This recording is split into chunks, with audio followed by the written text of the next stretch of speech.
We had to do something else, do a little different tonight. Frosty the Snowman. How about it for Ron Jackson, Pete Zimmer, and Dan Chase? Good evening, I'm Leslie Harrison. How's everybody? A pleasure to be here in your wonderful, warm city.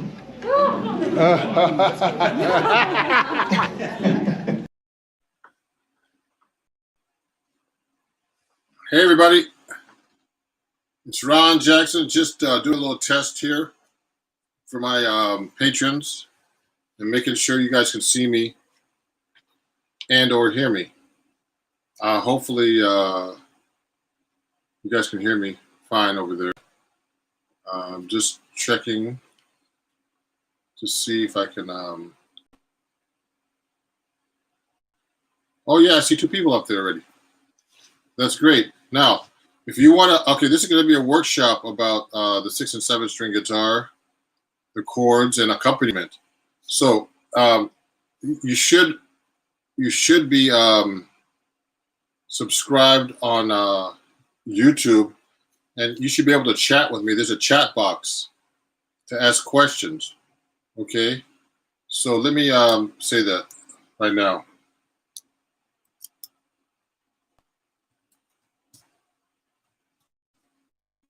You should be able to chat with me, I hope, to ask questions. You have to log in somehow to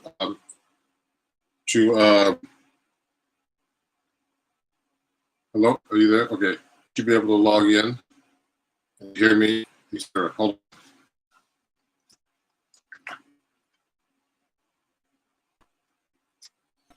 I'm going to start in 1 minute, 2 minutes. A lot of technology here.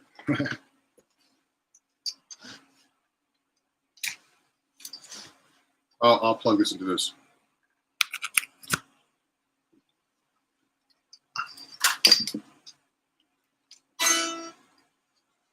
I'm going to make sure also that I'm plugged directly into the internet. And if you guys ever, start studying with me in person and it's long distance, you could actually use this program called Jamkazam, where you could actually play with me at the same time. I'm trying to figure out how to do that and actually try to stream from there for my. I might actually try to do that next, try to do a Jamkazam, but everybody has to have the same setup.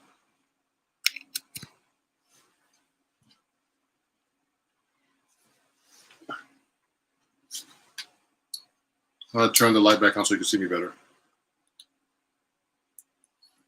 That's good. So if you have any questions, please. Oh, yeah. Oh, okay. Reggie, just making sure you can you hear me clearly? Send me a message. Reggie Hagee is one of my students, a great guitar player who's in Long Island, New York. If you can hear me, just actually let me know that you can see me and hear me. Yes, great.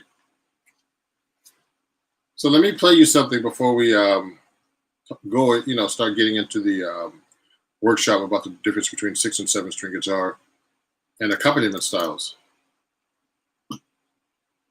Here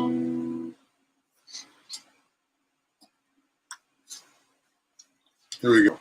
I'll play a song for you.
Okay.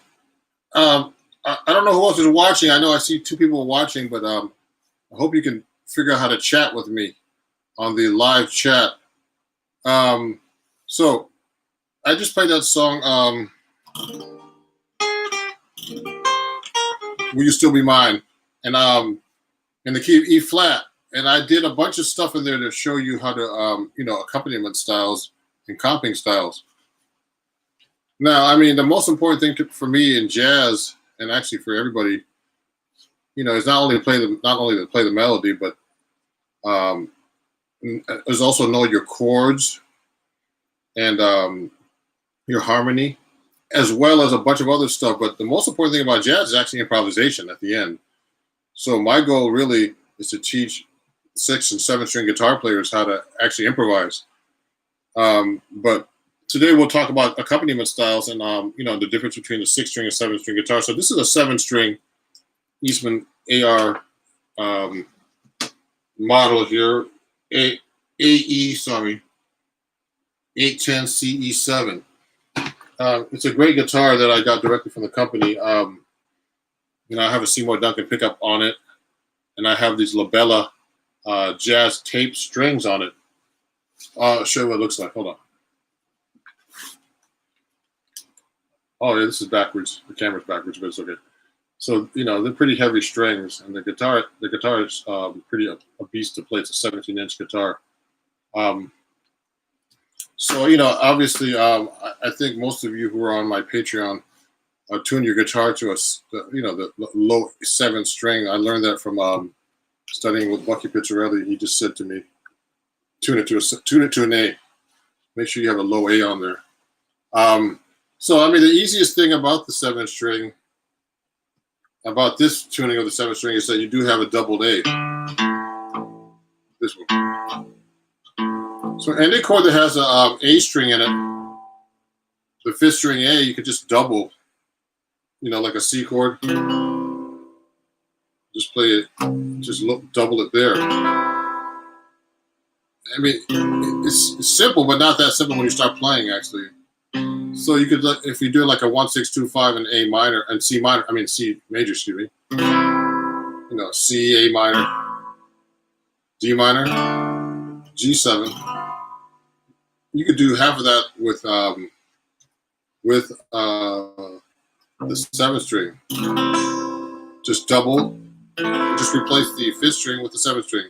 Now you get to this thin sounding 4th string. So that's when you're going to have a problem.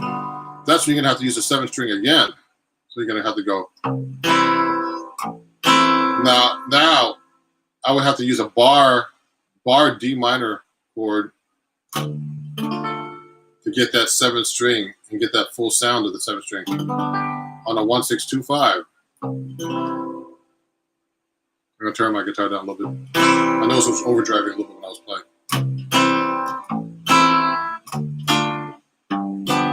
So you're seeing how I'm doing a bass line right now. 1, 2, 3, 4. 1, 2, 3, 4. And I'm hitting the 1 and 2 and 3 and 4. I'm hitting the chords on the and of 1. 1 and 2 and 3 and 4 and 1.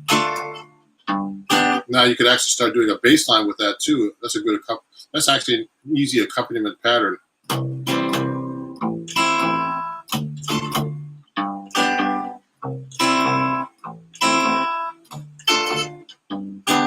So that's a 1-6-2-5 pattern using the 7th string of the 7-string guitar, replacing the 5th string. So that's the easiest thing to actually do. So when you're actually playing a 7th string, just replace this 5th string with the 7th string, and you can do all kinds of wonderful things. So if I'm doing the same pattern in a higher register, where I'm using the 6th string, like this C major 7 or like this. Okay, any kind of C chord. Okay, welcome a third person that joined my chat. To the level. And If you have any questions, please do me a favor and try to join the chat box. Or if you want to text me, actually, I'm going to write this down. I'm going to check my text. If you have any questions, let me check my text right now. I want to make sure you guys get your questions in. Text me. I'll put my text right now. If you can't get on chat, hold on.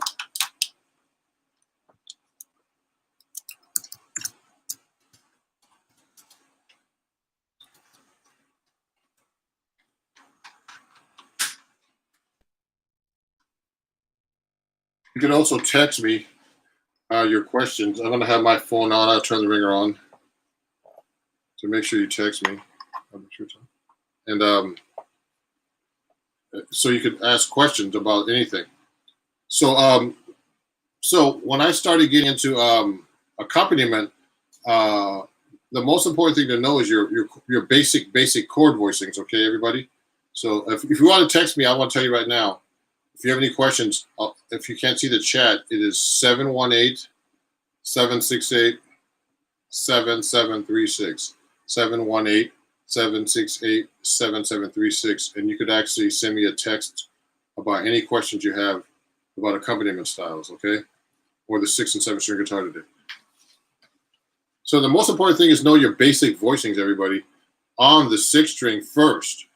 Now everybody wants to jump to 7 string, but they I think you have to kind of almost master the 7 string, be pretty advanced to get to this. On the 6 string, you have to be pretty advanced to be on the 6 string already. Then switch to the 7 string, okay? So you have to know all your basic chords, of course, because what I try to do is I try to translate with my students. You have to make sure you know all your basic open string chords. You can't skip that. C minor, A minor, all the variations. A major 7, dominant 7, sharp 5. 6. All the possible variations. Okay, D minor, D7, all that. These are going to be really helpful because that's how you create all your bar chords. Okay, they all come from the open string chords actually. And when you see people with capos playing, they don't know how to play bar chords, so they use a capo. That's the main reason. And I rarely use a capo unless I have to play a song that's where I have to play a bar chord for 2 hours, and then my left hand starts to fall off. That's when I put a capo. So I just play the open string version of whatever the bar was. So it's very important to know your open string voicings and know how to change your chords. Okay, so if I'm playing like a typical C, I might grab my 6 string. So for people who are watching too, you should know this on both guitars. But if I'm playing a typical, let's say a 6 string C chord, C major,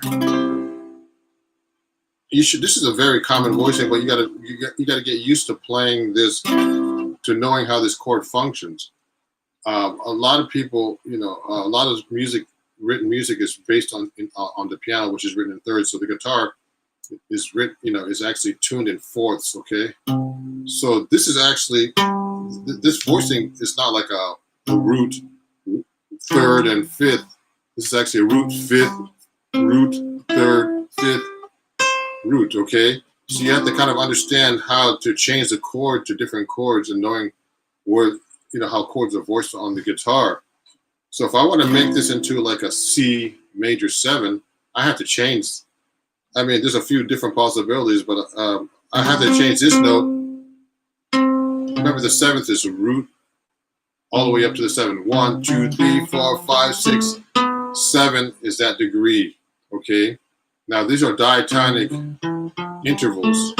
So the major 7ths are diatonic. Diatonic means within the scale, and remember, the major scale is the mother of all scales, based in European music, and then we translate it to jazz and rock and all our American styles, which all are great musics. Okay,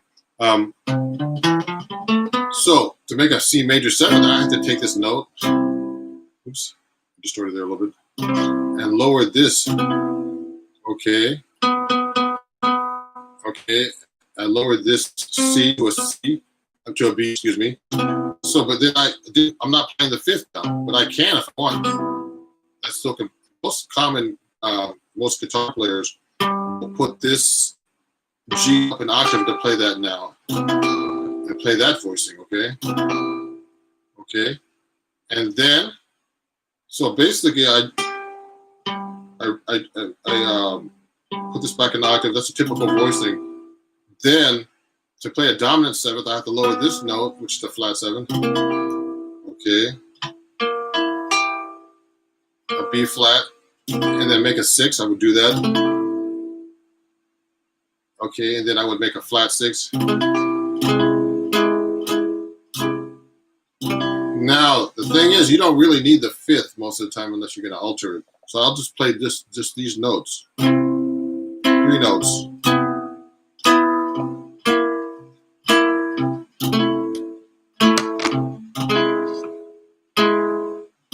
That's a very common thing that I play. I actually learned a lot of these chord voicings from the William Levitt guitar book, A Modern Method for Guitar, and he's really great at those chord voicings. So you get a lot of your common voicings like that in major, like da da da da da da da da da da da da da. So you should know how to do these lines like that through the chords to get your special voicings. Okay, and then so now these are the major ones. Now if I want to make them to minor, so make it minor now. Okay, so I could do the exact same thing in minor now. So you have the C minor. Now this is the funny thing is you can play the fifth on these, or you could just go. A lot of people do it that way, like My Funny Valentine to the major, minor major 7.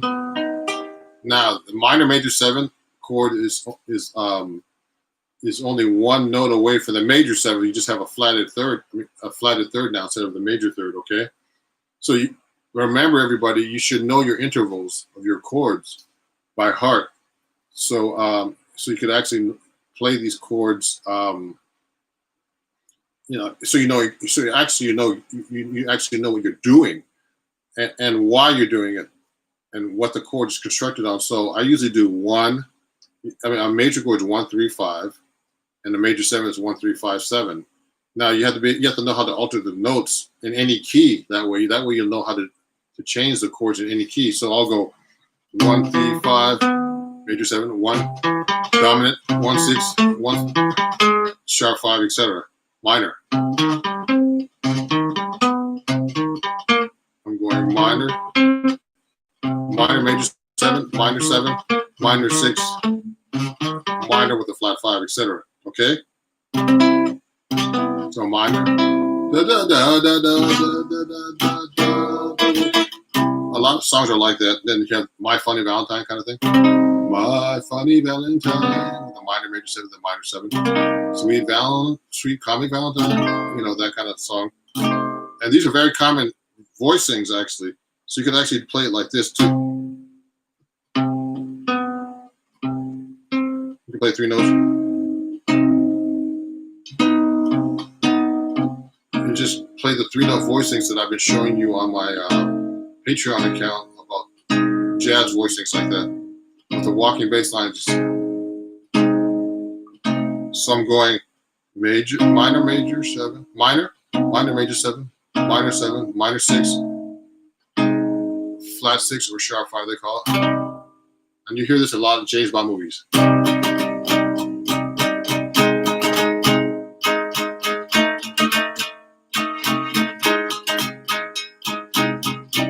Oh, thank you, Biker Chick, for saying that it looks and sounds good. So if you have any questions, please text me or send me a chat. Reggie, you have a question?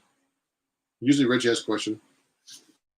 But actually, so let me just try playing a song for you using some lines like this. Now this is on the 6th string. We'll talk about the 5th string root voicings like that. Okay. Let me turn this. Excuse me for a second. Now, Let me play you a song that uses like a line cliche. Oh, I can do My Funny Valentine, I guess. Let me try that one. I haven't played the melody in a while, but let's try it.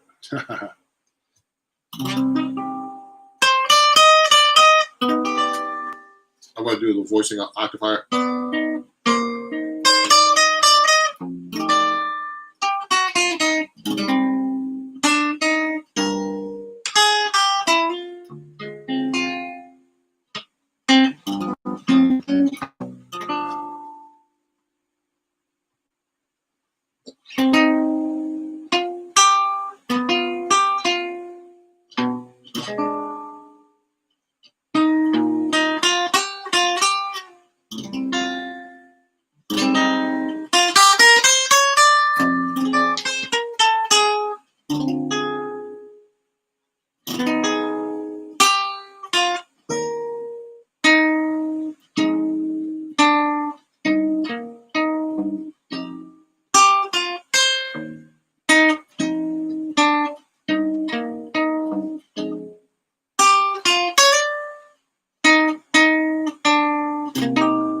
Yeah.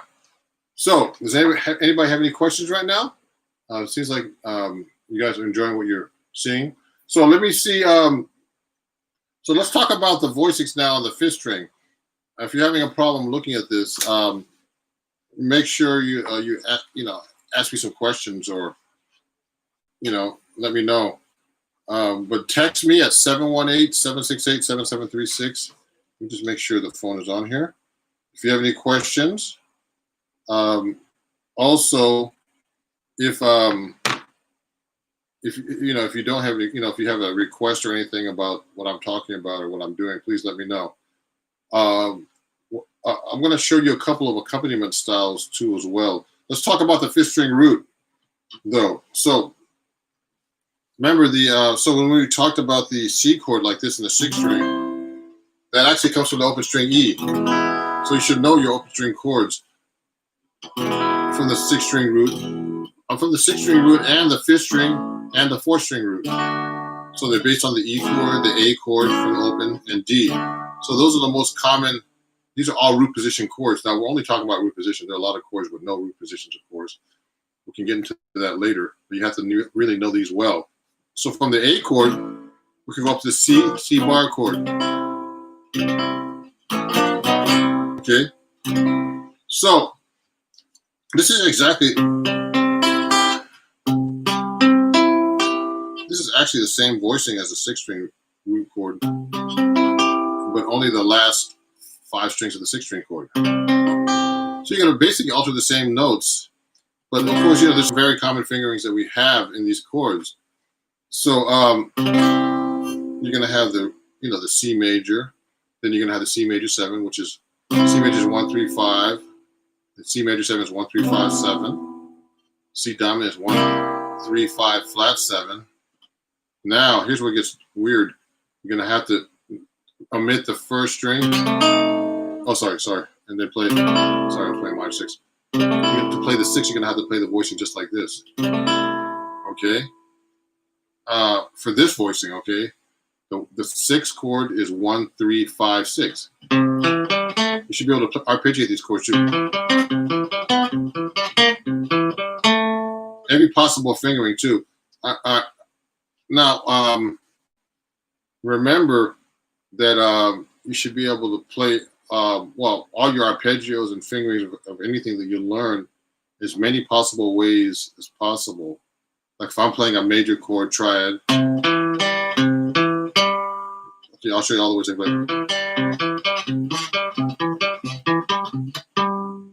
That's the same octave. Same string. I played it so many different ways. That's just in the same octave. So you should be able to do your arpeggios just like you should know your arpeggios in every key. Any arpeggio with any possible fingering. I mean, I learned this from studying with the great Pat Martino. He basically practices every possible fingering, every phrase, just like that, especially with chords. Okay. Now, so we did the basic chords of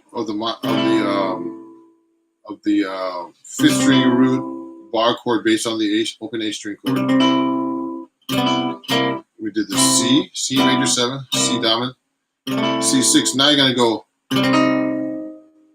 you're going to make the minor do the same thing, like My Funny Valentine.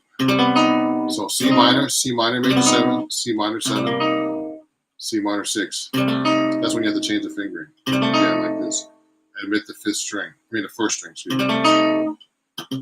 Or the fifth degree, I meant. That's very, very common, okay? Now, there's other voicings you could actually do too from the fifth string root. I have to do it like this on the, I'll do it on the F chord like this. This is based on the open string C chord, and move that up. So you should do major 7th, dominant, 6, sharp up. You can do from that chord to fifth string root, which is based on the C chord. Now you can do minor. This is harder to play. Okay. And then to do minor major 7, I omit actually the second string now to the 6th, sharp 5, etc. So you should know all these basic voicings on the fifth string root, okay? So people always ask me, so how do you do these bass lines and with all the comping? So what I do is I do a combo of different rhythms, but most of the time I use the 3rd and 7th like this on each chord. If I'm playing I'm talking about most chords that have like 7th harmony. So like a C major 7, the 3rd and 7th is the E and the B. So I'll play that different ways. My walking bass exercise in the key of C up diatonic was that pattern. Now, I'll just let you know that Bucky Picciarelli is the one that told me to actually do this. So it's it's actually a good thing. And actually, when Freddie Green would comp guitar chords, since we're talking about accompaniment, he would play those kind of voicings. So, like if he's playing a blues, like let's say blues in C, we're in C, that's the easiest thing to do. He'll go.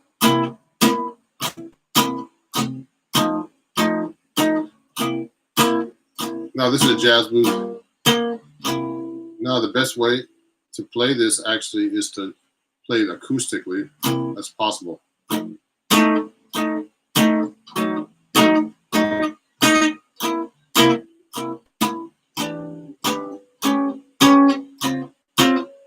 So this is a jazz blues in C.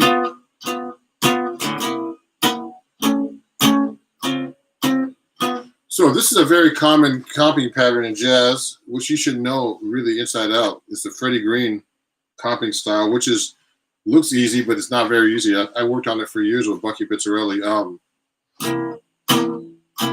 Actually, I should be playing acoustic like this. Might have a hard time hearing me. You should have a mic on the guitar too, like this. I'll turn it up a little bit. Bucky said if you play through an amp with this style, that you should always play as soft as possible, because you're supposed to blend in with the bass player and practice with the bass player. Now it shouldn't sound like this. That's wrong, he said. You got to really play it with this finesse, but it's much more technically to get into Freddie Green. It'll take a little while.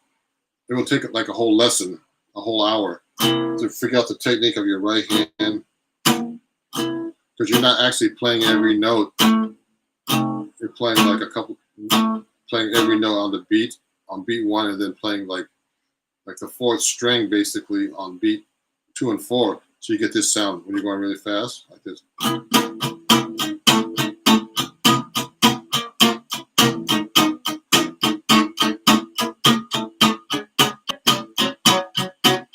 So that sounds simple, but it's not easy to do. So that's the Freddie Green style. And what happens usually too is, like, for example, if you're playing a blues, one technique is to always keep this, no matter what chord you're going to, keep playing the 6th string. And that's the one thing I learned from Bucky. So if I'm going from a C7, I'm going to keep the C in the bass when I get to C7. So it sounds like this. So this is C root position, then C7. Actually, second inversion with the 5th in the bass, which is a C. So I'm going to play the whole blues right now, keeping the 6th string. Depending on the chord I'm playing, keeping the 6th string on the bottom. So it's going to be like this: 1, 2, 3, 4.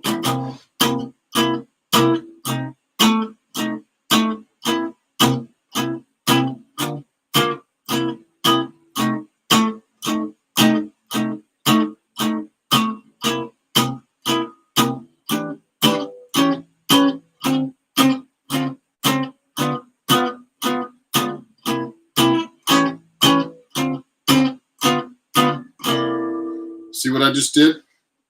I basically kept the 6th string there. That's a technique that Bucky used when you're comping actually in a big band. You just keep the 6th string root there to keep that bottom in there of the chord.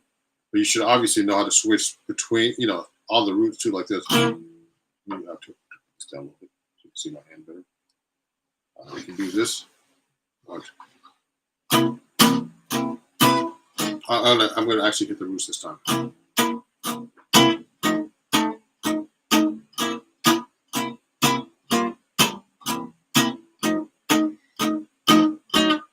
Remember, I'm only playing the first 6 strings of the guitar.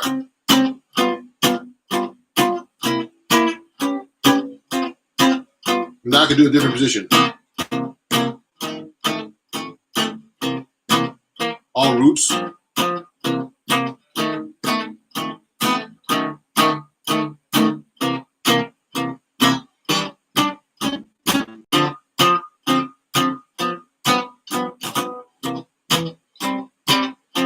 Now, if I'm going to play this on the 7th string, well, you know, using the 7th string of this guitar, you know, the 7th string, I was just playing the 6th string like I was playing a 6th string. I would actually start, if I'm playing on the 6th string root, I would play 6th string root. When I get to the F, I'm going to play this down here now. Understand? I'm replacing the 5th here. I mean, the 5th string for the 7th. So let me play you any chord that has a 5th string root now, or voicing, I'm going to play on the 7th string. So watch this.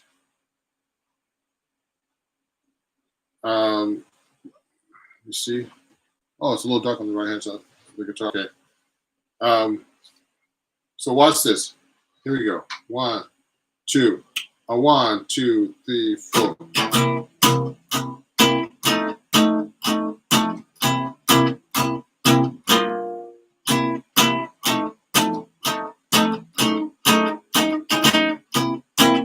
I'm going to switch position.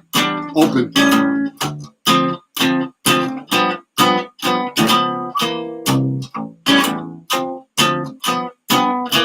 Now, do you notice every time I get a chance to play that open A string, I will.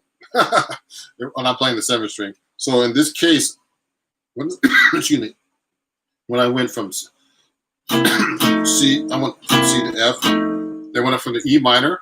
Instead of hitting the A like this, I hit that open A string because I want to get that. I want to get that low note. Now this is really unique. Okay. Okay, I'm going to turn toward the light a little bit.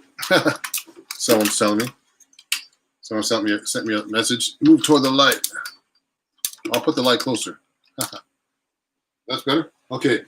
Now, so when I hit the E minor, okay,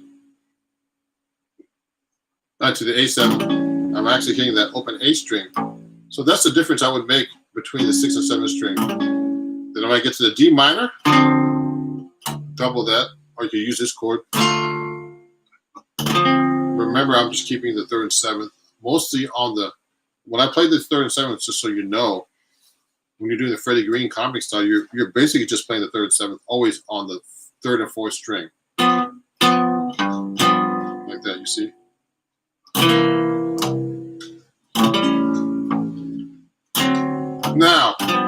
Now with accompaniment styles too, you know, you don't have to stick exactly to the chord progression. I do a lot of things like tritone substitutions. Now, what is a tritone substitution? If I'm playing like a C7, instead of playing C7 for like if I'm going playing C7, I'm approaching the F7 chord. What I'll do is I'll play a half step above the target chord, which is the F. So I'm going to play an F sharp or G flat, and then go to the F. So that way it makes the song sound you know, more interesting. And also I'm not playing the same harmony out, so I'll go like this instead of going like this. For the first 2 bars, I'll go. I could go a half step below and approach the chord back to C7. I could go, when I do the 2-5 to the G minor to C7, go back to the F, I could just go instead. So that's a tritone substitution. So the tritone substitution for a C is an F sharp or a G flat.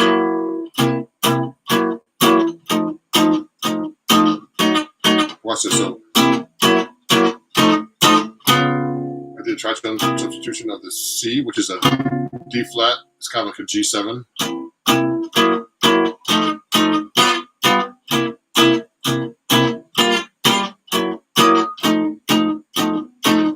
Now F sharp diminished. Go down chromatic to the A. These are all substitutions. So you don't have to play the exact chords. Now a lot of these substitutions are actually we call turnarounds. because we're actually turning around through the changes, you know, approaching different chords, getting to the 2 here, the D minor to the 2 of the key of C to the 5/7. So I'm going,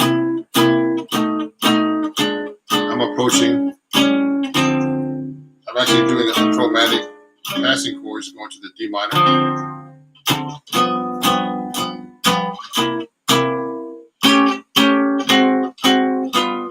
So I like doing these different reharmonizations that are very common when you're actually playing, so that you don't sound, because bass players are actually doing that all the time. They're going.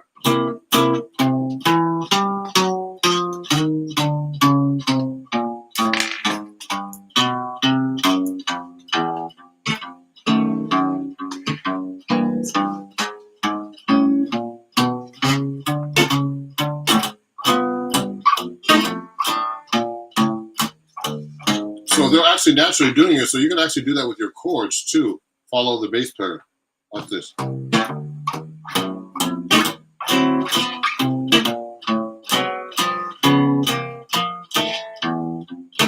Now, we can get to this whole thing about walking bass lines as well. Now, I gave you an exercise on my on the Patreon account about walking bass lines, and they're really basic skills that I gave you, just root and third, you know, just root and fifth basically, or just roots.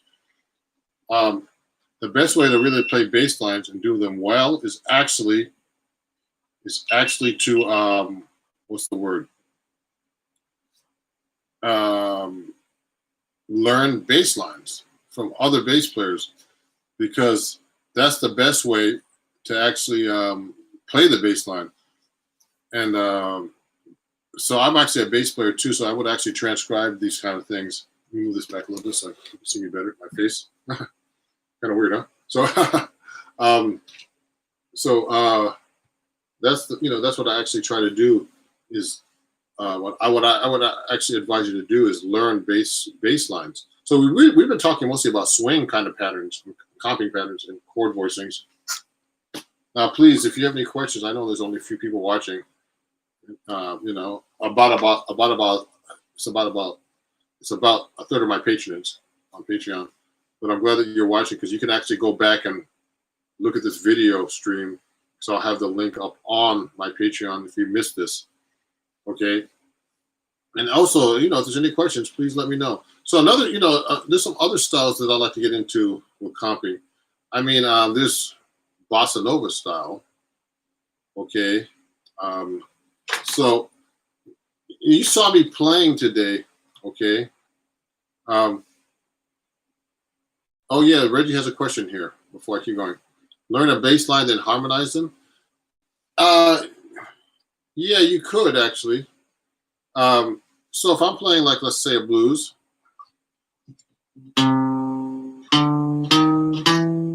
like for example, a bass player would, the typical thing a bass player does is to get to a, like from a C chord to an F7, C for 1 bar, and F7 for 1 bar. He would just go, and then he'll play a D, D sharp, E, F, and then go back down. Then he'll go F, and then E flat, D, D flat. I mean, so you could actually play the chord like this.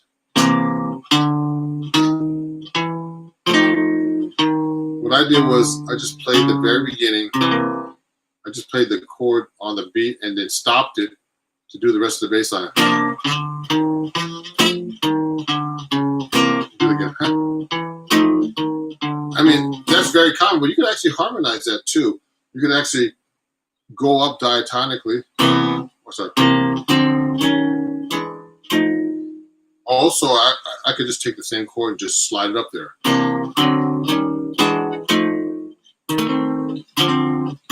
Now going backwards, I could do. I did the third inversion of the F7, going down,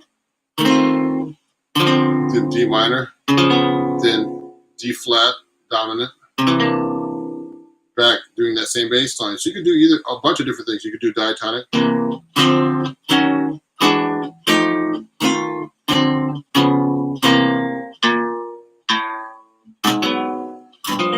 do too is I do a lot of parallel motion. Parallel motion is actually this is for Reggie and everybody else. You could take the same chord and just slide it, approach another chord. It's very common in big bands. And like, I just took the same chord, slide it up a half step or up a half step. I mean, a half step from below or half step from above.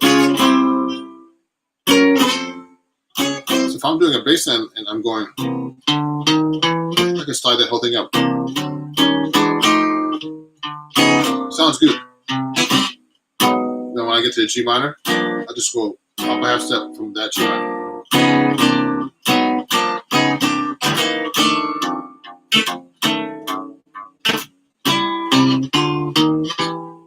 Now, all these bass lines are bass lines I actually learned from before. So you don't have to play a chord under each bass note. You can actually, you can actually hit the first beat and then continue. You can continue to play the bass line. So I'm going like, I can go like this, watch.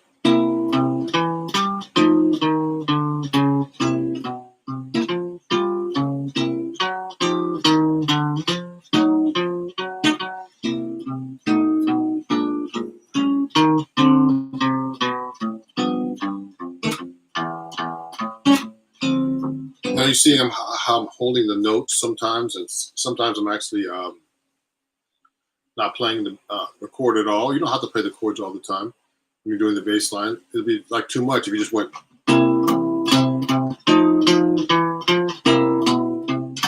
Does it sound natural?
We were burning so much the music was flying around.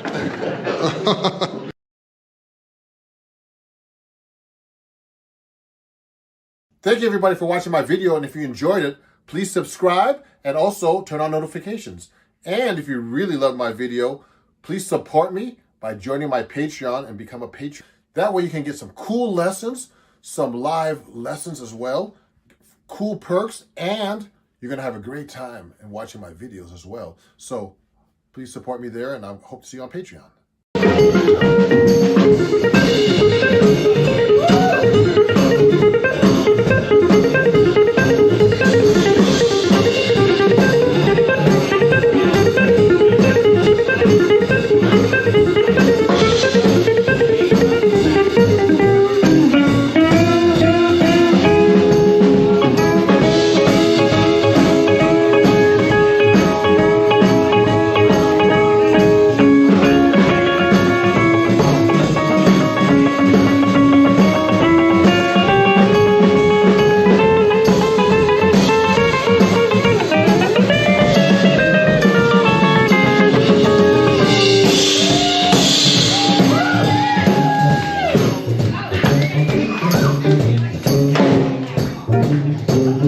This is one of my favorite songs.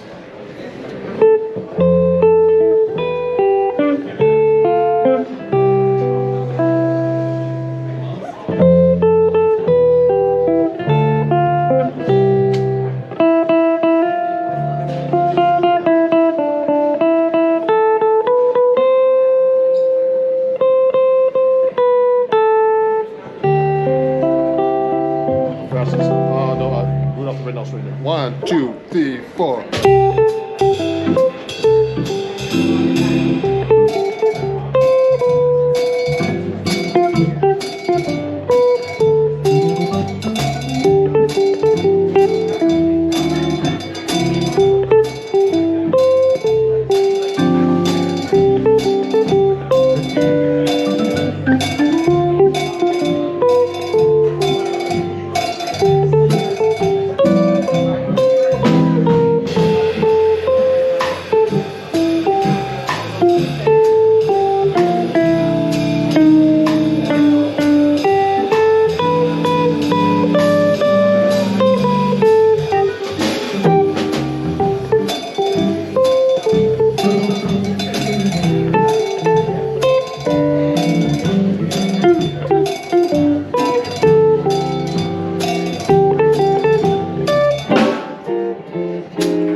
favorite song. Hey everybody, I'm gonna get ready to do my live stream right now. Just setting up. So I'm expecting some people right at 2. I'm a little early. Trying to get this camera set up the right way, but I have to get the software. I got a brand new camera, and trying to zoom in the background, but I don't have the software installed yet. So sorry, guys. But I have my TikTok hat on, and I'm gonna, please start asking questions already. I might play a song for you while we're waiting on my 7th string to get some people to come in. But let me write a little chat here. Welcome. Please ask any questions during this workshop. This Patreon only workshop. Okay.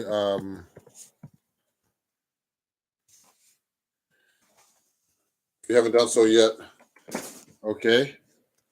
I'm gonna play something for now and get going here. Let me see if I can do this song. I haven't done it in a while.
Okay, everybody.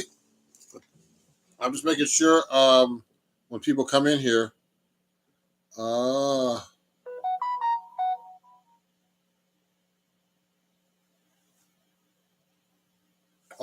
really? Okay, hold on. Let me see what's going on here. I gotta resend the link and make sure this is working. Hold on, guys. Let me go.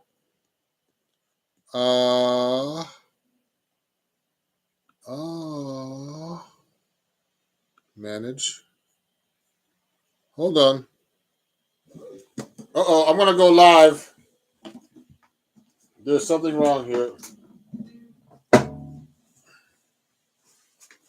Okay, Sean, let me send this to you. I don't know what's going on here. I think I made a mistake. Let me do this here.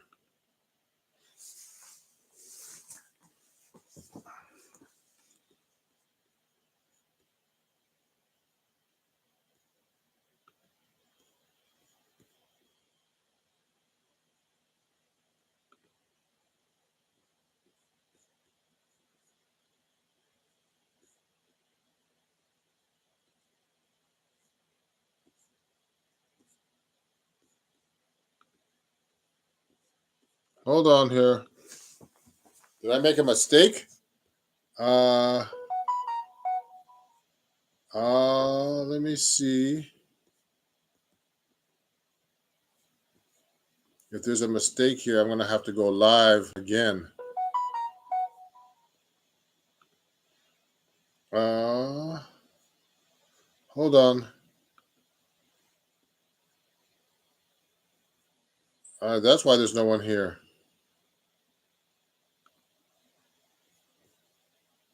Oh, let me go to my studio.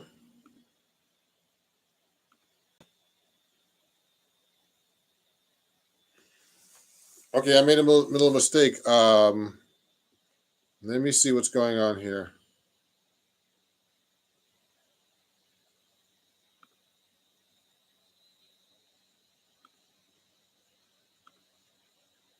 Okay, I'm gonna have to resend this. Let me do this right now, everybody. Sorry about that.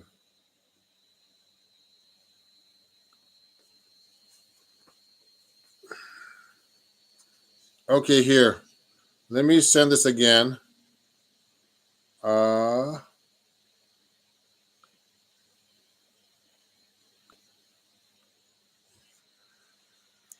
oh.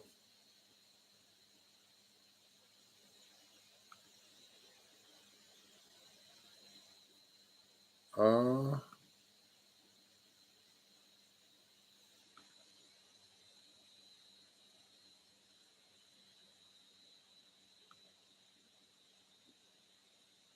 Let me send this again, guys.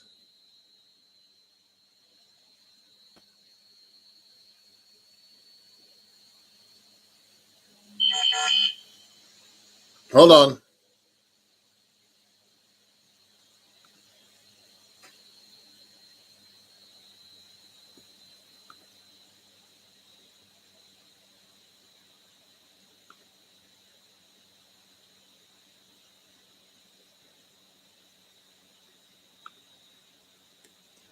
Here's the correct link. Oh, correct link.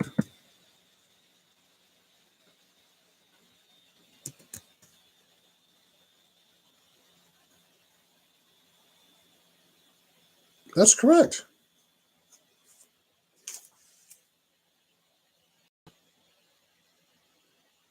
Really? Hold on. Um,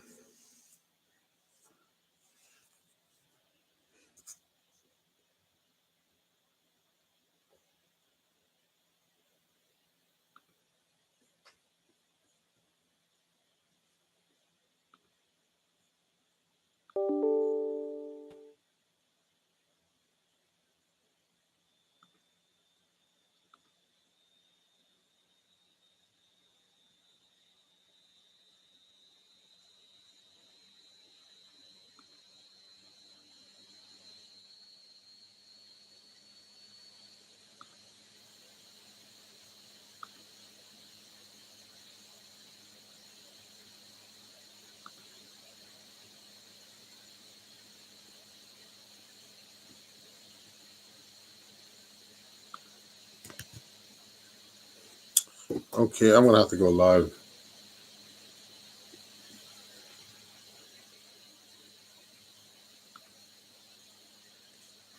Let me come over.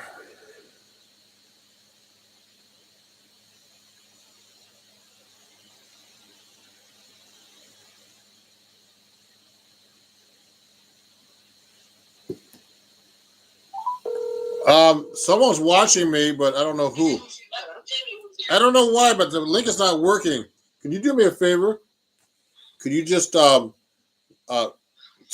text people on Patreon real quick? I'm gonna go live from my YouTube channel, like public, because I don't know why people aren't. The link I shared the link. It's the right link, but it's not. Doesn't seem to be. People can't seem to see it. Did you make it unlisted? Yes, it's unlisted. Okay. All right. I don't know why either. All right. You gotta text me the link. Did you do that? No. I'm just gonna go live. I'm just gonna go live. You're just gonna go live publicly. Yeah, from YouTube. Okay, I gotta email these two guys right now. Bye bye. They're my Okay. All right. Bye. Bye.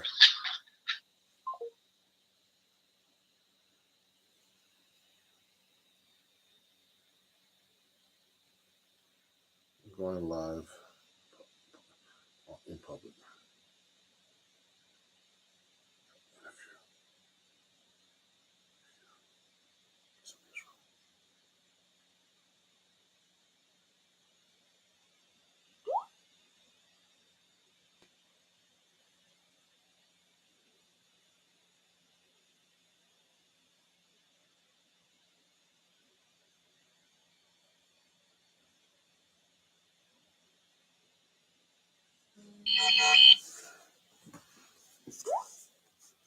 There's something wrong here. I gotta end this. So let me do this right now. Hey everybody. Okay, I'm actually live now, and I'm just gotta fix a couple of things here because I had a problem. This is actually gonna be public now. I had to change it because of some settings I had. So I'm gonna actually fix my stand here. It's Ron Jackson. Send me anything, a video chat. Let me know that you can actually see me properly. Okay. If there's a problem seeing me, let me know. I'm going to actually have to put this camera down a little bit. And probably move this back a little bit. So I'm going to start a little bit late because I had an issue with my camera and my settings, so which was kind of stupid, but anyway. Technology. Let me see if I can fix this thing to make it look better. I might have to lower this a little bit. I'm gonna have to get my guitar out here. I have to lower this a little bit so you can see me. Oh, see? A little high. That's a problem with YouTube. I can't figure this out. I have to lower this. Let me do this now. I'm setting up, everybody, so don't worry. We'll be good in a second. Send me a video chat in the stream here. Good. Patrick, how are you, man? And Devonite. Oh, cool. I finally caught you. Good. I'm going to fix this computer up a little bit here. I'm going to put a different thing on the floor here. So, guys, I had to actually, make this a public video because I've never done it before for my early access stuff. If you have a problem getting on, just go to my YouTube. I'm live now. And I had to resend an email with all this, and hopefully people will get it because I couldn't use the other link. So you can see me okay, I guess, huh? Let me fix this camera a little bit.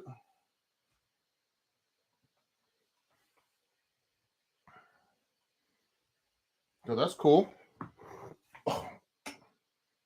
I'm just fixing it up and starting, guys.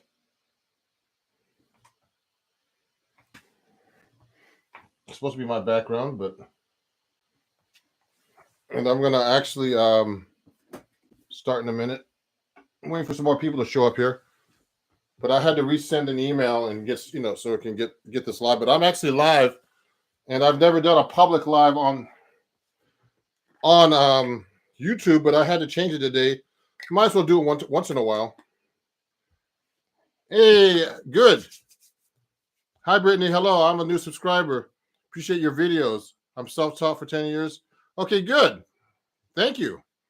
You know, everybody, this was supposed to be a private live link, but I had to change it because YouTube is really hard to set up. Um, you know, with with the camera and stuff. So I'm gonna pull my guitar out. You can see that, okay? Yes. I'll move back a little bit. I'll put this back a little bit, and we're gonna be talking about chord melody today. So I'm just setting up right now. And if you have any questions, please send me a message. Um, I'll start with my 7-string guitar today. We're going to talk about chord melody and how to do that. So please send me questions here through the live chat, okay? Let me just change this a little bit. I'm going to pull my 7-string out right now.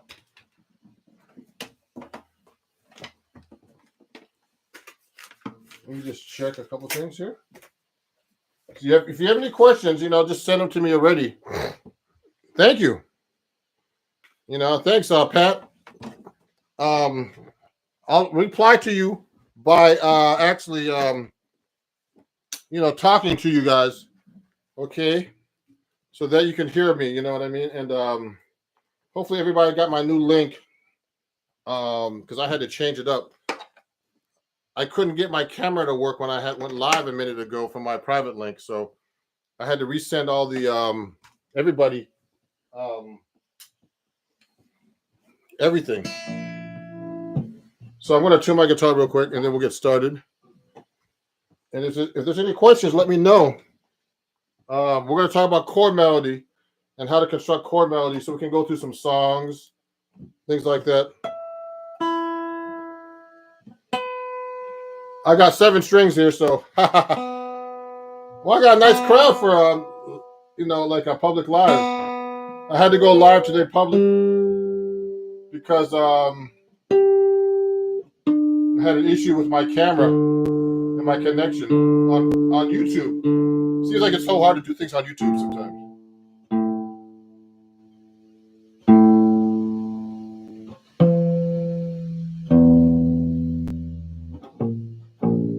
So I have 7 strings here.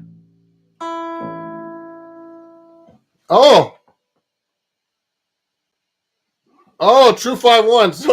So Emir is my student. He's gonna be coming over later. Great guy. I'm the half Filipino brother, and we're gonna talk about different things here. But he said a 2-5.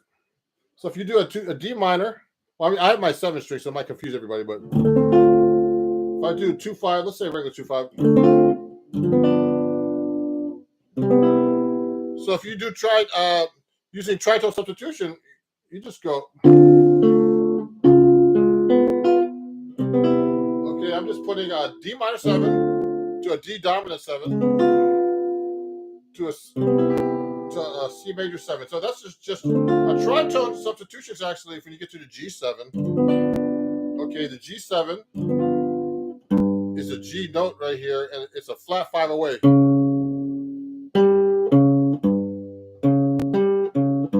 Okay, what happened is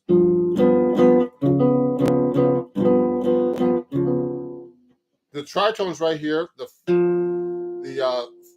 flat 7 and the 3rd, and this is common with the D flat on the G. So look, the 3rd and 7 is on top, and the D flat 7 has a 3rd and 7, but it switches around. So this is the 3rd now on the D flat, and this is the flat 7 on the D flat. So they interchange. So that's how you make a tritone substitution. So instead of going C minor, D minor to G7, I can go D minor, D flat 7 to the C major 7. Okay. So that's a very common, substitution. And we can really get into this some more. But the thing is, that's cool about this. This helps you learn how to play stuff that's in altered. It makes you think about something different. And let me see who else is there. Liam. Hey, good morning, Liam. What turtle brand do you use? Okay, Joe. So Joe, someone's asking me about changing my link for today, but I'm live now. So look, this is my Peterson tuner. Look at this. Let me show you on the camera here. It's a strobe tuner, but they don't make these anymore. I endorse Peterson, and they make great tuners. Okay, but these Peterson tuners are strobe. They're the most accurate tuner you could buy. The military uses these things. Through the Peterson, they make these huge tuners that are like $3,000 that you can actually get. I would never need that. I just use the clip-ons, but they have a better version that I have that I use when I go do gigs. I leave this at home. This is kind of fragile, but this is very accurate for a clip-on. Now, you should know how to tune your guitar without a tuner too. I was doing a thing like that on TikTok. I have a bunch of fans on TikTok, and I've been doing that. So this is actually a live lesson that's actually live for the public today. Usually I release these later. These are for my Patreons, and and people I invite, like that I have through a contest on Instagram. And today, it's all public because I had an issue with my Instagram. Oh, well, actually with YouTube, I'm trying to get on. So hopefully people will be there. You want to be a good jazz guitarist? What do you want to say to me? I like this guy. Well, practice, get a good teacher. Don't look at YouTube videos all the time. I'm telling you, it's only going to help you so far. Looking at videos is only going to take you so far. You need someone to look at you and say, look, you're not doing this right. You're not doing this. You need to work on this. I've always had teachers. I'm actually studying right now. I'm studying with a drummer about time and rhythm. So before we keep going, everybody, let me play you something, because, this is chord melody. Today's about chord melody. So let me play you a couple of chord melody arrangements that I've worked out on the guitar that are, that aren't hard, that are fairly simple. I'm going to play it on 7-string. Now, this is one of my favorite tunes. This is called Time After Time.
Okay.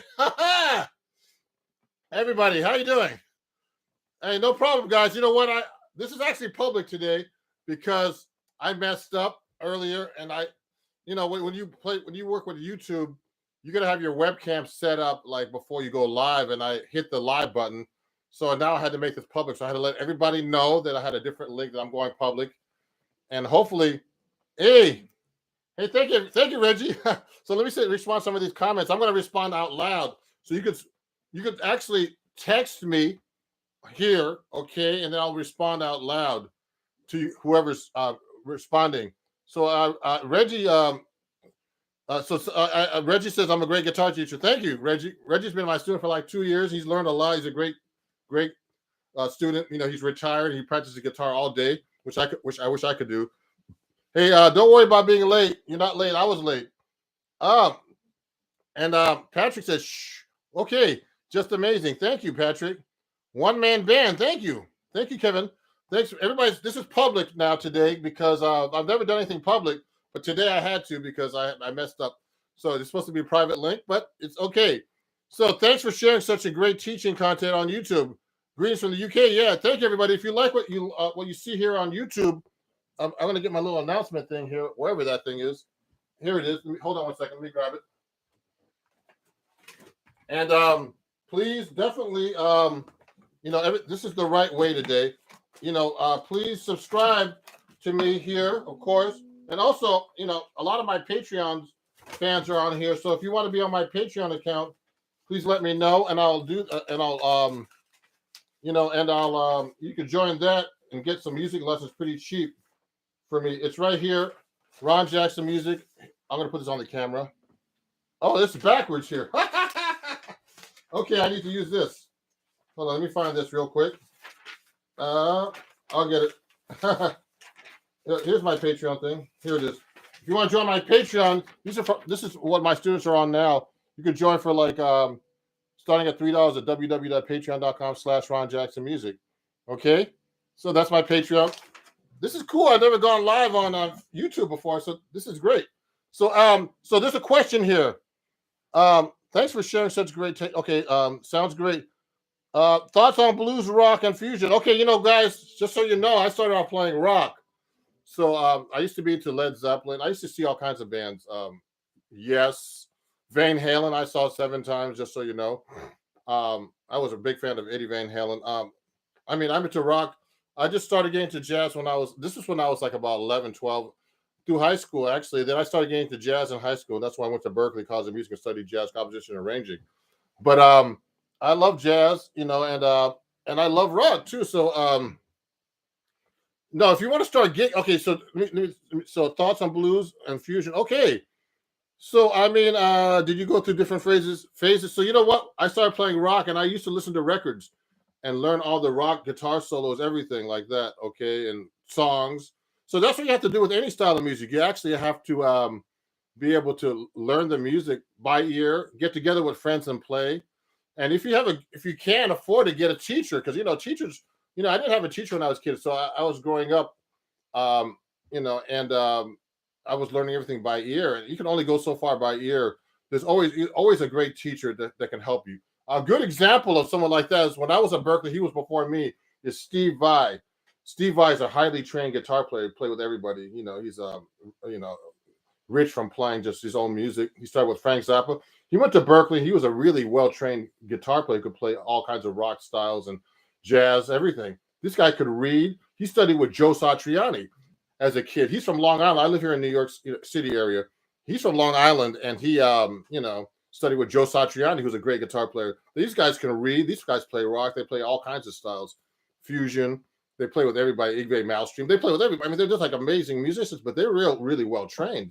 So you should be trained. You should get a teacher and study, because teachers, Steve Vai always compliments Joe Satriani for all the help he's done for being his teacher. So it's important to have a teacher, everybody. So, okay, let's talk about chord melody. And, so if you want to study with me, let me know. I have some students on here that are actually watching. And, they're great students. They're great guys. And, you can only go so far with looking at me playing here. YouTube videos. Okay. So anyway, let's get started here. So let's talk about chord melody.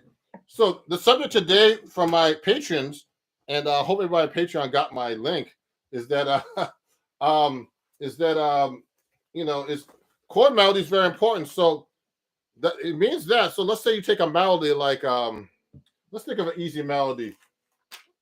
Someone pick a melody if you want me to pick one, but it has to be not too fast. It can't be really a bebop melody because it's hard to harmonize a bebop melody to chord melody because there's so many notes. So usually do melodies with like like with whole notes. Like let's say a song like Cherokee. This is a song called Cherokee. It's a jazz standard. It's kind of fairly easy to do a chord melody with it. So it's like. Now I would take a real book. I want to get the real book out, okay, and actually take a real book and just look at the melody, make sure you're playing it correctly, because it's easy to play these melodies wrong. So I would go.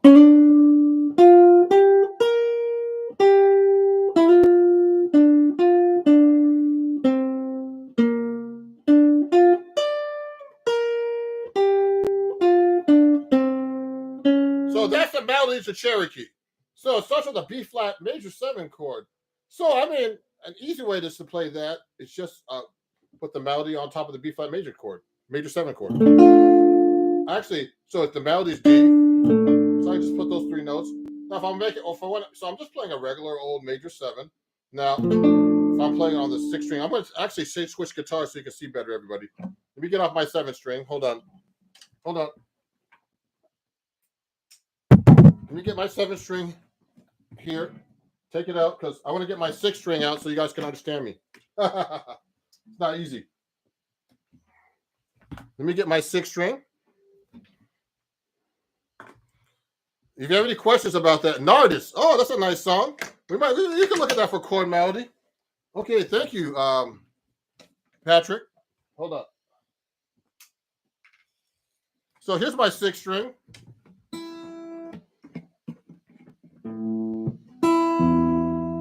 So let me tune this up real quick, and then we're gonna actually we're gonna work on Cherokee right now, just as a melody. We can look at Nardis too. Actually, Pat, that's a great idea. I love that song. I've done that chord melody too. I'll tune it up real quick. The guitar's a little sharp today. In my room, I've had the humidifier going. Maybe changed it with the cold. It's been cold here. So look. So here's Cherokee. So I can play the chord like that with the melody D there. So I can do inversions. What I did was I did a major 7.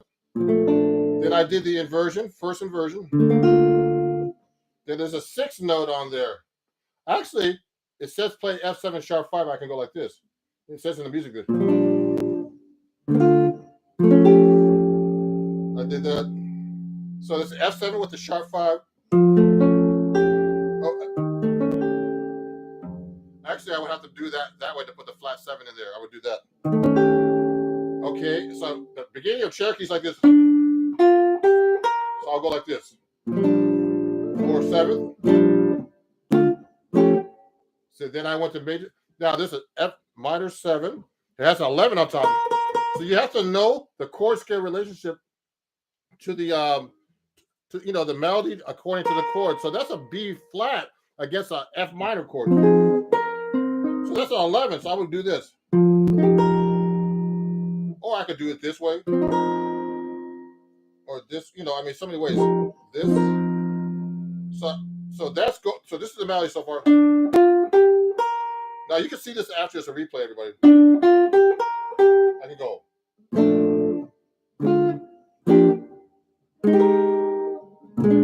Now I would play that B flat 7. Now the B flat 7 has a 13 on top. So I would do it that way, okay? Or you could do it this way. So many ways. I like that one. That voicing of the B flat 7 13. Okay. I've never done this song this fancy before. I just make it. I don't have an arrangement for this, so we're kind of making an arrangement up right now. This is how you do chord melody.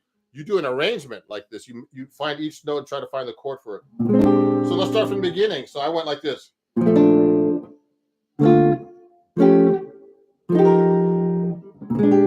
So I just chord melody that whole thing. Now I'm using block chords basically. Okay, there's so many ways you could actually do this. I could do thirds.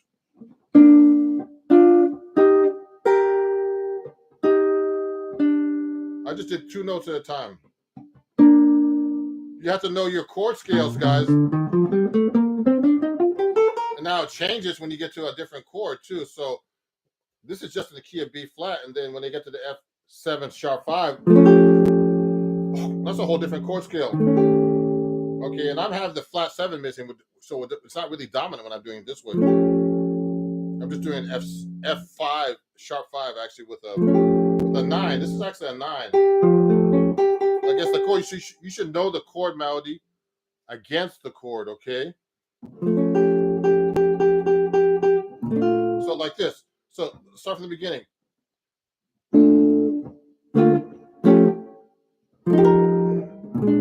Okay, now this melody has a lot of tensions on top. So when I get to the next part, it has an F on the top. So that's an F on top, which is a major 9 against an E flat major 7 chord. This is an F.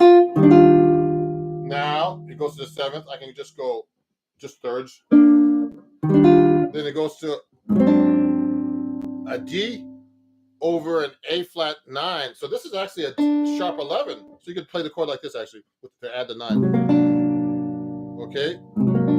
So let's start from the beginning one more time. So here's chord melody, Cherokee. You have to memorize it.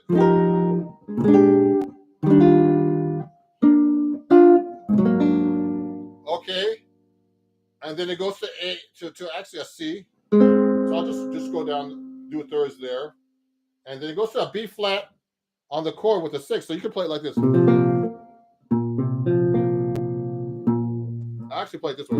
That's a 6 like this, okay? See that? And then I went to it says a 6 chord, so I can just make it all 6. You have to know your inversions, guys. So these are all B flat 6 inversions. So you have to know your 6th and 7th inversions of your chords. So that takes a lot of practice. I have like a lot of charts like that. Actually, I'm going to put on my Patreon account. If you study with me, I'll give you these things. And then it goes D minor, then C7. So 9 on top. So you have to know the note against the chord, and then the flat 7. Okay. And then it goes to C minor 7 with the G on top. And then D minor 7 flat 5 with an F on top. And then a G7 with a flat 9. So I'm going to do this. Watch this. Put my thumb here to play the G7. I put the flat 9 in. And then it goes to C minor 7, I think. Yep. With the C. And then F7, sharp 5. Okay, with the sharp 5 in the melody. So let's start from the top. Okay, so this is Cherokee. So this is 1A section now. You just learned 1A section of a song. You know, so we're just doing the first section. This is like really basic drop 2 voicings, closed voicings on the guitar, we call them. We call them closed voicings. I write for Acoustic Guitar Magazine, and we call these closed voicings for the guitar because they're easier to play than spread out like a piano. Like if I try to play B flat 6, it would be like this. You know, spreading out like this. I can reach pretty good. This guitar is easier to play than my 7-string. This is an easy guitar. So, so watch this. Here's the arrangement. Watch this. It starts like this. You guys can learn this too. You can watch back the video if you want. Just B flat, major 7, really simple one that you guys know. Then inversion, then sharp 5, then F minor 7 with a 9 and 11, and then B flat 13, then E flat major 7 with a 9, and then I'm just doing thirds. Then I did an A flat 9 with a sharp 11 because that's the melody note. Then third, which is the a C and A flat, and then I'm doing B flat 6 like this. Sorry. And then I'm doing inversion. Then D minor 7, C7, the 9 on top, and then I'm doing the flat 7 on top, and then I'm doing C minor 7 like this. I can do it like this. Then D minor 7 flat 5, then G7 flat 9, then C minor 7. See, that's not that hard. Now, I mean, I can make this even hipper. You know, let me see some of the questions here before I keep going. Thoughts on the blues? Okay, so Patrick, any advice for someone who's wanting to start gigging? Oh, Patrick, so I want to answer these questions before I keep going. So, Patrick, to get gigs, you know, the best way actually is to know as many people as you can. You know, I know a lot of people, but you have to keep in contact with them all the time. Sometimes I don't.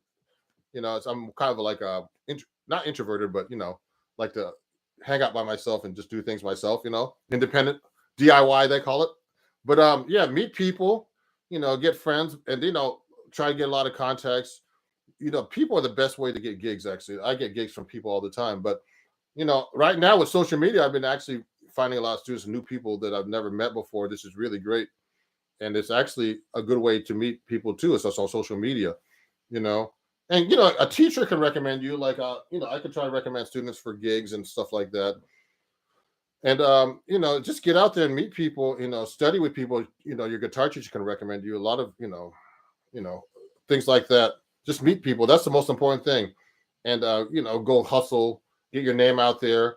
You know, develop your following and everything else. Now, let me see. Okay, JD, good. Patrick, Nardis, we'll go over that in a minute. No problem. I've been trying to learn the tune for a bit. This is kind of advanced, but trying to get it. Okay, so okay, Odette. Can you play any Chick Corea licks? Chick Corea licks. Oh, like this.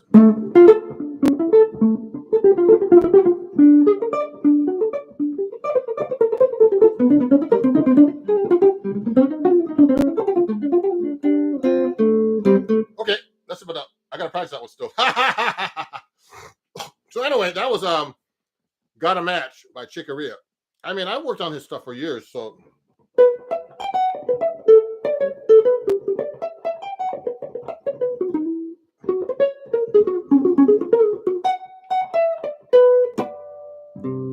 Yeah, so I love Chick Corea, man.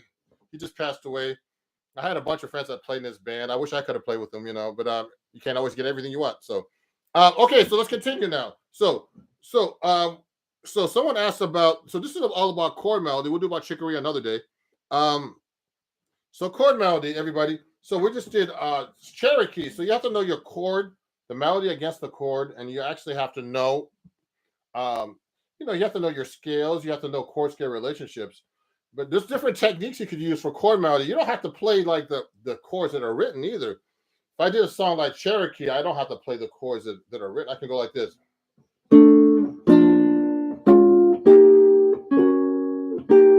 I just play the same chord. All I did was just one chord. That's constant structures.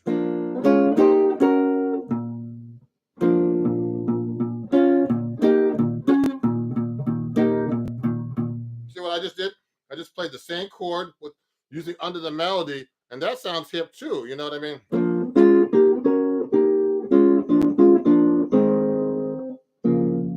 See, that's all I did. You know, something really simple like that. Also, I could do seconds. I mean, I like to do all kinds of stuff. You should be able to voice your chords in different ways, like fourths, thirds. I mean, the easiest way on the guitar is thirds. I can go.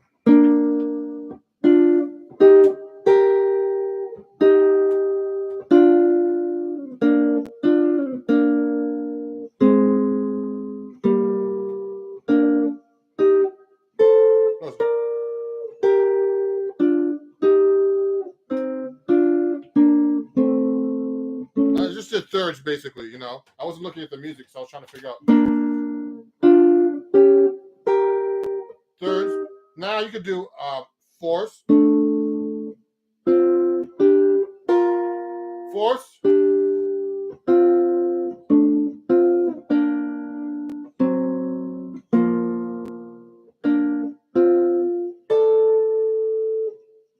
See, these are things that people don't think about.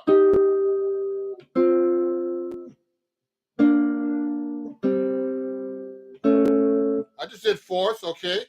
I just, you know, so these are basic things you could do that people don't think about when they're doing chord melody. I'm only doing two notes. Remember, a chord is what? What is the definition of a chord? The definition of a chord is two or melody notes played at the same time, or two or more notes played at the same time. So a chord can be just two notes. It doesn't have to be like some fancy chord like let me see, like, or no crazy chord like that, or like this, with a sharp 5 and major 7. You don't have to do a fancy chord to make a chord melody. You can just do a regular chord melody. I just did fourths. You can do fifths too. I mean, it's kind of weird. You can go. Let me see. How's that? I don't want it to be. Has that kind of Asian sound. Another easy one is 6. It really fits well on the guitar, and they sound very good. Like Monk used to do them. Like Monk used to do that a lot. 6 are really good on the guitar.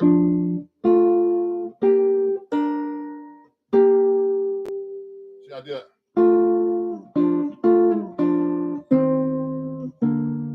6 are really nice. Now it gets really weird when you start doing 7s. So like this. So I like to go like a.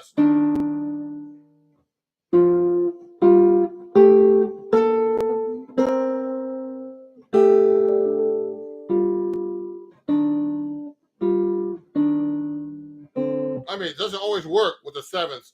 Okay, octaves.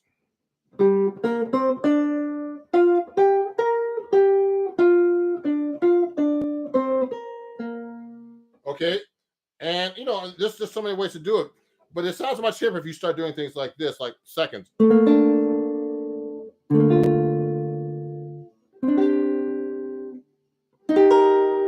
I use reharmonizations. I did a tritone substitution on the B flat now.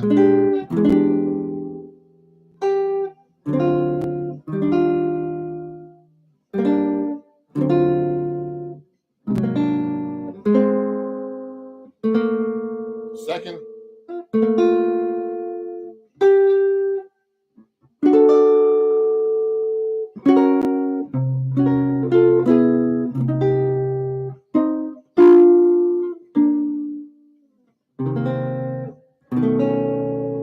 See, I did a tritone substitution there instead of the tritone substitution. Umir mentioned that before. Yeah. So Odette said they understand. He or she, I think Odette. I don't know who you are, but Odette said, I like the third. You understand that better with less notes. Yeah. I mean, it depends on your knowledge too, everybody. Some people are like, want to do really fancy, like crazy harmonies on this stuff, but you can make it simple. It sounds good too. Let me see if there's any questions here. Hello, Nathaniel. Alucard Tapes, can you play a tune to tell us what a passing was through your mind as you play this? Yeah. Hey, thank you, Amir. I'll see you, Amir, later. He's coming to take a lesson soon. So, can you play a tune and tell us what's passing through your mind? Like, you know what? When I'm playing, guys, there's all kinds of things I'm thinking about. I'm thinking about getting some lunch. No, I'm just kidding. There's all kinds of things I'm thinking about. But the most important thing. Oh, let me see. Oh, someone's asking me if they have any written material about this. So look, guys, and girls and everybody else who's watching. If you if there's some books. So here's a book I want to recommend to you. Please go to Amazon right now or Hal Leonard or wherever you buy your books. And I actually have a book that's out called Chords at Your Fingertips. If you can see that, that's actually backwards. Okay. I'm going to write it down on the thing, but it's Chords at Your Fingertips. And there's a bunch of lessons I have here about harmonizing. Okay. Some of my lessons are spicing up your playing. Jazz reharmonization is in this book. Okay. That I wrote. There's some guys some great players in here like Sean McGowan and Adam Levy that are great teachers too. Jane Miller that are teachers that work for Acoustic Guitar Magazine. This is a book through my where I work for. I'm a writer for Acoustic Guitar Magazine. And I've written a lot of articles about chord melody and all kinds of other stuff. I actually have a new article out right now in Acoustic Guitar Magazine. It's all about the harmonic minor and melodic minor scale. That's a hip scale. It's all about the chord voicings. Okay, so you should know your chord voicings not only in major but in a melodic minor and harmonic minor. And I've been working on that too. I still work. I still practice. So I still need to learn new things. I still study. So this book has a lot of things about Chet Atkins style of playing, reharmonization. I do in this book. So definitely pick this up if you're interested in doing that. Um, also how to do chord melodies in this book too, actually. So things we're working on today. So pick up this book. Oh yeah, this doesn't look backwards. Oh, sorry. Okay, maybe I'm seeing it backward. Okay, so that's the book. Okay, everybody. Okay, I mean, actually, guys, I teach online. If you want to study with me, just you can reach me by email. I'm going to put my email here. So that book is I'm going to write it down right now. It's called Chords at Your Fingertips. And then I'm going to keep playing here in a second. That's the book. And then my email, I'm going to put it here, ronjacksonmusic@gmail.com. And you could actually study with me there. You could actually email me and, take a lesson. I have tons of students I'm getting from YouTube and Instagram and everything else. So let's continue with the subject of chord melody. So someone asked about doing Nardis. Oh yeah. So when I'm playing, there's all kinds of things going on my mind. This about the changes, the timing, the chords, the melody I'm going to be using. But it's hard when I'm playing. I'm just playing. You can't think too much when you're playing. Okay, you got to be practice. You got to practice so much that you're not thinking when you're playing. That you're just playing. Okay, unless it's something like you're reading and you don't know what's going on. Okay, so look at this, Lewis Carter. Okay, sounds great. Thank you, Lewis. So let me go to Nardis. Someone was asking about that. He won a seat to this live lesson. So let me get out Nardis. And now Nardis is tricky. So we just did Cherokee. So we did a partial arrangement. The bridge is easy on Cherokee actually, and we'll go back to that in a minute. Let me just go back. Let me answer this question. I'm going to get Nardis out in my book just so I can look at the melody. So Nardis is like this. It's a Miles Davis tune. You should know the melody separate also, everybody, if you're doing chord melody. To the song. So look at this. So I like this song. It goes. Okay, it does this. There's a counterman. Okay, and then it goes.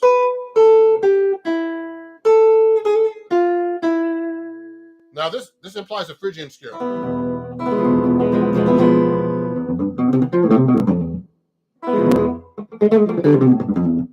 I love that scale. Okay. So that's the third mode of the major scale. Okay.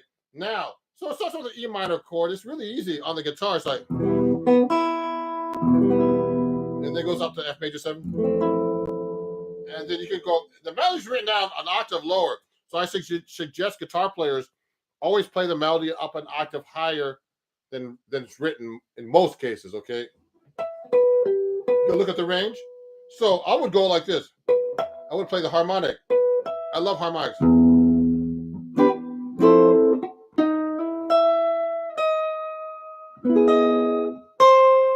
Then it has that melody here.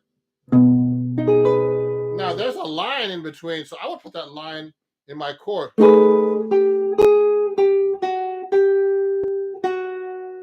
okay, while that melody's going.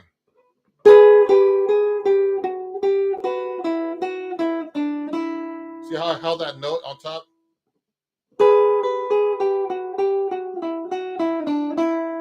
Okay, and then this is for Patrick. Okay, this is an A minor 7 with a 9 on top. So I would go like this.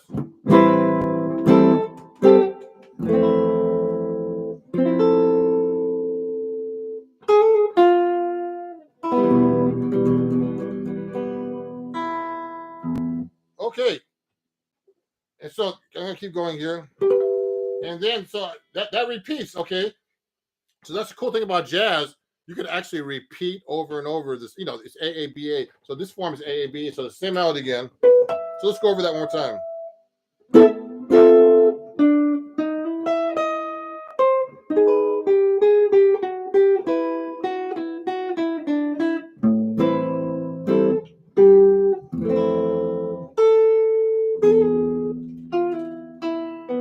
Now the bridge is easy. You just go A minor 9, the F major 7.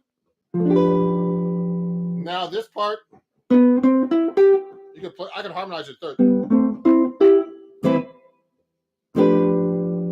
Now the 2-5, D minor 7.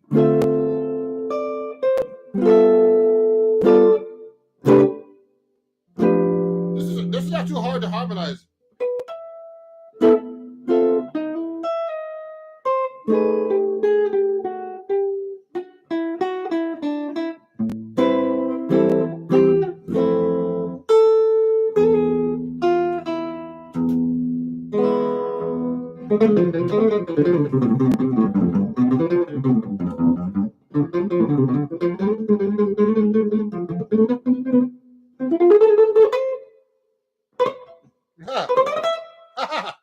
Okay. I'm just messing around there. So look at this. Nathaniel Nelson, how many hours do you practice every day? Well, yesterday I couldn't practice at all because I was too busy.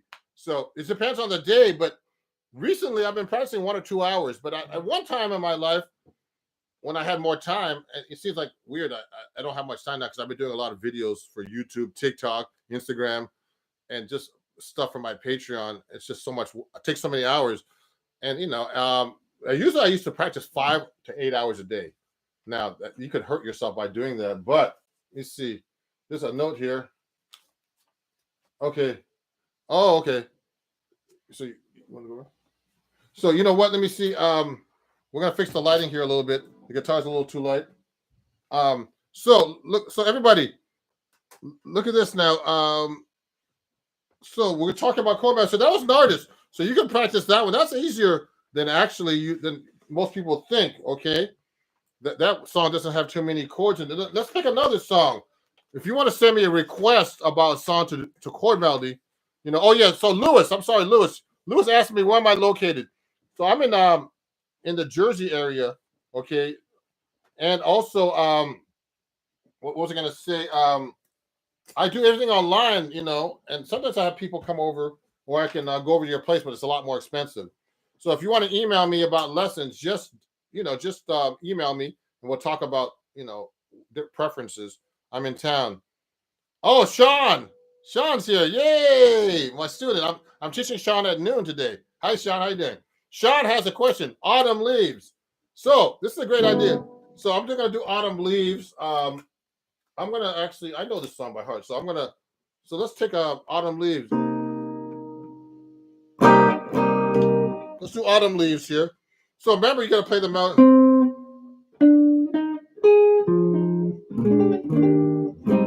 So this is C minor. I'm going to do it in G minor. So I would go like this. I'll do it like this. Now, it's a little easier to do this when there's a lot of melody notes in the beginning.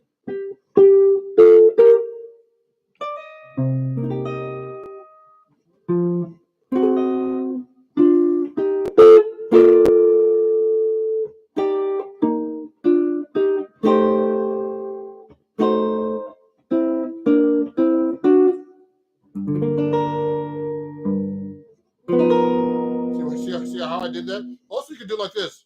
You can do the melody note single. See, I don't like the chord is too thin up there like this, so I like to do this. See,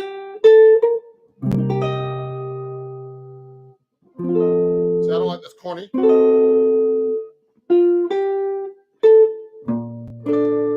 So I'm doing these stretchy chords. So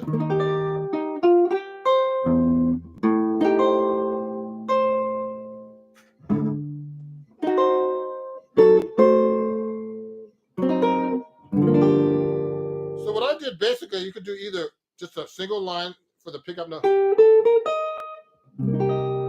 then play a chord under it. Use your finger like this to do that kind of stuff.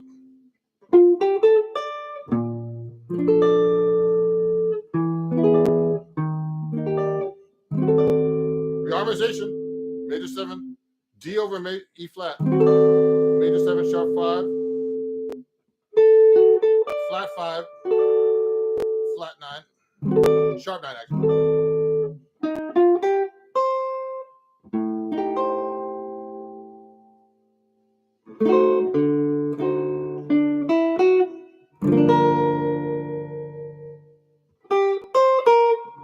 Now the bridge.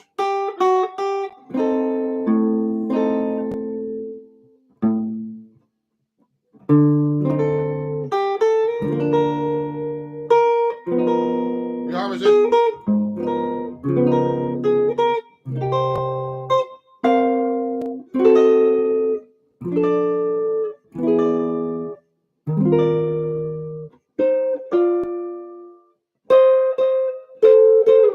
I'm using minor thirds there.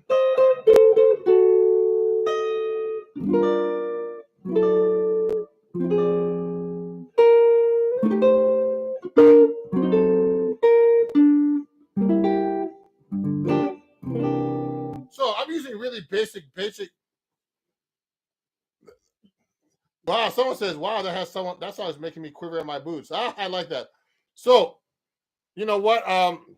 So that's Autumn Leaves. So that's a really common song, but with more melody notes like that, you have to be able to be more creative. So I can do all kinds of things like that. So I'm using thirds there to use single lines to do the pickup note. A pickup note is the note before the melody comes in. So it's like 1, 2, 3, 4, 1. That's the pickup note. So I'm going. So that song is a nice song to do chord melody with. Okay, that's a really basic one, but you can make it fancier and hipper.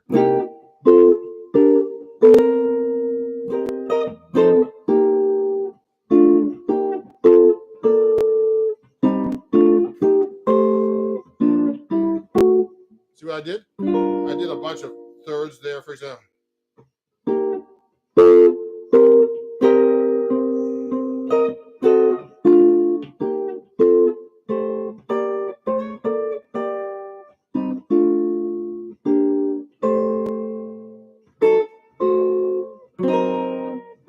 Now, you don't have to play the roots all the time in the chords.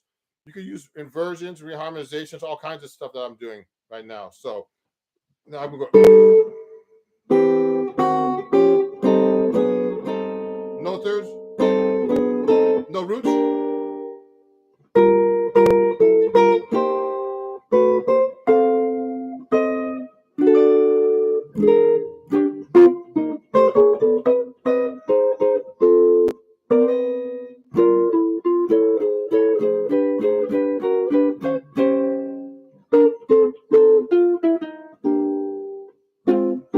Okay, so that's another song. Oh, cool. That sounds like a church song. Okay, what church song? Do I have perfect pitch? No. Someone's asking me if I have perfect. I like some. There's always these guys that always ask these funny questions when I'm doing these shows. Do I have perfect pitch? Play Chick Corea? Do all this? So yeah, no. You know what? No. Now I'll tell you something, everybody. Perfect pitch does not make you a good musician.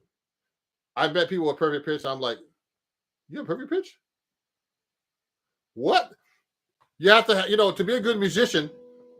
Of course, you have to have good ears, but you don't have to have perfect pitch. Most people don't have perfect pitch, and I know people who do have perfect pitch. So, and some are good and some aren't. Some aren't. You have to have good rhythm. You have to have good ears. You have to have good timing. Timing is the most important thing. You have to have good technique. You have to be able to listen to people around you. Perfect pitch is just identifying notes. So people are really good at identifying colors. And that's what perfect pitch is, identifying notes. So if you're good at identifying colors, doesn't mean you're good at, like, I don't know, architecture or something, or whatever that has to do with colors, you know what I mean? So perfect pitch is just a skill. Having a good ear is a skill. Being able to pick up things by ear, by being able to listen to music and just, so those are very important skills. You have to have basic skills to be a good musician. To be a good jazz musician, if we're talking about jazz here in general, you have to know how to play over changes. That's the most important thing. Now, to be able to play over chord changes takes a lot of basic skills. Like, it's hard to be a good jazz musician because you have to be able to play this stuff exactly at the right time with the right notes, with the right feel. right timing, everything is just like, and to play simple stuff, if you're good at that, just simple stuff, you're a good musician. But it's hard to get to that point because it takes a lot of time, and you have to have really good timing to do that and being able to hear things. And so perfect pitch has nothing to do with anything, I think. So anyway, and so those are skills. These people don't tell you this stuff, but perfect pitch doesn't mean anything. Okay, so now I want to learn perfect pitch just because it's a good skill to have, but it doesn't really matter for my playing. So anyway, I'll give you a good example. I'll try to teach my granddaughter perfect pitch because she's below 5. So you learn below 5. If you're before 5 and you start telling everybody like a color, that's orange.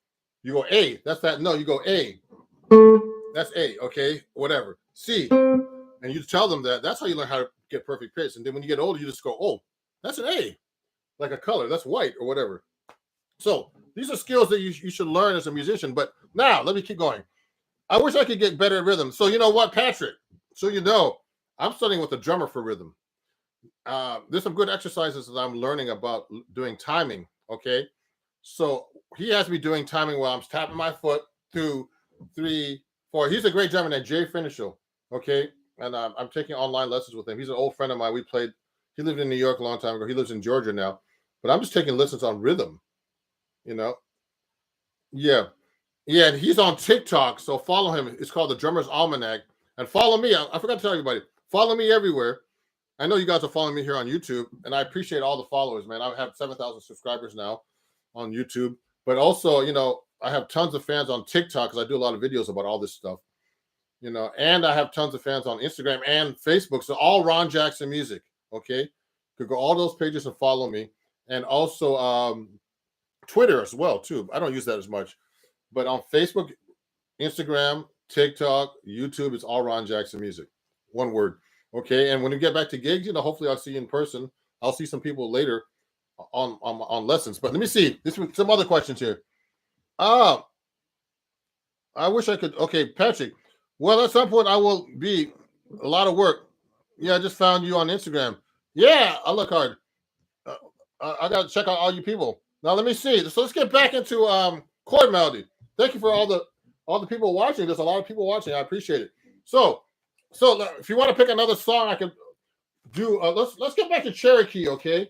Just for 1 minute. We didn't do the bridge. So remember we did Cherokee in the beginning. So I memorized the arrangement that I did earlier. So it's like this. You gotta memorize this stuff as fast as possible. Cherokee.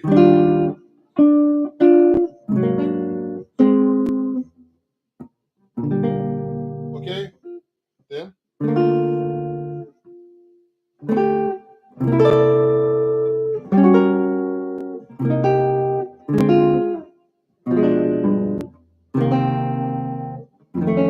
So I'll do a different way.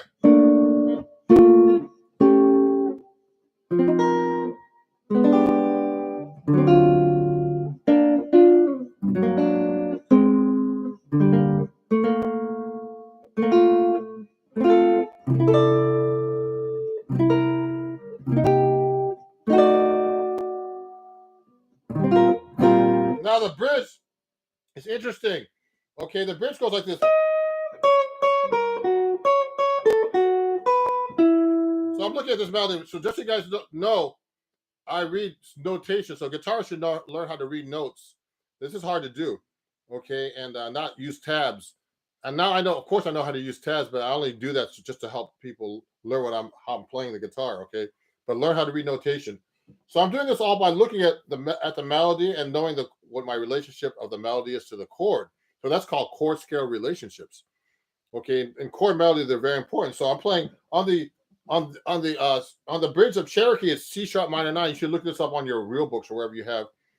And the top note is a 9. It's a D sharp. So that's a 9. So I would play a chord like that. Then change to the F7. Now it goes to the 9 and to the B major 7, okay? And then goes to the 11 to the 5th. I mean to the 7 to the 5th. So it goes like this. And then goes to the 9 of the B minor 7.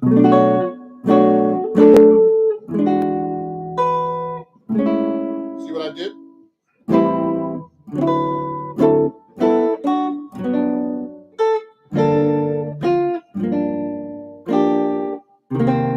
I did.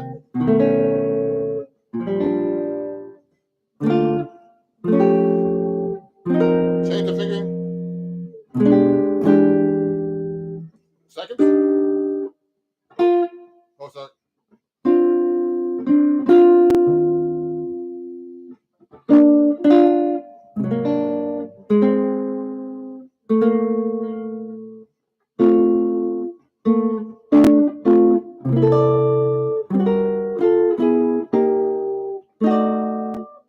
So we got a whole chord arrangement now for Cherokee.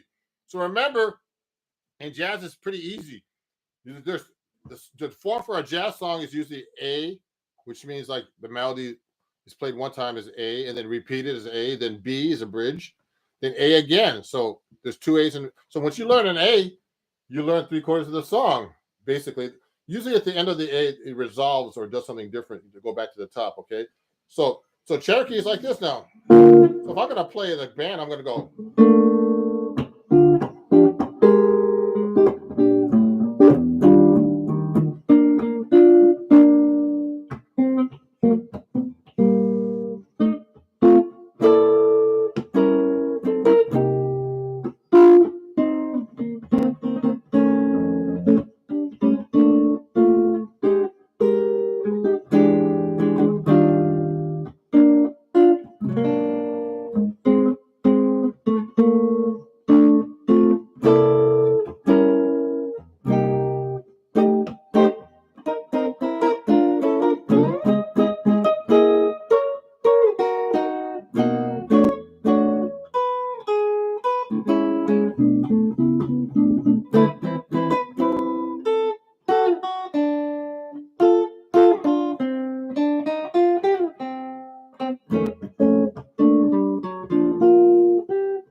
Okay, so I'm just messing around, but so when you do these arrangements, you don't have to play exactly the way it's written.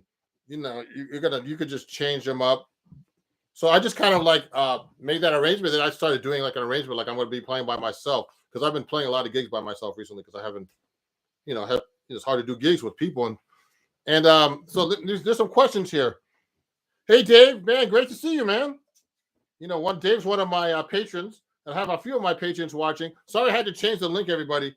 But what happened was I got live and I couldn't turn the camera on, so I had to make it public. It's public right now, but it's good to be public because a lot more people are watching now. But so if you're watching, everybody, this is for my patrons usually. So if you want to join my Patreon, I'm going to be doing these kind of lessons, and I have these lessons I'm giving out. I'm trying to put more stuff on Patreon, like more than usual. Like I usually try to post once a week. I'm going to try to post at least once or twice a week if I can. I have tons of material that I have to get through, and I have a lot of sites that I'm on now. So I'm just trying the best I can. Thank you, everybody, Patreon, for being so patient with me. Some people have said that I haven't posted enough on there. I'm trying to post more. Don't worry. I have a lot of stuff, so it's coming. It's coming. So thank you, Dave, for being a Patreon. So, and also for Reggie and a bunch of other people on here. Someone said, I look, I said, wow, you are jazz. Thank you. So Patrick, so nice to watch and listen to someone who knows exactly what to do, and I can make it sound and make it sound beautiful. You're an inspiration. Thank you, Patrick. Patrick just won a seat to watch this to know about what's going on. Now it's public, so it doesn't matter, but it's great, you know. And if you want to study with me, let me know. Remember, all this watching doesn't help your playing.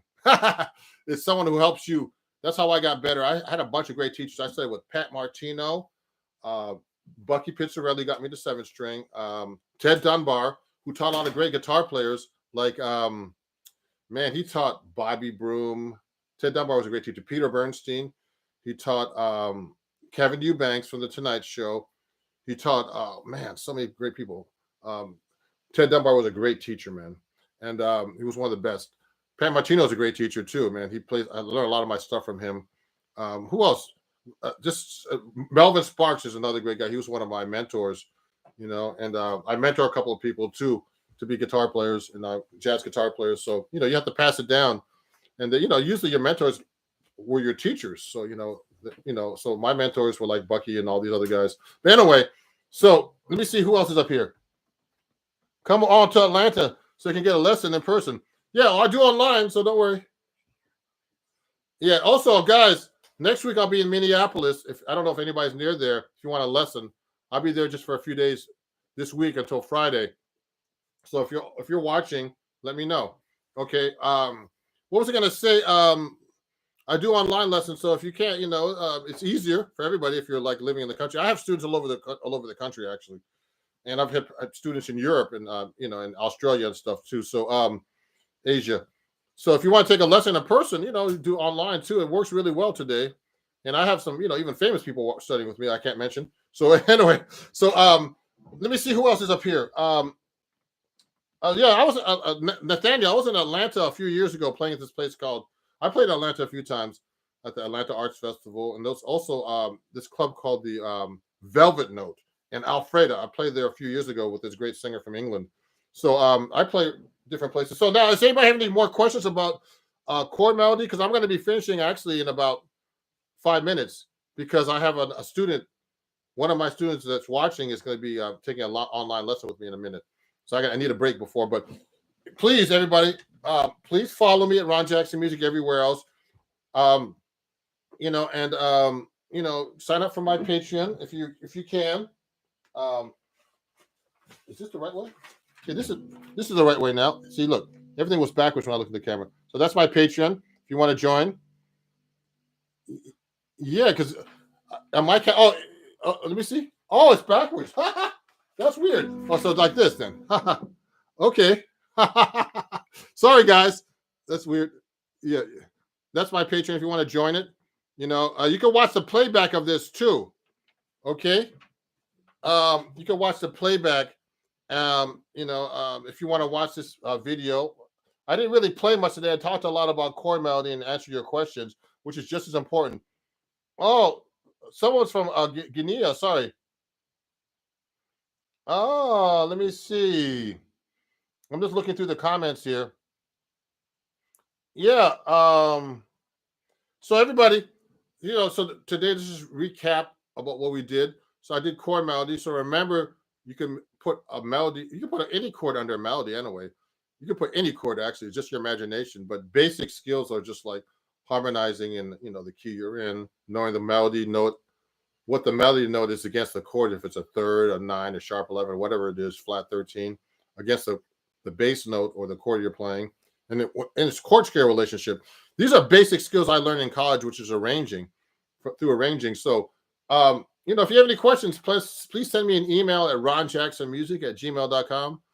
And, you can send it, in this live feed today, if you want, it's a comment.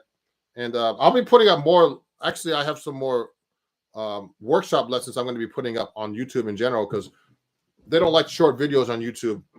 They like long form videos, and you don't get any credit for that, for your hours, for watch hours on YouTube for the short videos, only of the long videos. So I'm going to be putting more long videos, performance and lesson videos. So I have a lot of things to talk about, tons of stuff, but I don't have all the time in the world to do all these videos. So the editing takes longer. That's why I don't practice as much, because I'm doing these videos so much. So, and I'm trying to help everybody else, and so I have a lot of stuff to talk about in my playing that can help you, and hopefully, this workshop helped you today. And I'd like to thank everybody for watching, and I'll see you guys soon.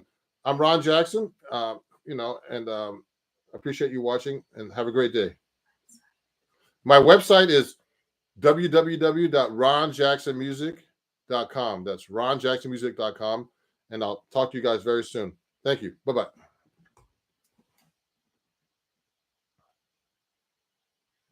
You're welcome, everybody. I'm just looking at the comments. You're welcome, Reggie. Thank you. Thank you, everybody. You can make a comment after too, okay? Write in comments after if you have any questions. Thank you. See you soon, Sean. Thank you. Thank you, everybody.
Oh, yeah?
Yeah.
Hey everybody, it's Ron Jackson. And what was I gonna do? Yeah, I'm editing this actually at the same time. I'm going live right now doing a practice session in front of you. And it's, this is hard to do, to practice in front of people. So I'm trying something different today. It's my second time practicing in front of people. I'm going to be setting up for TikTok right now too, so they can watch me practice as well. And show you how I practice. Like I haven't touched the guitar all day. I was running around doing this stuff, and so that's how it goes. You know how it goes. Let me just make a little note here for you guys. Where's my live stream? I can't find it right now. Here it is. So I'm actually live right now, and it's a practice session, and I'm going to be practicing my 7-string guitar a little bit. If you have any questions and you start watching this, let me know. Okay. I sent a chat. Hey, hello, Keon. How's it going, man? I'm going to look up there because my computer's down here, and I keep looking down. So I'm going to do a little practice session. But before I do that, I'm going to actually get people on TikTok right now. So let me see. Let me go to TikTok right now and add people. I'm going to go live on TikTok as well. So I'm going live there. I'm going to say practice session. I'm going to adjust the phone for me. Hold on. Trying to add a title. Practice session. Number 2. I'm going to do number 2. I don't know how much I can actually write on this thing, but let me see. So I'm going to go live there. So let me do that right now. Go live. I have a bunch of people on TikTok too. Hey, Melvin, this is my first time. Your first time for what? So, guys and girls, everybody who's watching, I'm doing a live session right now, and I'm actually going to do some warm-ups and practice in front of you. TikTok, and I'm on live on TikTok and actually YouTube right now, not on Instagram. So if there's any questions, let me know. So we're trying to adjust the panels here and stuff, but this looks good to me. I mean, you're gonna make some adjustments. Sorry. There's about 16 people watching now on YouTube. So I mean, what I usually do when I warm up right now, I've been working on. I always practice things, and actually, I always practice things that I don't know how to do. So, for example, like right now, I've been working a lot on these crazy arpeggios that I learned from a student. Like I'm gonna warm up right now. I'm on my 7th string, so I like to pick up the 7th string and actually do some things like that I can't do. So like one thing I can't do is like this arpeggio that's like it's like a 3-octave arpeggio. Okay, so this is a 7-string guitar. If you have any questions, so I haven't touched this thing all day. Okay, so one thing I can do right now is warm up with a scale like let's say a C major. Now, when the 7th string is completely different to play it, so I'm going to play like.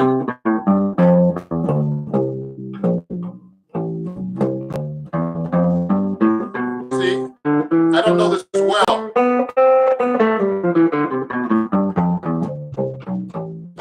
Now, I tune the 7th string to a low A, not like a typical B, like a lot of rock stars do and stuff. Then when they tune down to a 7th string, they do it tune to a low A. So I'm actually tuned to a low. I mean, they're tuned to a low B. So I'm tuned to a low A. So I'm still trying to get used to it. So that note, A, B, C, is the same note here. So the thing is,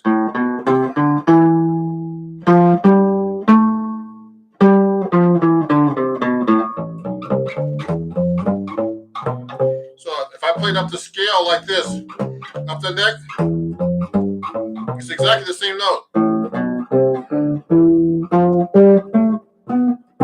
So it's the C major scale I'm actually playing right here. Okay, and this is actually, I'm not used to doing this. So when I practice, so just so everybody knows, you should practice things you can't do well. Never practice things you know how to do really well. So I'm just getting warmed up right now. So I'm doing a little practice session. So I'm going to practice the C major scale like with the 7th strings. I use a 7th string guitar usually now. And I'm trying to incorporate the 7th string more as a melodic tool instead of just playing as a bass note.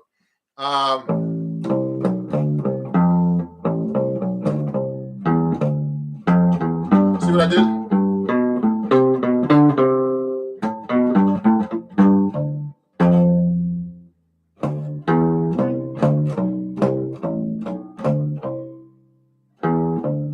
See that? That's tricky. I'm not used to doing that.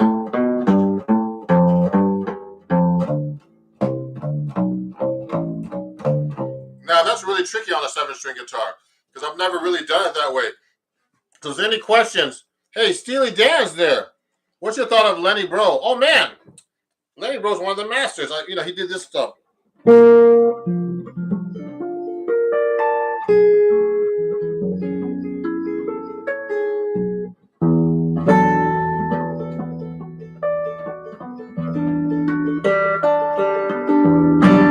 Those are some octave harmonics. He was great at that stuff.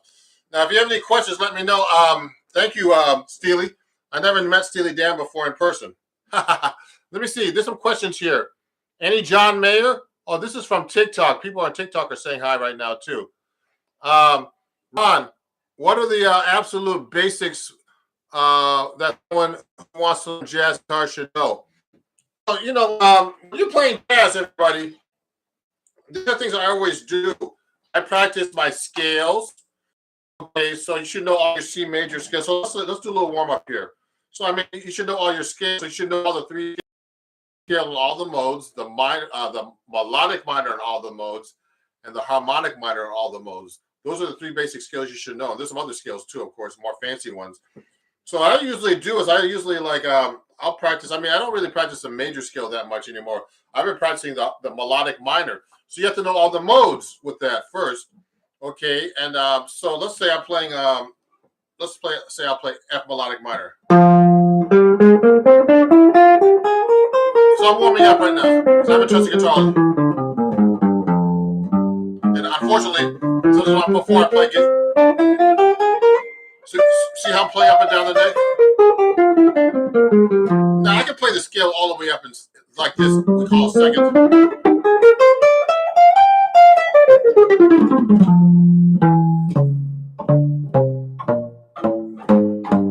So I'm trying to use the 7/6.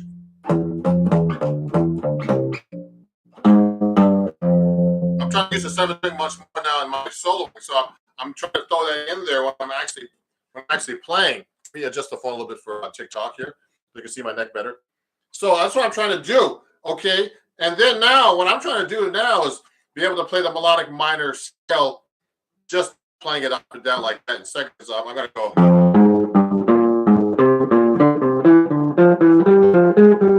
Now you notice I don't stay in the same position. I play all the way up and down the neck. Now you should get fluent playing up and down the neck. You should be able to play on one string.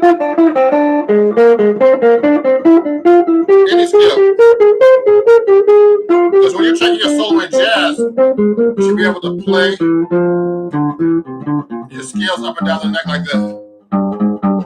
Okay, etc. So I'm playing, those are thirds.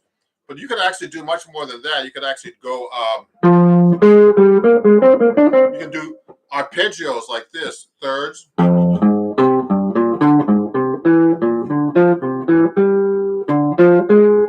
See, I can go up the neck like this. You should know the neck like this. Or across the neck.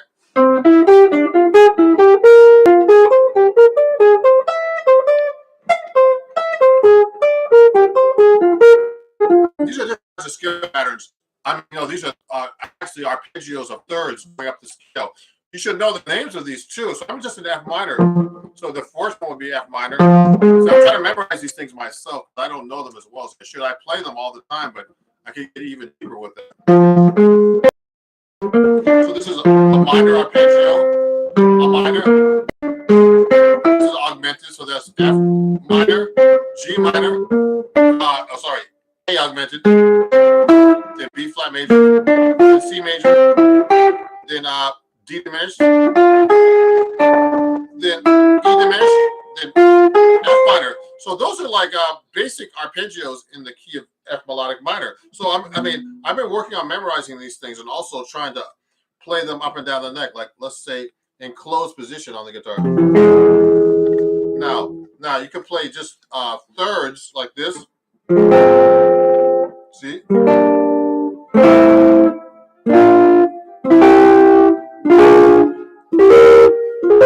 playing them up in thirds now, like that.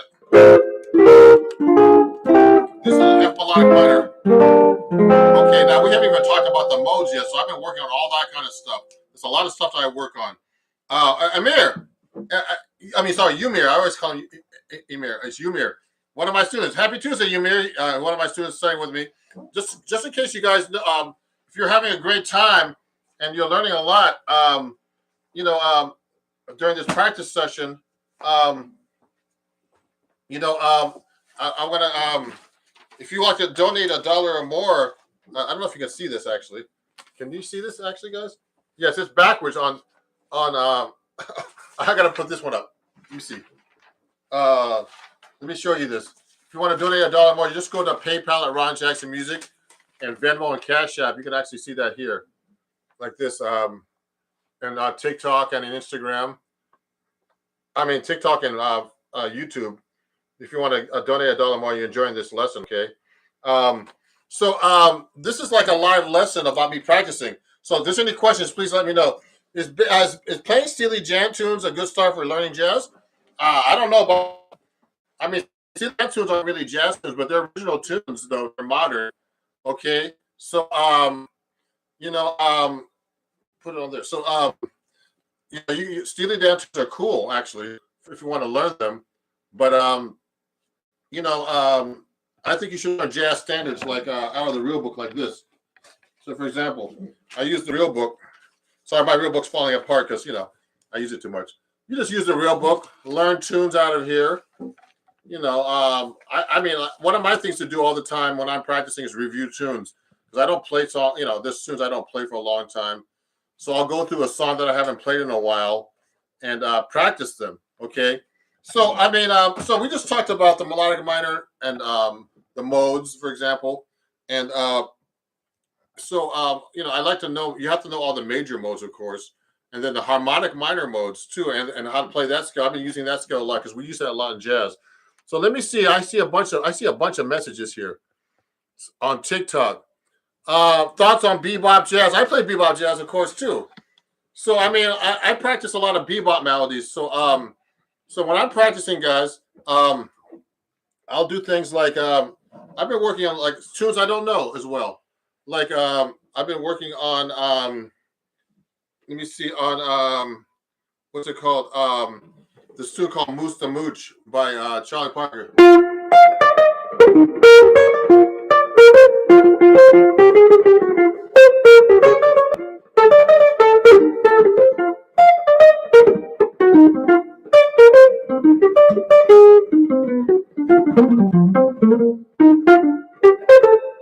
So I've been practicing that tune a lot. Okay. Because I don't know that tune as well. And bebop tunes are very important when you're practicing jazz. And so I've been working on that, just learning that tune, making sure I know it, because I don't know that tune as well. So I'll work on like that real slow, like the bridge.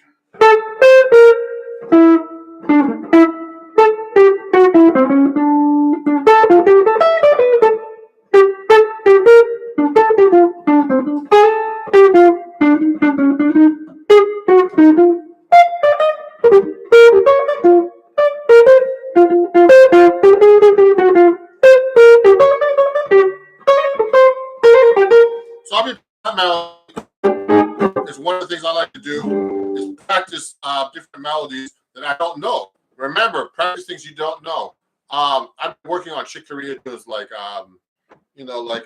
God Imagine.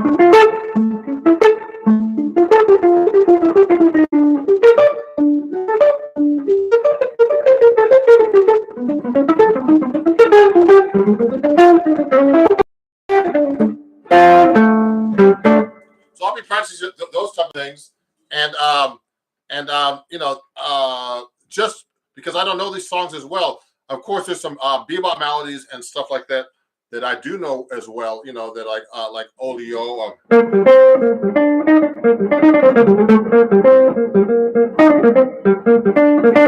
So that one I know well. I mean, there's a bunch of them I know well, but the ones I know well I don't practice because why should I practice them? Because practicing those don't make any sense. What makes sense is if you practice tunes that you don't know. Okay, so then I always do my practice sessions. So I mean, like right now, I'm practicing a lot of arpeggio type of work too, and picking technique like this, warm ups, sweeping, and things like that. Let me see. There's some questions here. Love your show. Could you talk about your favorite songs? Oh wow. Someone's asking my song really. There's a lot of tunes I like. But I mean it depends. A lot of the songs I like are jazz standards actually, and are pop songs, you know. So I mean, there's so many songs out there that I can't keep up with them, you know. So like my last album, which looks like this actually. Either you can pick it up anywhere. This one, standards and other songs. I did a bunch of pop tunes and stuff that that I converted to jazz. So I mean, so that's how I got into like So I like pop tunes a lot. A lot, I did a Drake song and a bunch of stuff like that. But when I'm practicing, I'm always practicing tunes I don't know as well. So there's different things like that I like to do with those kind of tunes. Let me see if there's other questions. Whatever I try to improvise, my soloing is pretty much limited to 1, 2, 3, 4, 1 and 2 and 3 and 4. Could you help me out with some exercises? Thank you. Okay, so here's a good exercise, guys and girls, who's ever watching, and also on TikTok. Okay, so when I'm practicing, I mean, if I'm playing like, let's say I'm playing like one of my students, Yumir, we were talking about rhythms. So a lot of jazz is actually eighth notes. So if I'm taking a solo like this, so that's 1 and 2 and 3 and 4 and 1 and 2 and 3 and 4 and. So, but sometimes I can go.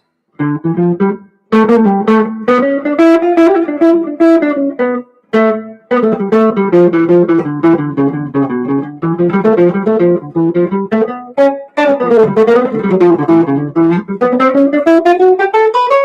I'm doing is I'm actually doing some triplets and things like that, and I'm doing eighth notes, of course. Those are swing eighth notes too. So there's swing eighth notes and straight eighth notes you can actually practice. But I like to change things up. So if I'm taking it like, let's say I'm playing a line like this, you can go.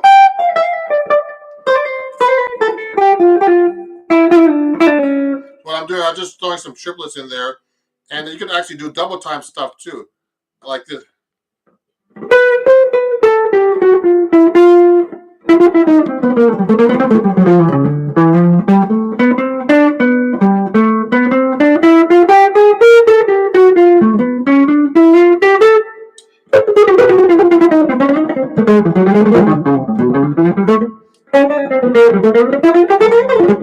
So what I'm doing is I'm actually doing 16 notes, and you can do triplets too.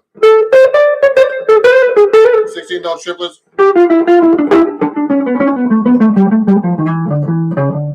So I'm only playing on D minor right now, but I'm actually switching up rhythms. You can do triplets. So you have to think about the rhythms you're actually playing too.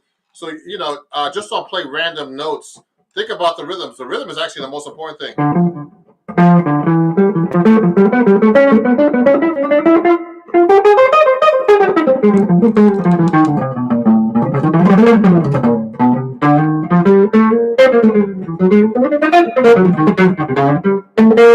So I'm just switching between eighth notes, 16 notes, and sometimes triplets. Straight triplets. Like you could do quarter note triplets. So I go 1, 2, 3, 4, 1, 2. You would sing it triplet, triplet, triplet. The playing, and you have to be really conscious of it. So what I like to do actually a lot is like, let me get my metronome out here.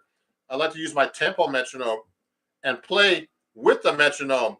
So, you really know what your timing is. And it's very important to know your timing. So I'll play with the metronome here. Let me play it. So I'll use my metronome. It's very important to use a metronome. I'm looking at all these questions here. So I'll use my my metronome to really get it together and try to play for people. Let me see if I can answer some questions over here on TikTok a little bit. Can you play the intro of what's this? Octopus what? Garden? I don't even know that's sometimes you guys send me stuff, I have no idea what you're talking about. Yeah, I'd have to know what that song really is. Let me see. There's a bunch of people that joined on TikTok. Let me see if there's any cool questions that you can ask me. You should you play should you play some bachata? Or that would be bachata. You know what? One of my students plays bachata. I don't really know no bachata too well, but I like to. That's Dominican, isn't it? Do you know Pat Metheny? I met Pat Metheny. I hardly hear people talk about him. Oh man, Pat Metheny was one of my main influences when that's one of the main reasons I started playing jazz guitar. I used to see him in high school, and I've met him a couple of times. Like I used to teach the National Summer Guitar Workshop, and he used to go and do a workshop until they went bankrupt. Those guys. That was like 15 years ago they went bankrupt, National Summer Guitar Workshop, but that was a really cool thing. They used to have all the great guitar players. I used to be one of the teachers, and I used to be in Connecticut. So, yeah, Pat Metheny is a great influence. Pat Metheny was like a child prodigy. He played exactly like Wes Montgomery when he came out, but when he started, when he was in high school, but then he decided to be himself. And so he started really getting it together. So anyway, so we don't have a problem with the background here, but no one really cares. They're into the music. So how do you memorize all the standards? I have a tendency to forget chords and melody easily. Oh, that's true too. Everybody. So when I'm learning a standard, if I haven't played a standard in a long time, I'll forget it. That's kind of normal. So if you don't play, you lose it, you lose it. I mean, you don't use it, you lose it. That kind of saying. So you could actually, I'm gonna move a stand out of here because the production manager is trying to help me here. So yes. Oh man, thanks everybody on YouTube for watching because I'm trying to get more people to watch me do lives, and get more stuff out to you guys instead of talking about like all these my performances and all these little shorts I do and everything. So what I do is when you to memorize a tune, you have to get in your head. So when I'm learning a new tune, I have some new tunes that I'm actually learning. I got to think about them. There's a bunch that I don't know that I've always wanted to learn. Like if I forget a song, I'll start. First, you have to have the melody in your head, so you don't forget it. Like this song, like let's pick a song right now.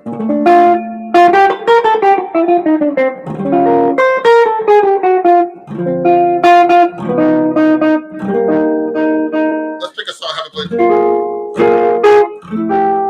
Like I haven't done the Days of Wine and Roses in a long time, so I would go. So I know what the melody says. I haven't played that in a while.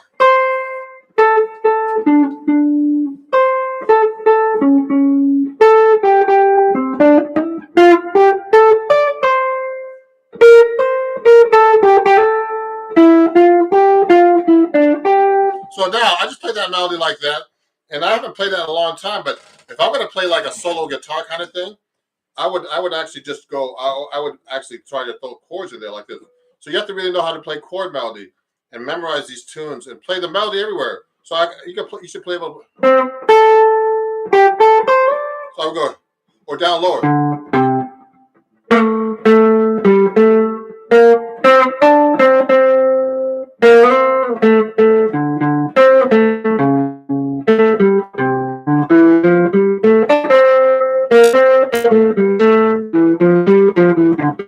See, what I did was I transposed it down an octave because I don't know how to do it in octaves like that down. So I mean, you practice the melodies, you have to really know them inside out because you know what? Everyone knows what the melody sounds like. So they'll tell me the first to tell you played that wrong, and the melody is actually the most important part of a song. So I practice these melodies, and if I know the song well enough, I'll transpose them to different keys.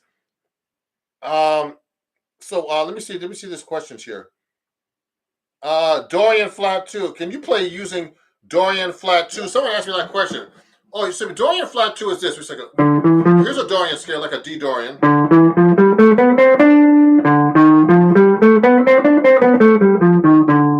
So that scale.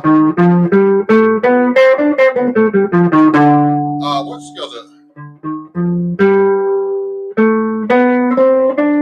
That's actually that comes from what melodic. You can use that scale. I'm just trying to figure out what the scale is there, because there's a Dorian natural 9 is very common. Or actually, Lokian natural 9 is a very common one. But Dorian flat 9 I use sometimes in my playing. Okay. Now let me see. Let me answer some questions here on TikTok. Now, guys, if you're enjoying this and you're learning a lot about my practice and how to practice sessions today, I'm doing an open practice session. I'm actually accepting donations.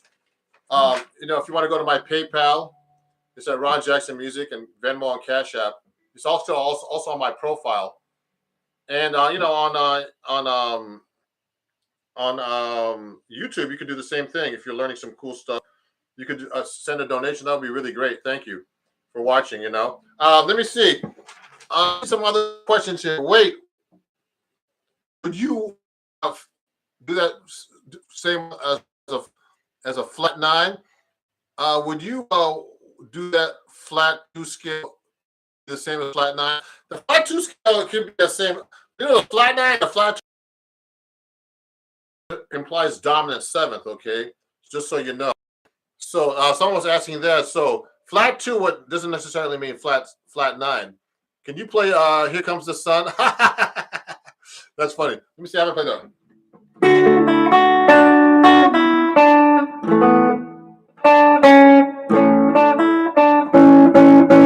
haven't played that song in a long time, so I have to look at the music. Now, how do you jump? How do you jump down to the 5th of the lower string so quickly? I find myself getting stuck to the 5th on the lower string quickly. I don't get that what you mean. Like, I don't understand what you mean by that question exactly. Getting lost. I don't understand that question actually. Try to reword that a different way. Whoever that was. I know that there's some basic theory from being in a band for 6 years. What should I learn to play the first on guitar? So you know what I mean. One good book I like to use, and I've been using this book. This book actually shows you everything, everybody. So you know, I use this William Levitt book, A Modern Method for Guitars Backwards, of course. I'm not left-handed, just so you know. So this is the book I use to actually practice. Okay. Um, I'm actually, going through the whole book, and I know most of the first two books, but not the third book. But I know most of the stuff. But there's a lot of stuff I don't know. So I'm always learning things that practicing things I don't know. So when I'm actually practicing, I'm just practicing things I don't know. So one of the things I wanted to show you guys today were some of these arpeggios that I learned from a student that I've been working on. Let me pull these out for you. They're really cool arpeggios. So one of those arpeggios is like I'm playing like let's say I'm playing an F major arpeggio. Now I'm playing it on 7-string guitar. Watch this. So I gotta put that low note. Now this adding the 7-string adds that low note, and I play a low A. So that's an A, C, F. So this is F, A, C, F, A, C, F, A, C, F. So that's actually a 3-octave arpeggio. That's one of the things I practice, but I know that one really well, kind of, except for the low notes here. Now, I usually don't practice it fast too, because I gotta practice it slow, so I learn it. So there's another arpeggio I like to do. This is a major arpeggio, okay? And one of the major arpeggios that I don't know as well is this form, like this. Let me get my 6-string out so you can see this a little bit, because I've been confusing it with my 7-string. So my 6-string guitar looks like this. I will get this out. And if you guys are enjoying what you're learning, I have a new article in Acoustic Guitar Magazine that just came out. Okay, let me see. I'm sorry, I'm looking at the wrong place. I have a new article in the March-April issue. Okay, and this is it's on the harmonic and melodic minor scales. So go check it out. My new article is on page 50. Let me open it up for you. Here I am. Check it out. You can watch me. You can read about. It's a really good article about the harmonic and melodic minors that I need to still work on, guys. I mean, there's a lot of stuff I don't know. There's a lot of stuff I do know, but in my case, I always feel like I need to get a lot better. So everybody feels that. So there's a lot of cool exercises in here in my new article. So go check it out. And also through the same company, Acoustic Guitar and Hal Leonard, I have a book. If you want to learn about chords, I do great articles here. You just go to my website, ronjacksonmusic.com, and you can actually learn some chords at your fingertips right here in this book. And there's some great writers in here like Adam Levy, who played with a lot of different people. Some great authors, Adam Levy, Sean McGowan, Jane Miller, and Jeffrey Pepper Rogers, who used to be the editor at Acoustic Guitar Magazine. So I'm involved with Acoustic Guitar Magazine for a long time, and I do a lot of writing for them. I've done about 30 articles. So now here's my 6-string guitar. So the 6-string guitar is really easy to play for me now compared to 7-string because the 7-string is really hard. Sometimes I get lost just because I'm trying to throw that 7-string in here. So this is like butter. I usually use a lighter pick because the strings here are much, much smaller, okay? Now, before I keep going, I want to see if there's any questions here. Hey, I love your stuff on your show. Show me some medium advanced picking techniques to build string speed, please. Okay. So you know what? So when I'm warming up, I like to do this exercise. The trill exercise like this. Okay, it's a really good exercise to warm up with. And I use the George Benson picking technique, so I'm going sideways. But if it's it's only on a flat wound string. So I really haven't warmed up today because I just started doing this. I'm supposed to be a practice session. So I'll go to this string. It's a tremolo. I go as fast as I can. And I do loud and soft. Loud. See how I keep my string the pick really close to the string?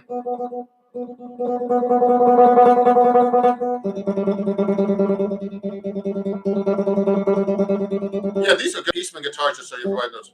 And I go across, and I actually play more to the side like this, not straight when I'm using a flat one. I use the George Benson picking technique, but some people have it really angled like that. I don't play that angled, actually. I kind of do it like almost straight, but not quite. So that gives me speed. So, I mean, I did a TikTok recently, and I have to actually do a long form video for YouTube. It's on economy picking. So I do a lot of alternate picking. So one of the ways you can get faster picking is do alternate picking. So you should pick down and up or up and down everywhere.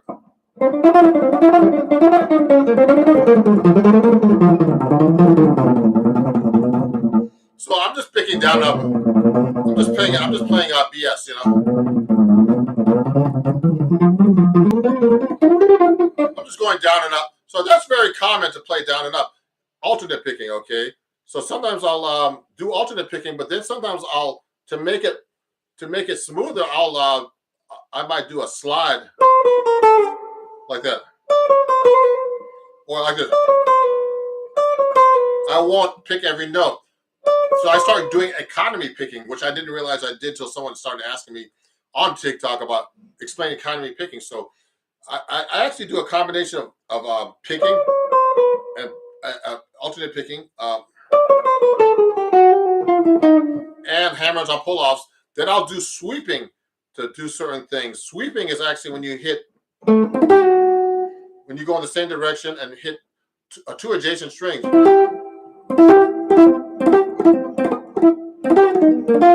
So that's a good exercise I'm just doing right now. I just did a major arpeggio, went down in half steps, and went all the same direction. I went down, up.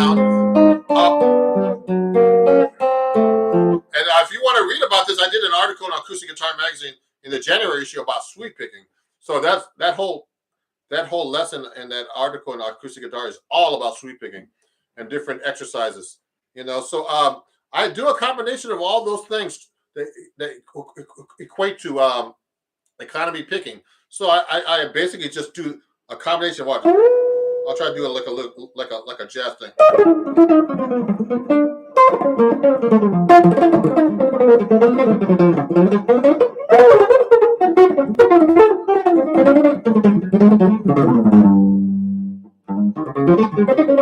Well, I'm just doing a combination of sweeping, hammer-ons, pull-offs, and alternate picking.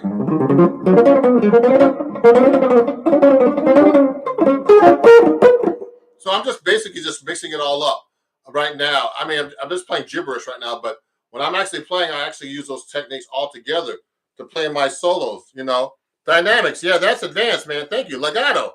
Yeah, thank you, Schizoid Man. I like all the names you guys have. There's some wild names on TikTok, guys. I won't say the names sometimes. Love your videos. Do you have any exercise to help me understand octave displacement better? Oh, octave displacement. Okay, hold on. I'm going to answer some questions on TikTok. I can't forget you guys.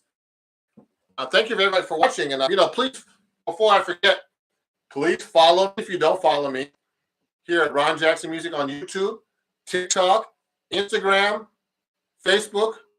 Man, there's another place. Okay, a bunch of places. So what was I going to say? So octave displacement, I want to make sure you know. So when I'm playing, I think he means like to find your notes from the different octaves. So, I mean, that takes time. You have to really know your neck. So if I'm playing, let's say, I'm going to pick a harder note, like an A flat. You should know how to play them across.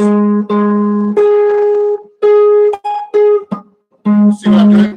And figure out every way. Oh, you can't see it too well.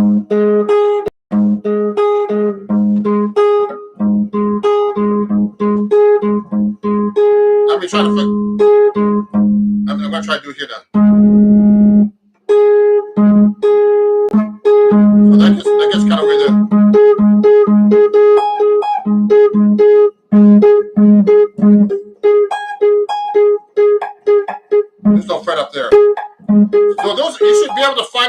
from any position. When I see the octaves, I see the scale too, like the A flat major scale. So I see the octave. You should be able to go up the scale and octave.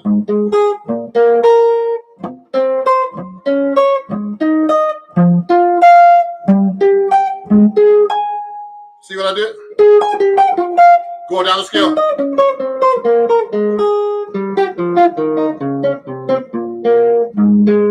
Okay, so that's how I displace octaves. Thank you for asking that question. Joaquin Ruiz. Okay. Someone's asking that they still have trouble learning a minor scale. Now, this, just so you guys know, I mean, I've been working, I still work. There's a lot of stuff I don't know. I know a lot of stuff, but there's a lot of stuff I don't know because if I knew everything, I'd be a computer, a genius. I'm just kidding. So, what I try to do when I'm actually practicing is practice scales that I don't know. So, if you want to learn the minor scale is basically a major scale with a flat 3. So you should know how to change your scales. I have a video about that already. Change your scales from, the mother of all scales is the major. So let's say where the key. I want to change keys all the time now because you don't want to play the same key. The key of G. To make it minor, just lower one note. But if you just lower one note, that makes a G melodic minor.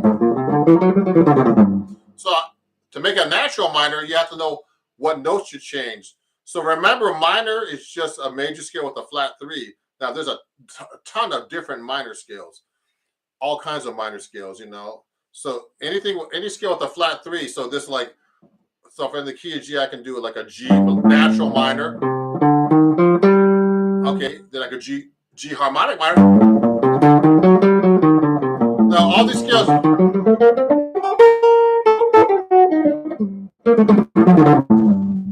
Play them, what's the word? Play them everywhere you can possibly can. There's the G. So what happens is you have to know what's change. So you have to know your intervals. You have to know the number system.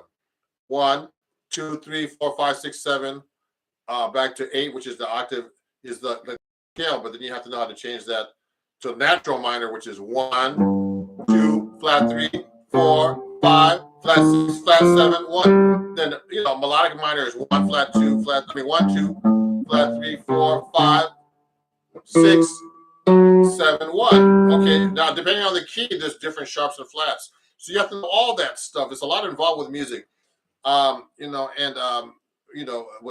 theory and all that other stuff to scales. So there's a lot of stuff. So with minor scales, there's a ton of them. You have to work on that. Learn the natural minor. In rock, most musicians use Aeolian actually, which is cool, and it's a great, great scale. So in jazz, we use all kinds of scales. Let me see. Let me look at this. Let me look at some TikTok questions here. Let me say hi to some people. Everybody, please follow me if you're enjoying this. How do you choose chord positions for a song? Oh, okay. So, I mean, guys, let's say I'm playing a jazz song. Let me pick any jazz song. Okay, I've been working on Got a Match by Chick Corea. So the chords go. So, I mean, it's basically D major 7.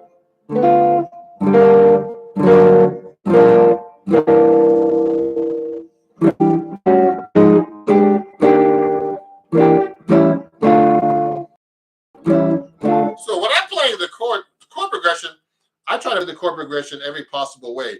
Now, this is a really great exercise I learned from Ted Dunbar, a great guitar teacher who taught a lot of great guitar players. So I'll play like this. So I just did it that way. Then I would do it here. Then I'll go.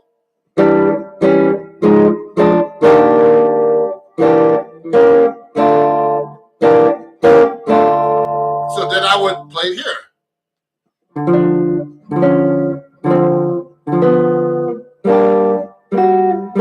Then I'll go.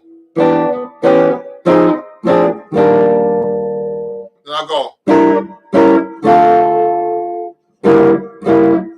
So I'm playing every possible finger I can do it. you have any boys that play that same question, that same progression? This is Got a Match by Chick Corea.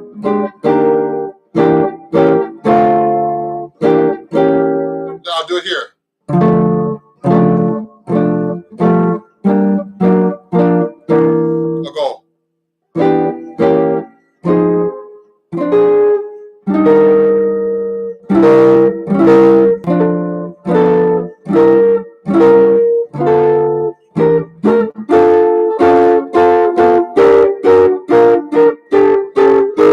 So you see how many ways I play that progression?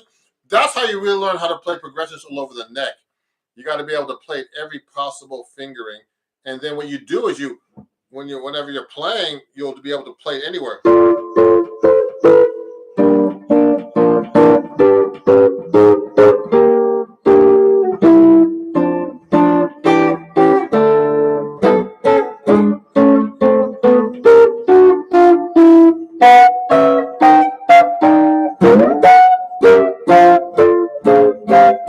So I just said same progression everywhere on possibly on the neck.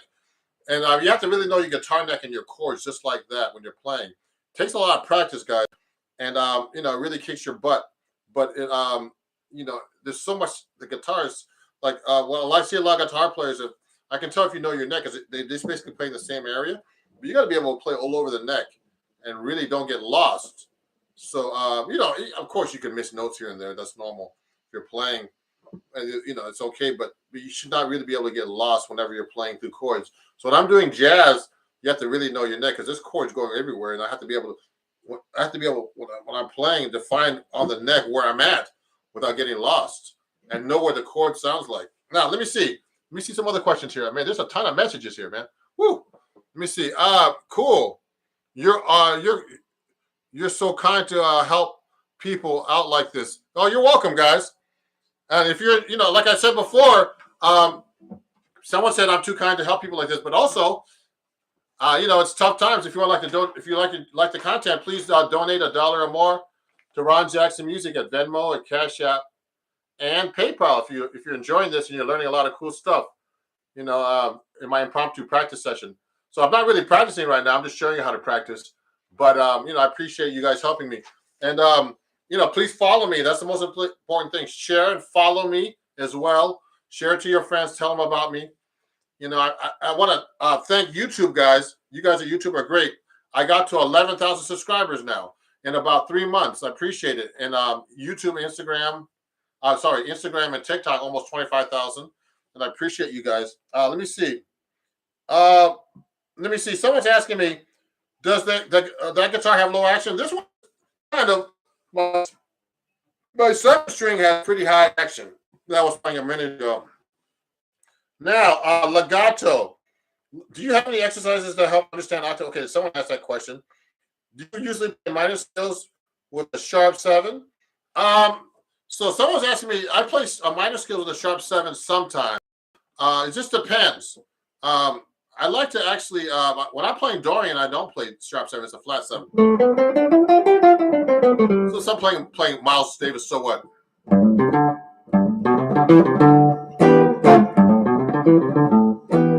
So that's a Dorian scale. I'm just playing Dorian. There's no major 7 there or sharp 7. But I'll do that to reharmonize. So I'll go, and I'll start using passing tones and all kinds of stuff instead of all Dorian.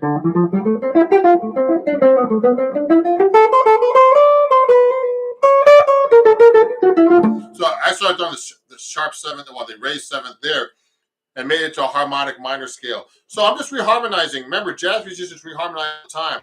So I feel like making a sharp 7 in the solo. I'll do that. I'll keep it natural 7. Or I'll keep it real straight.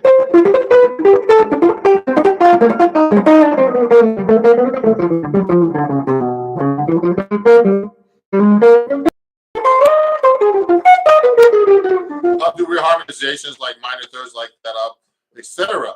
So yes, I'll raise the 7 sometime. I'm playing blues, and I'm just getting to jazz. So when I improvise, let's say over G7, do you play dominant arpeggio or know the notes of the Mixolydian scale? So guys, Okay, just so you know, when I'm playing a blues, I do all kinds of stuff. Okay, so that's from Future Lights. Future Lights, I like that name. So on YouTube. So if I'm playing, let's say I'm playing a blues in B flat. So when I'm playing a B flat chord, so I'll play like the minor pentatonic chords. Now that you should know all 5 fingerings of that. So I don't practice.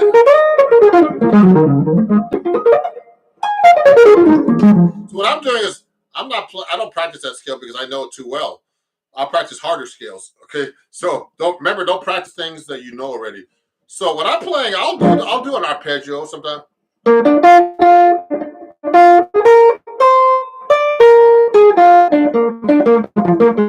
That's one of the things I would do. And I'll do like the dominant scale.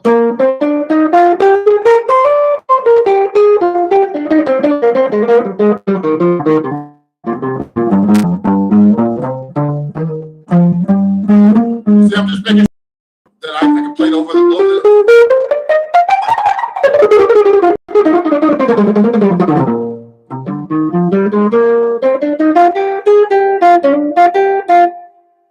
Yeah. So what I did was like I mixed up the scales right now. Okay.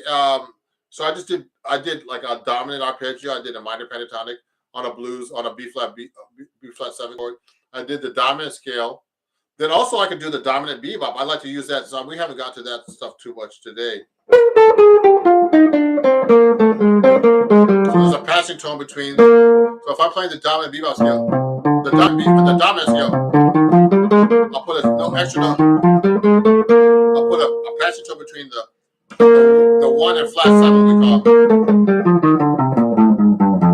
So I like to do that too.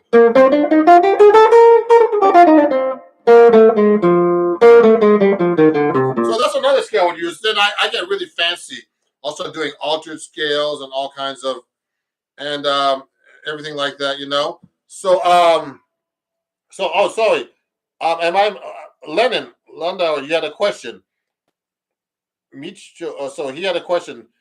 He's making all kinds of comments here. Okay. So anyway, so so I'm trying to practice in front of you guys, and there's a lot of questions. But so I hope you're learning a lot of new stuff today.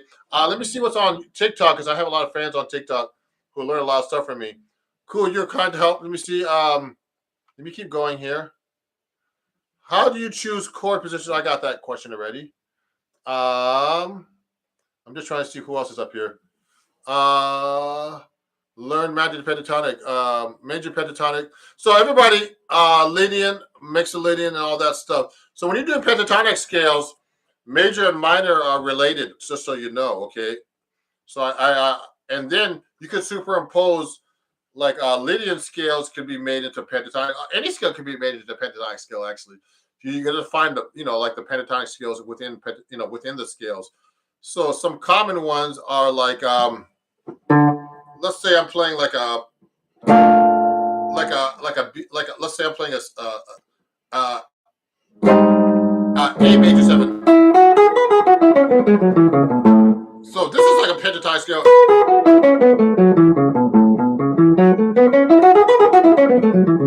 So I can mix up little.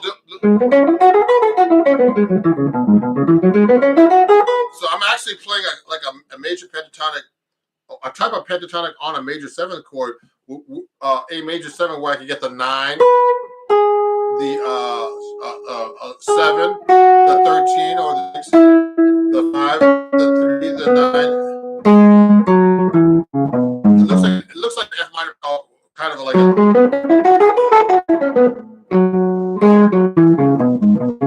so you can have your own pentatonic scales superimposing them and using them in your soloing. A really cool thing to use actually in your soloing. Okay. Questions here. How do you find the best chord positions for a solo? I already answered that question. There's a bunch of new questions here too. Oh, no, there's people that joined. So everybody, I appreciate you guys watching. I'm gonna probably finish up in a few minutes because I've been up for an hour. I'm just trying to see if there's any questions. So I'm just, whenever you practice, and I know there's a lot of questions for me to answer, practice things you don't know how to do. That's the most important thing. Now, I learned, I've studied, I went to Berkeley College. I've had a lot of great guitar teachers. If you want to learn how to play really and get your practice together, you study with somebody. And I forgot to tell you, if you're enjoying this, I also have a Patreon account, and where you can actually study with me. You can actually get like $3 lessons and less. Let me see if I have that with me. Oh, here it is. So I have a Patreon account. I'm starting to get a lot of patrons. So if you want to get some of these lessons written out that you see on TikTok and Instagram everywhere, and YouTube, go here, sign up for $3. Can you see that? Patreon.com/RonJacksonMusic. You can go $3 a month. You get at least one lesson a month written out, and you get a bunch of other stuff. I'm doing a workshop actually on YouTube again this weekend. That's going to be private to my members and students. So my students get like free workshops all the time like this. And I'm trying to do this right now for YouTube because I'm starting to get a lot of followers, and I appreciate you guys. And on TikTok, I don't go live on TikTok as much as I should. So I'm live on TikTok right now, and I appreciate you guys. I have so many great fans over there. Cool. You're so kind. Yeah, thank you. I'm just looking at the new messages here. So let me see what else is here. Yeah. So there's a bunch of questions here. I answered a lot already. Oh yeah. So someone's asking about playing faster. So when I'm playing fast, when you play fast, you just got to learn how to what's the word? Build up speed. And the best way to build up speed is use a metronome. I can't find my phone right now, but I'm trying to find my phone with the metronome, but it's over here somewhere. Anyway, so what I would do is, use a metronome to build up speed. I can find my phone. So look, I use a metronome to see how fast I can play. So when you start playing, like let's say at 150, that's pretty fast. So, well, that's 300. So I'll play, that's 150 half note. So I'll take that. If you can hear this, that's pretty loud. So I'll start playing along like this. I might have to play a little.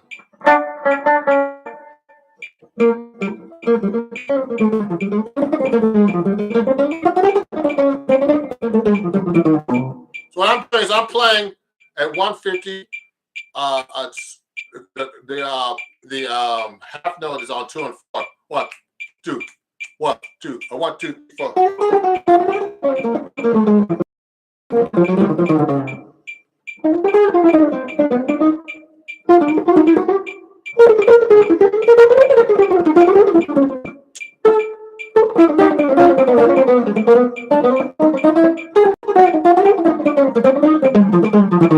So what you gotta do is, to be able to play that fast, I actually, I've been practicing for a long time these tempos, and you have to build up. You have to start really slow. So I'm at 150 right now, half note. And that's like 300. It could be faster. I mean, I played people played faster, but I build up the speed. I'll play like blues, whatever tune you're playing, jazz tune, whatever, and I would like just start speeding it up one increment at a time. 100, 1, 102, 103, and keep going until you're like at 150. So let me put it at 160 this time, see if I can play. So if I played at 160, that's pretty damn fast. I'll do that.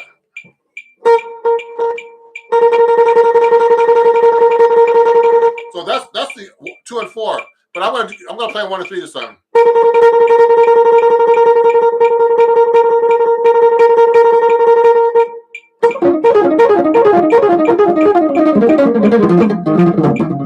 So that's pretty fast, actually. 160, that's 320. So I mean, I like to practice those type of things really fast. But I mean, to be able to play that fast, you have to be relaxed.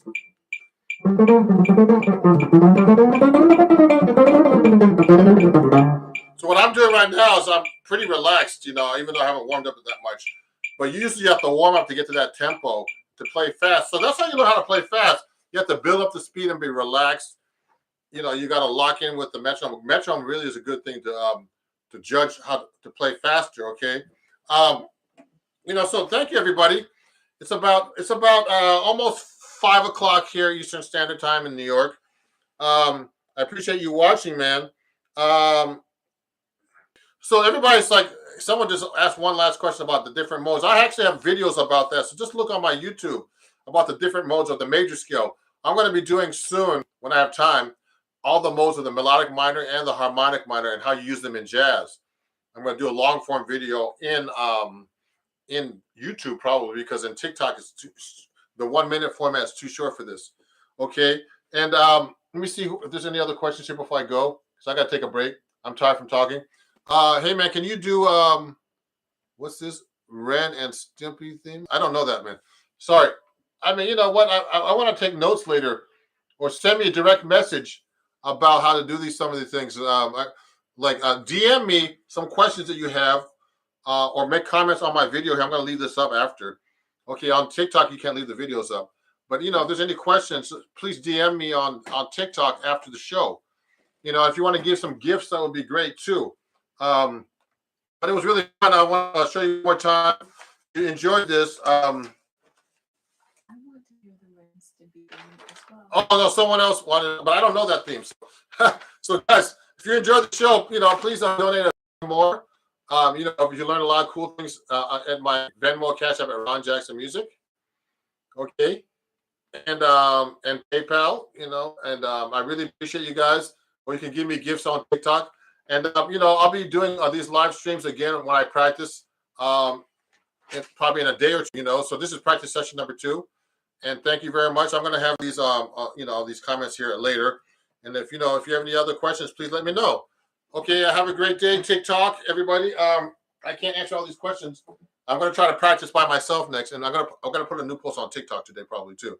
And I already put a post on YouTube.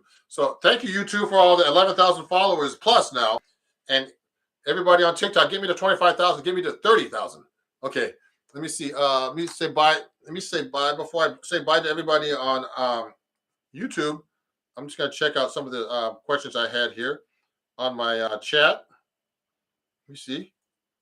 Let me see. Hold on. I'm gonna just I'm screenshotting some of this. So I'm going to show some of these comments to see what people were saying here on YouTube. TikTok, I'll see you guys soon. Okay, I would say I just see a few more things. Okay, everybody, I'll see you guys soon. Thanks for all the gifts and everything. There's some questions here. Okay, can you play these chords in order? D, G, and A. D, G, and A. Oh, sorry about that. Sorry I couldn't answer the question. Please show that guy. Play these 3 chords in order. D, G, and A. Okay, that's answered your question. Now I can play that so many different ways. D, D, G, A, D, G, A, D, G, A. So you should be able to play those so many different ways. Those are really basic chords. You should know how to play them in bar chords. Now, let me see. Let me get off this. I'm just making a screenshot of all the questions. Yeah. I'm just making some screenshots of all the comments that you guys made, to see if there's anything I want to show you guys later. I appreciate you guys. I got a lot of comments today on YouTube, too. So let me say bye to everybody. And thank you, guys. Have a great day. And we'll see you guys soon. Bye-bye. I'm going to say bye to TikTok and now. Okay. Oh, wow. I had a lot of viewers on TikTok. And now let me see. Everybody on YouTube, you can watch this after. Okay. I'm going to have the playback right after this. Okay. So thank you, everybody. It was really fun. And I'll see you guys. Bye-bye on YouTube. Bye-bye.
Hey everybody, Ron Jackson here. Just making sure you can hear me. Are you? Can you send me a text message if you can or not? Today I'm doing a blues concert. I'm going to be doing all kinds of different blueses. There's all kinds of styles actually for blues. This is my Patreon only concert. You know, I might make this public later now. I'll let you guys know. I'm going to make a small message.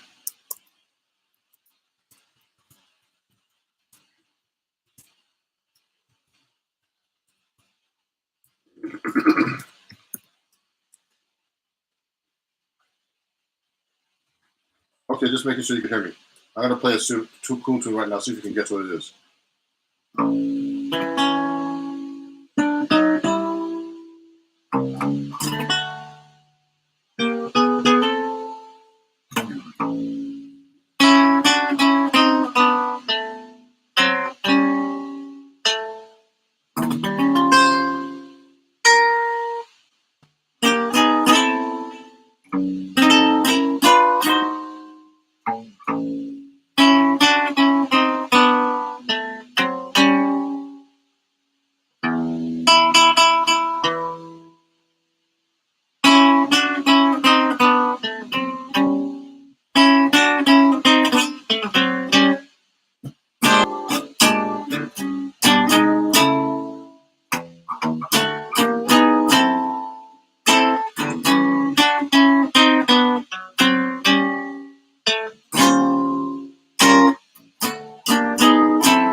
How's everybody doing? Oh, hey, baby. Hey, Reggie, how you doing? Blue Monk, yeah. I'm going to put a bigger light on so you can see me better. Someone recommended that just now. Hold on. That was Blue Monk. That's basically a 1-4-5 blues, but I transposed it to the key of A. What would be the reason for that? Anybody guess? Let me put this light on. Uh-oh. So you can see me a little better. Here we go.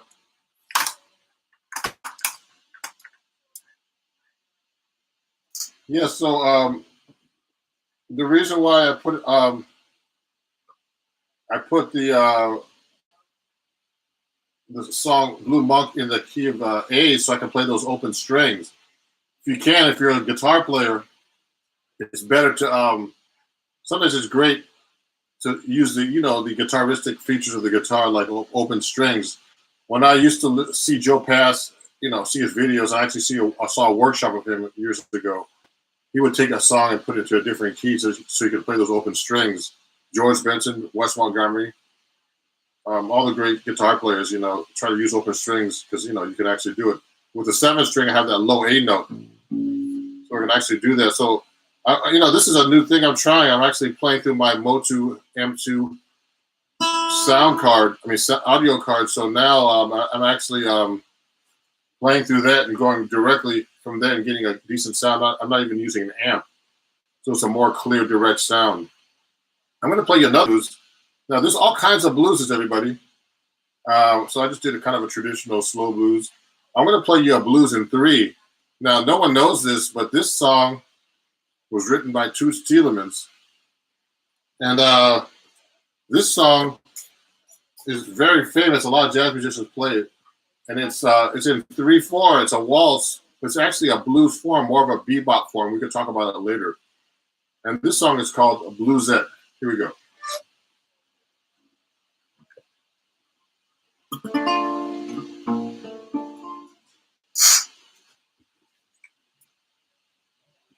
Try to get comfortable here.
Woo!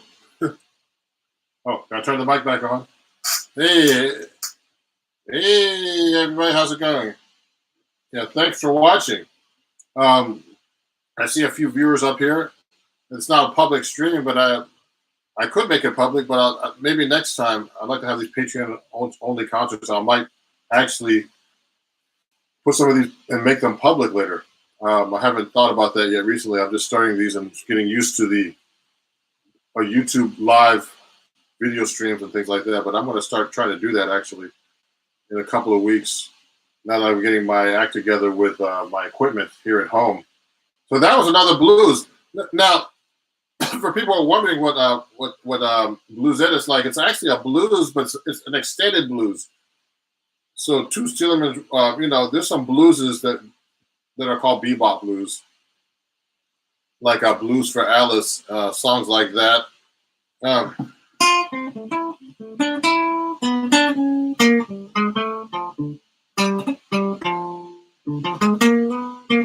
that kind of stuff. And they start with like the one chord, like in this key. Instead of going to the four, he does a turnaround all the way to get to the four. He'll play from the B flat major 7, and then he does a cycle going to doing an A minor 7 to D7, and then to the G minor, which is a 6, and then he does a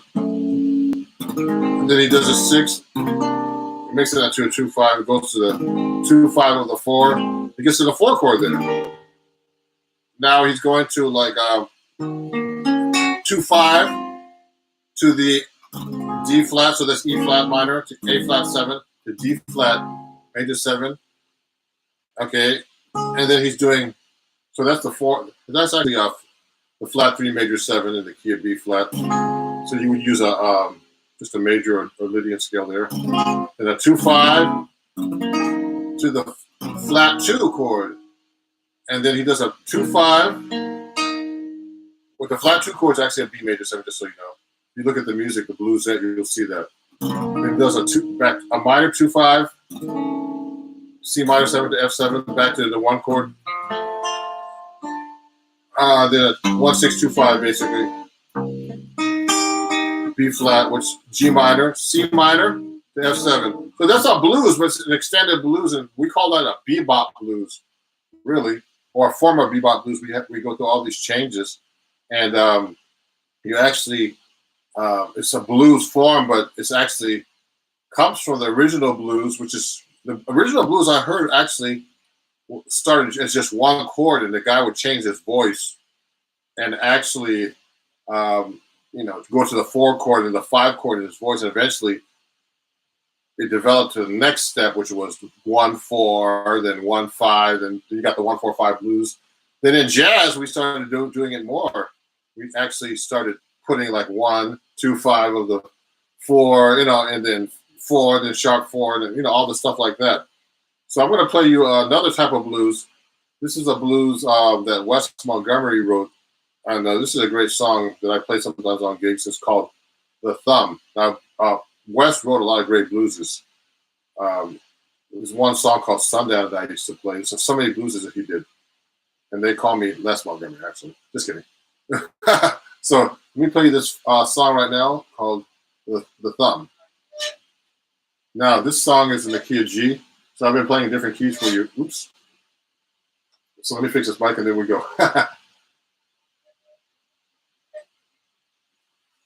Here we go.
Whew!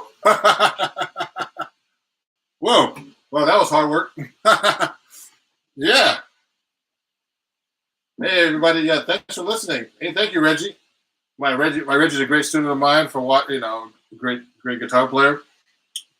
And, if I could figure out a way of putting you guys, I think there's a way actually. Oh, I could have done this on StreamYard. Man, I can't believe this.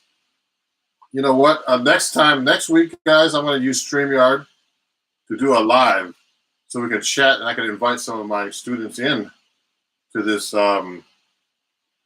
live broadcast. You know what? I forgot I can actually use that. So I'm going to write this down for you guys right now.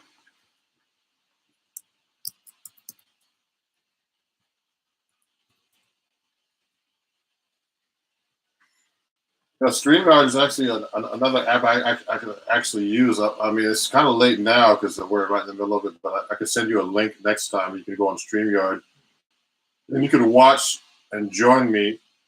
I don't think we can actually go private on that. Maybe we can, but I can invite some students up to talk and hang out a little bit too, and patrons, of course. If you want any questions, if you go through StreamYard, I've never really used StreamYard like this as a private concert yet. So thank everybody for watching and liking this. Reggie's asking about are there any particular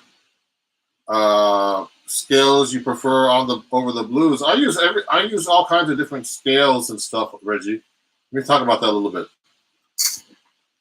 So if I'm playing over a blues, I mean, I'll use the minor pentatonic, of course. You should know all your minor pentatonics, everybody, all over the neck.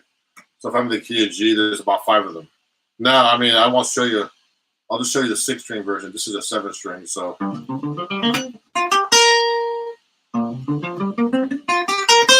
That's the next one.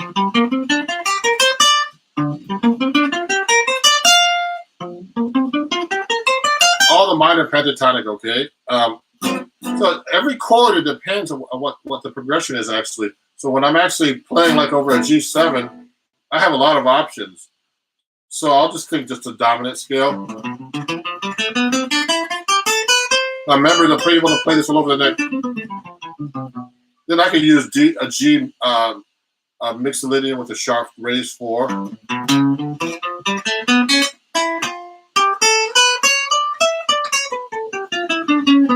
I could use G altered. I usually do that when I'm going to the chord next. It's not going to make, when you do G altered, it makes a flat 9. Okay. And then I'm leading to the C chord, so I'm doing like a dominant altered chord. Now, for everybody who wants who are scared about these, not scared, but the word is like don't understand how to use these altered chords. A great substitution, that's the easiest thing to do.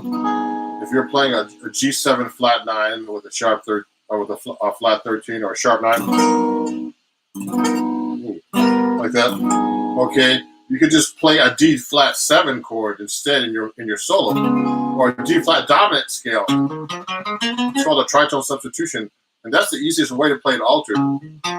It's basically a half step above the chord you're approaching. So if I'm playing a G7 altered going to a C, I'll just play a D flat instead. It's the same exact scale. And you can just raise the 4 on that dominant scale. Okay,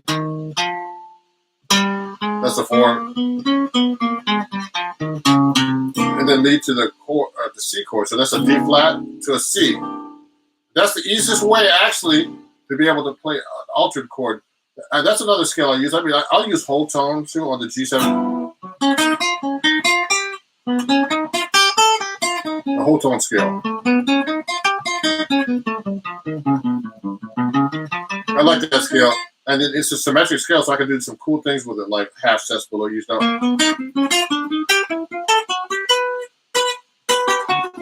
I like this one. It's easy to play between the second and third string. I mean, yeah, and then I do a lot of reharmonizations also. So that's another thing I like to do. I mean, I don't just play like just a G7 to a excuse me, to a C chord. Let me get some coffee here. I'll actually I'll just do like an I'll do reharmonizations. There's a bunch of them. I'll just go from G. I'll go down the whole steps every bar. That means every 2 frets down to get to the 4 chord and things like that. Then I'll do like descending 2 5s to get to the 2 chord. Things like that. There's so many things I could do. But anyway, let me play you another song, everybody. Some more blues. I'm going to play you another song that was made famous by Miles Davis. And he actually wrote this, I think. I heard he stole all this music, but this is called All Blues.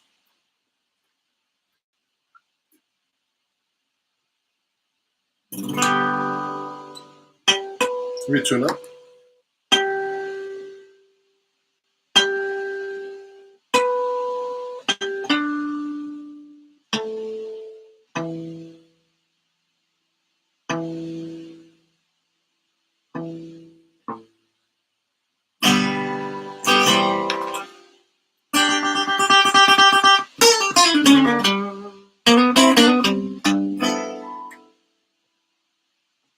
Yeah, the key of G again.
Woo!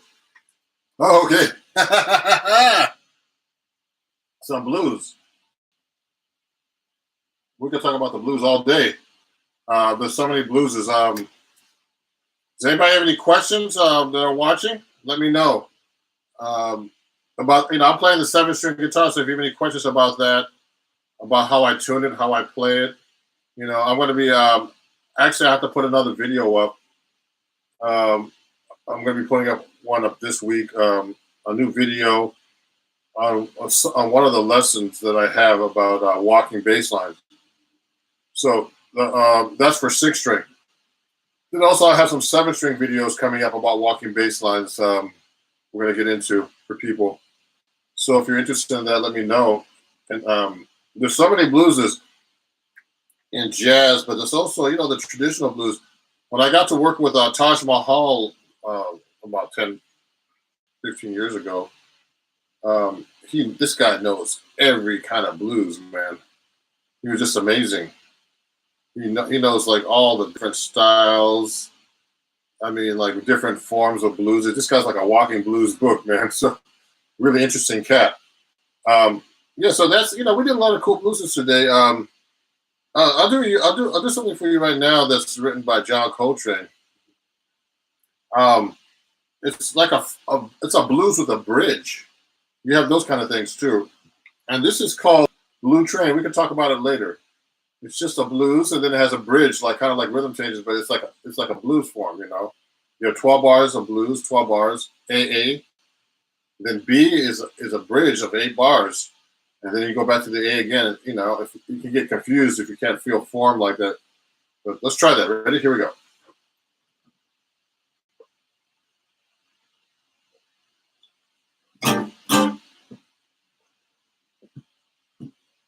It's in B flat.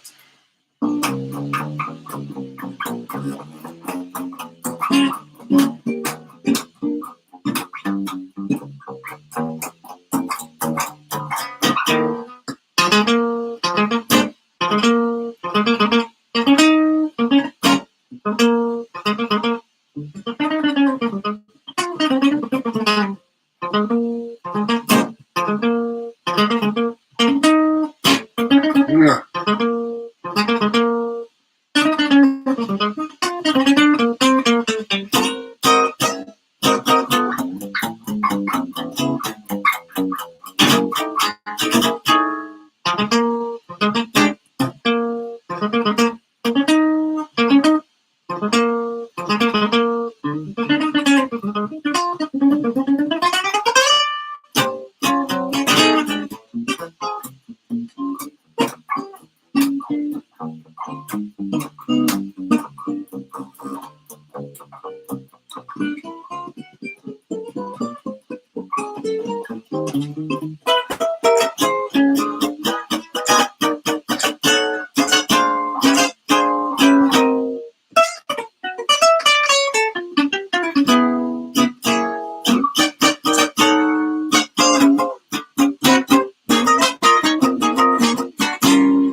Wow.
Yeah.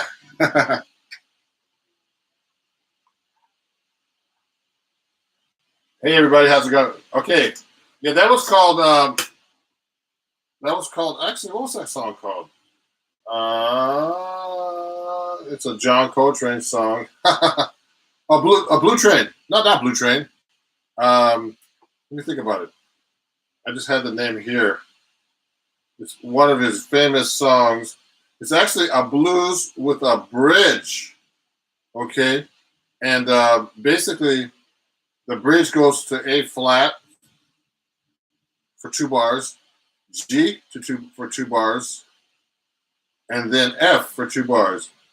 It's actually like a variation on rhythm changes. The bridge to rhythm changes, which is I Got Rhythm.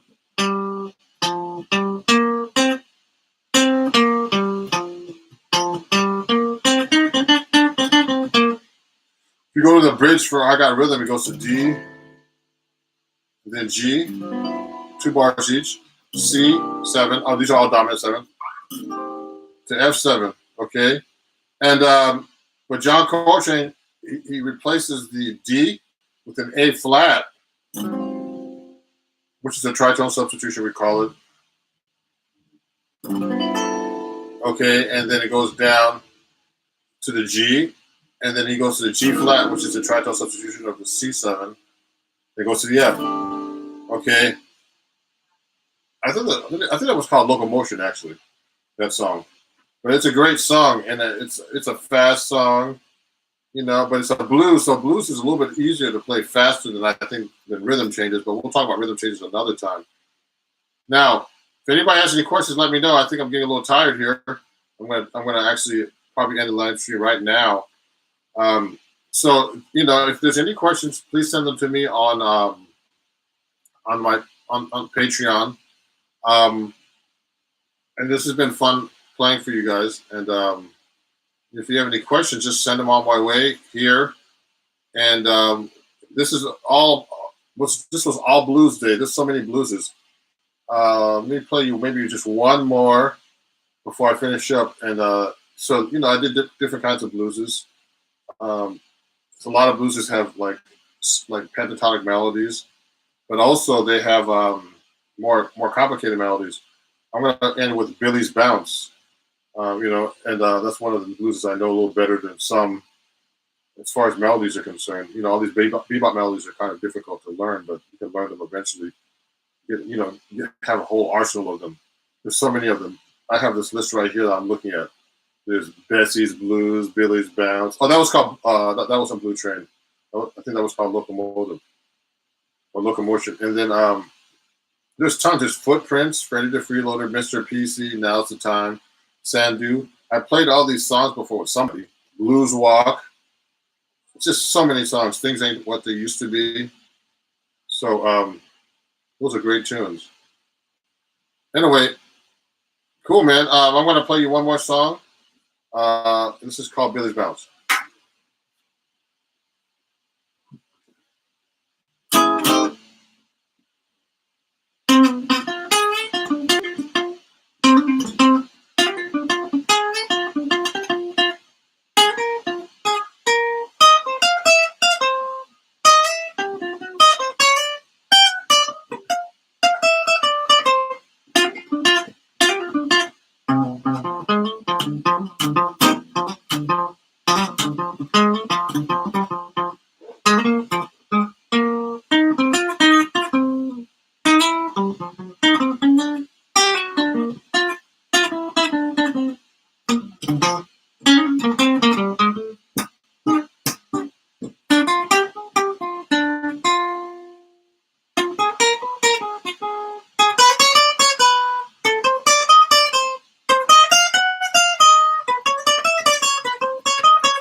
thank you, everybody.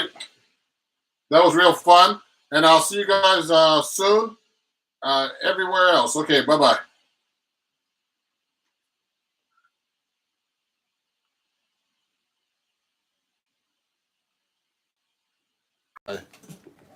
Camera and stuff, this takes a little maneuvering.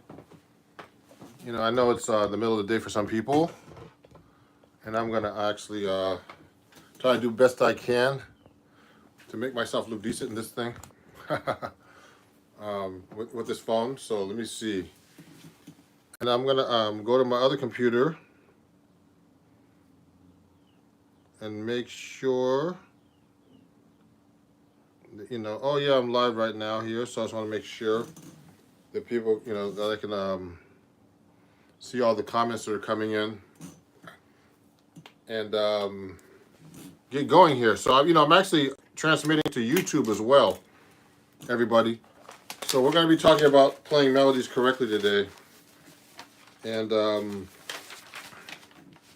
so please ask questions about that. Because people always asking me other questions all the time. Show me how to play a chord or whatever, So I'm like, why don't you just, let's try to stick to the subject today if we can about playing melodies.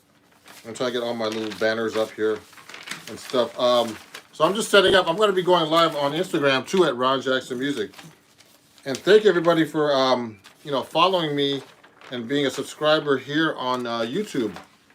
I appreciate you guys.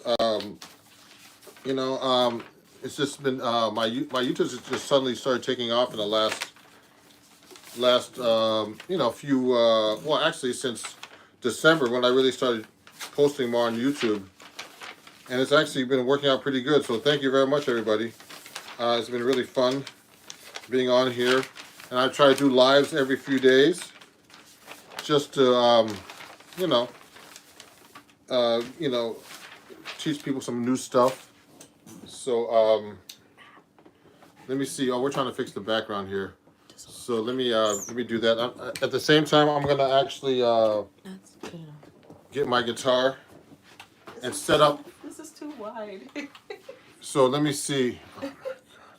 Let me see. Let me see. So let me go to I'm gonna go to my YouTube, my Instagram channel in a minute, everybody, and get this here.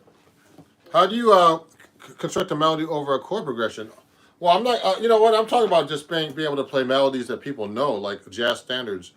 So we'll get into that in a minute. Let me set up my Instagram channel too right now, and so I'm going to do that real quick because I wanted to go on YouTube first to make sure that the camera looks good. Then I'm going to set up my Instagram right now because I'm going live on there too. So hold on, let me do that really quick, everybody. And everything's a little complicated here when you're running two things at once. So let me do that. How's everybody doing otherwise? That's good. Send me your thoughts and everything, and I'll answer the questions as best I can. So let me go on Instagram right now and go live there too. So I promised to go live there. So let me do that right now. I'm going live. So let me turn that on first. And then, it's a little different on Instagram because of the format. So I have to change the camera a little bit. I'm going live right now on Instagram. Let me move the camera back a little bit. I'm now live on Instagram. So let me put something on Instagram real quick. And hold on. Okay.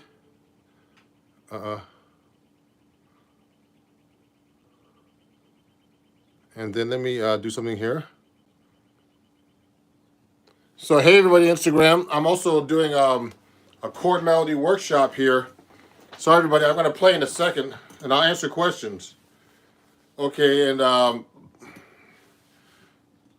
just to let you know on Instagram, so I just started. There's a new thing on Instagram that I'm doing with Instagram itself. And if you're enjoying the show, I have this thing. This is backwards for you guys. Sorry, guys. This is I accept badges if you like my show. So just take a look at this.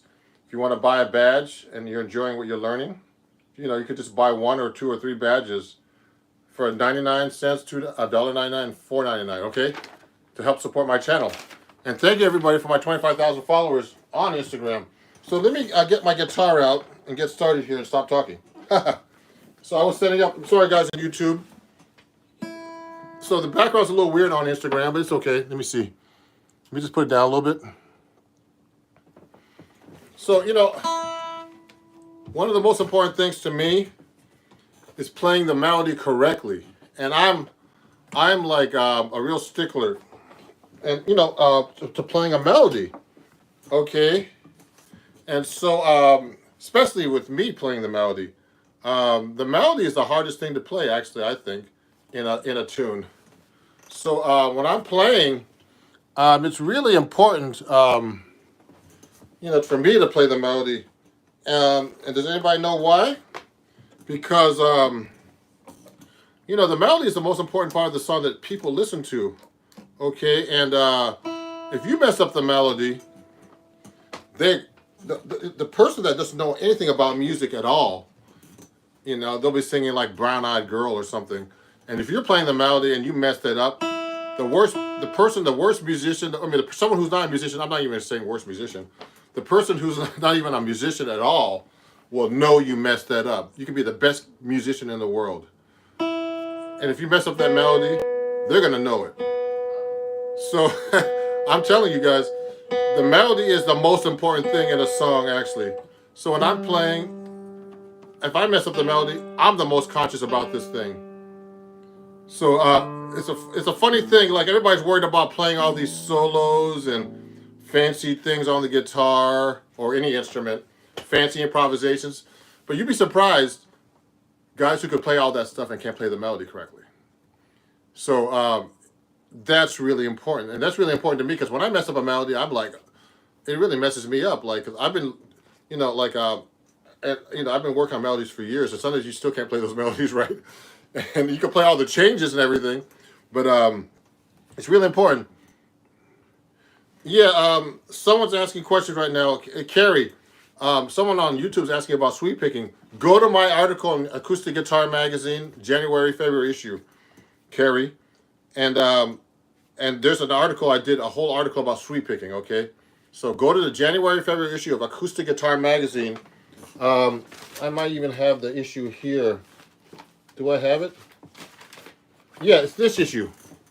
In this issue of Acoustic Guitar Magazine, Carrie, my sweep picking, that's my sweep picking article. Okay, there's George Benson on the cover.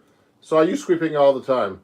So go there and look at that article and read about it on Acoustic Guitar Magazine. You can actually go to their website and check it out, actually. Okay. So we're talking about melodies today and playing correct melodies. My student Yumir is up here, and he talked about the song called Misty. And Misty is a great song, and he didn't know there was lyrics to it. He says, I didn't know Misty had lyrics. Listening to the lyrics helped the phrasing of the melody of the guitar in general. But I don't go out of my way to listen to jazz singers. I should start. Yeah, it's very, very important if you're going to be playing a melody, everybody. I'm going to play in a second. Is to listen to singers sing the melody. But sometimes the problem is with singers, they start interpreting the melody their way and they start embellishing the melody. I'm like, uh-oh, what are they doing? Because sometimes you don't even know what they're, if they're singing the melody, the way the melody is supposed to be, like really like, like, I don't want to say the real book because the old real book had melodies wrong. So just in case you guys use real books, get one that's really written correctly. And even those ones that are written correctly, like the ones that have like the publishing, like I have this book right here. It's one of these, these real books that are like, the ones you have to pay for, where they pay the royalties to the publishers. So they try to make sure the melody's accurate. And, listen to like the great singers. One of the best people to listen to for straight melodies is Frank Sinatra. He sang the crap out of all those standards, man. And he was like perfect intonation. I mean, just a great singer. So listen to people like that for melodies. So let's get into this a little bit. So let's say you're playing like, let's take a song like Misty. Like I've been working on that melody for years.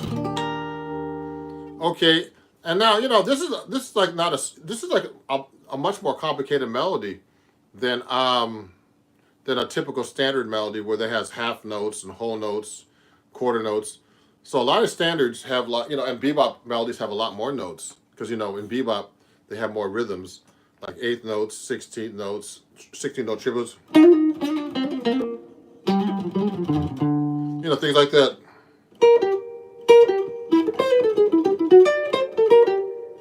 See those kind of melodies? So those melodies are tricky too. You have to have the right fingering. So if you're playing a standard melody, I think the standard melodies are even harder because they're simple. It's hard to play simple actually. Play a simple melody and play it correctly. So I mean, melodies come in all different types of forms, of course. Like one of the melodies I was working on recently with my students, and I actually put an arrangement up. It's the song Autumn Leaves. Now, a lot of melodies have like a pattern. They go like let's say Love Walked In.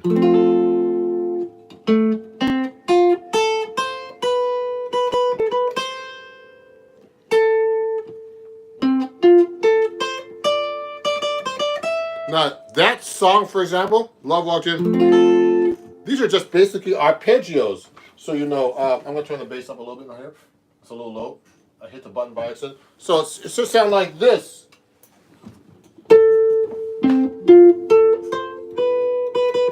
So that's an arpeggio.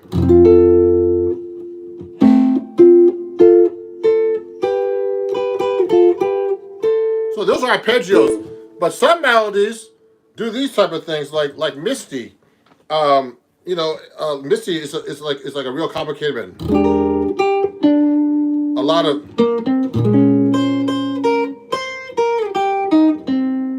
arpeggios.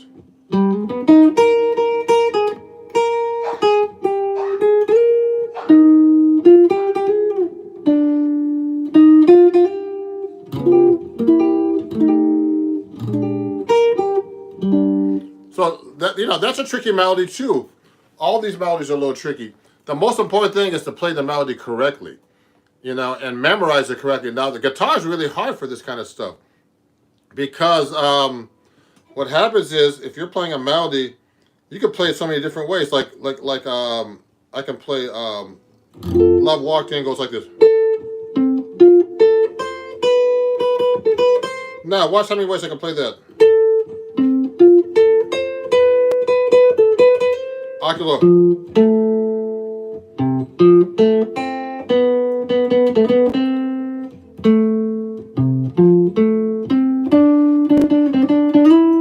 See how many ways I can play that thing?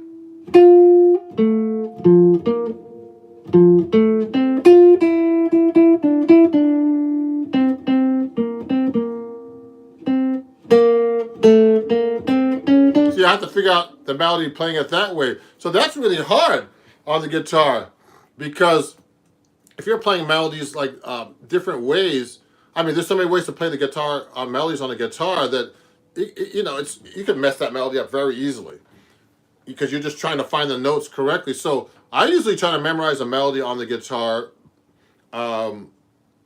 just one way, for example, so I know I play it correctly. Now, when you start transposing keys, that's a whole different story. So you got to be able to transpose these melodies into different keys, and it's very important to start working on these kind of things, everybody. So you play the melody correctly. Remember, it's not all about your solos. So let's take a song like Autumn Leaves. That's like a scale pattern. So I try to find these things in melodies like that. See that? That's a scale pattern. Okay.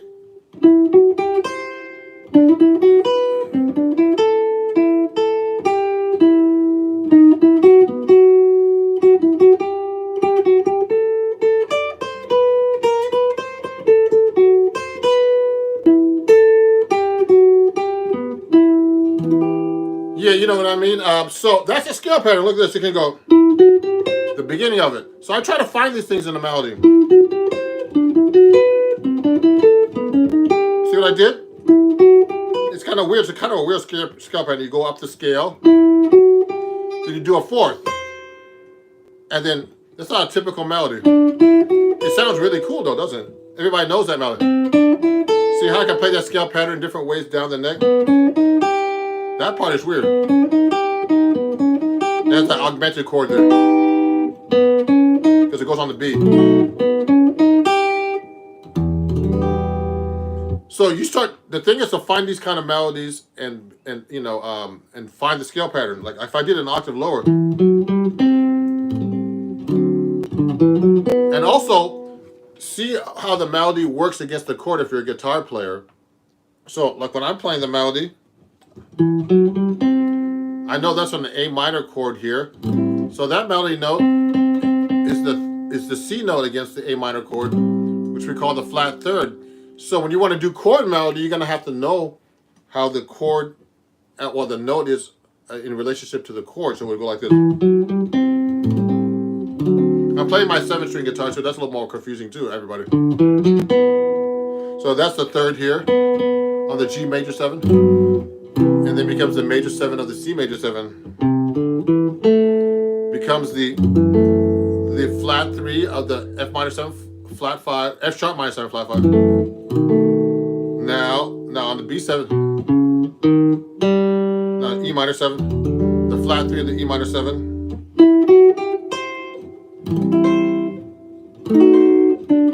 Now putting it on top of the chord.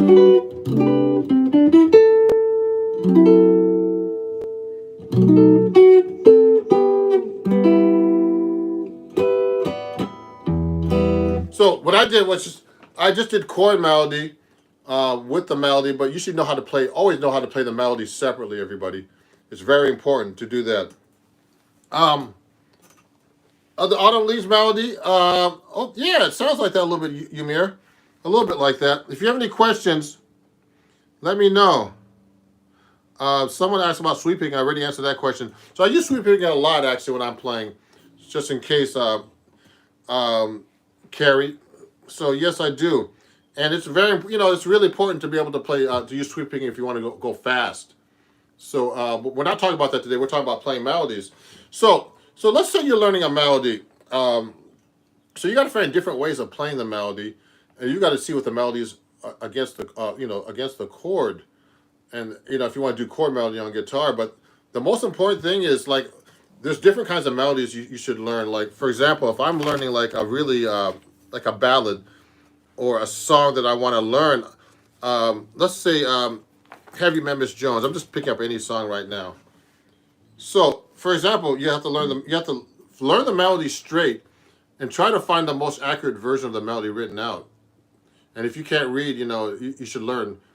And, I think guitar players are too dependent on tabs these days to learn. So I don't want to put guitar players down, but, the joke that if you put music in front of a guitar player, they'll stop is true most of the time. So it's really important to try to, learn notation, look at melodies from books like the real book like this. I'm just getting a Heavy Memphis Jones out because I haven't played it in a while. And you know what? If I haven't played a melody in a while, I'm scared to play the melody. I'll play it a solo, no problem. But the melody is the most important part of the song, always the most important part of the song. Then the improvisation, and a lot of the old school cats, if you mess up the melody, they'll be like, "Oh my God, you messed up the melody? Get out of here!" So you should be able to play the melody. Oh, let me see. Hello, all. Yeah. So look at this. So let's say that you're playing this song called Heavy Memphis Jones. So I would look at the melody and just look at it and just look, just try to memorize how it sounds.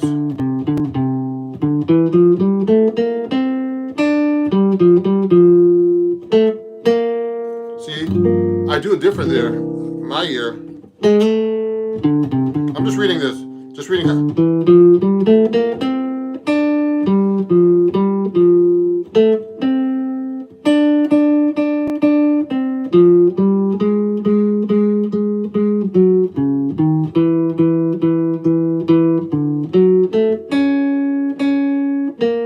So I'm reading the melody straight right now. I did it in time at the bridge. So it's very, very important to know how to play the melody straight, exactly as written. Because a lot of musicians, when you're actually playing a jazz standard for everybody, you know, you don't play it like the book. You don't play it like the book like this.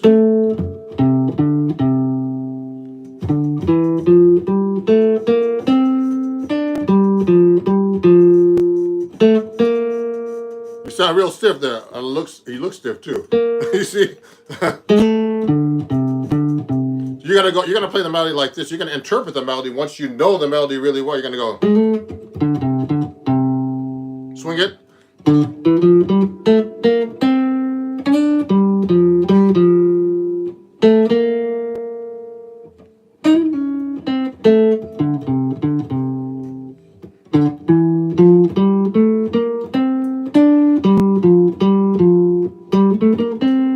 See what I did? I just changed it up a little bit and interpreted it my way.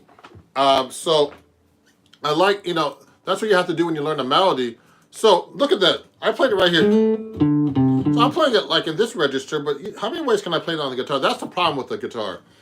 You can play the melody so many different ways. Yeah, Ymir says his worst nightmare, getting fired from the band. From your own band. So look at this. I can do it this way too. I'm going to read it this way.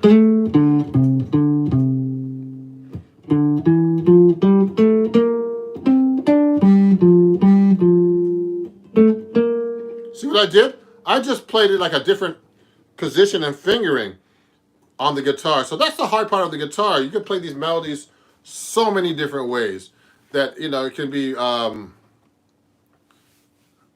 you can, you know, you can just get lost by just playing the melody correctly. And you'd be surprised how many, like I told everybody before, there's a lot of great players that they don't know the melodies as well as they should, you know. And you know, I've been guilty of that myself. And I just want to let you know, like years ago, I used to hang out with Buddy Montgomery. You know, Wes Montgomery's brother. He used to be my roommate in New York back in the days when I really needed a roommate because I was so broke. And what happened was, he had a lot of great stories about Wes, but he you know, I used to go sit in with him in New York. He used to play at the Parker Meridian Hotel, like on, it was on, the Parker Meridian was on 57th Street, like near Carnegie Hall. And he used to have a solo piano gig there, and he played his butt off, this guy. And I would just sit in, and then I would mess up the melodies. Hey, Dario, I got your recording. Sounds good, man. I think you got my email back. So Dario sent me some, you know, him playing. He sounds good. So I told him that. And so, yes, Dario saying you have to train your ears for intervals. Yes, yes, you have to train your ear for intervals. You have to be able to hear the intervals. But if you're playing in the key of F, for example, like Heavy Memphis Jones, I forgot to mention about key in the beginning. So you should know what key you're in, obviously, when you're playing the melody. Like I'm playing in the key of F right now, so there's one flat. So I know that a lot of the scale tones in Have You Met Miss Jones is just walking up the scale.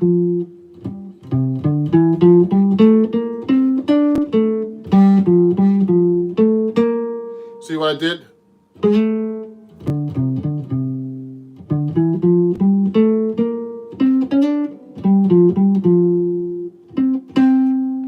See what I did? So you got to be able to play that and know your intervals. But if you're going up the scale, it's all second, minor seconds and major seconds. You know, which is like on the guitar, one fret in between or two frets in between. Up the scale, you should be able to go up the scale on the same note.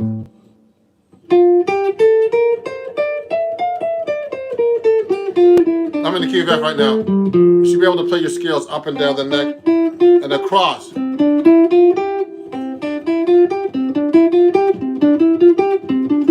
And that's so many ways you can play actually all those scales, everybody, up and down the neck, and play your intervals through you know, through the changes and everything. Let me see. What's a good intro to reharmonizing a melody? Would that throw off people when you jam? Oh, if you're going to jam session, Ymir, someone's asking Ymir, my student actually. Ymir, he's a great guitar player. He said, you know, with a good intro to reharmonizing a melody. Well, there's all kinds of things you would, you know, I don't know if we want to get into reharmonizing a melody right now, but there's so many things you could do to reharmonize a melody. But if you're in a band situation, it's really hard to reharmonize a melody when you're in a band because they don't know what you're doing. So, and you know, I guess you could do things like you could do different types of things that are simpler, like maybe put a fourth under there, or you know, different.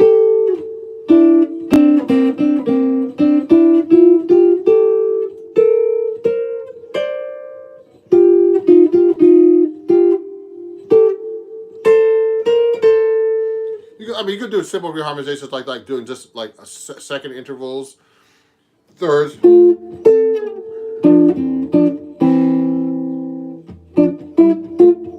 Actually, I'm doing six. Sorry, but sorry about that. I'm doing six right now. Six are easy to play together on the guitar. So that kind of stuff is easy, or fourths like that.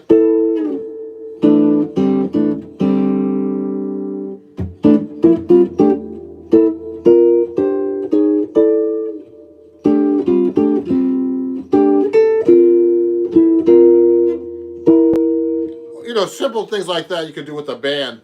Now, when you get to melody reharmonization, I don't want to get to that yet because we don't make sure. You want to make sure. We want to make sure in this like you know, impromptu live workshop here, or lesson, whatever you call it, question and answer, that you know how to play the melody without all that other stuff, because that's hard enough to play the melody correctly. Okay. Yeah. Yeah, the fourths sound really cool. They, you know, fourths are a good sound. The seconds sound really cool too, like this. Or things like, wow, that's a little too easy. You could do all kinds of weird things on the guitar. Seven.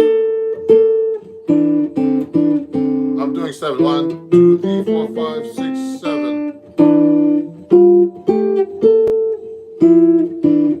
I could do seven. Seven's a really weird stuff.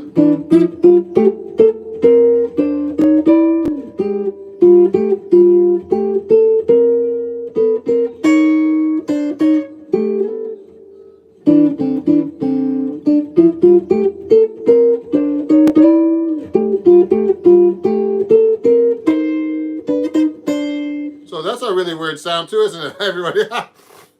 So I'm doing, you know, I'm just trying to do.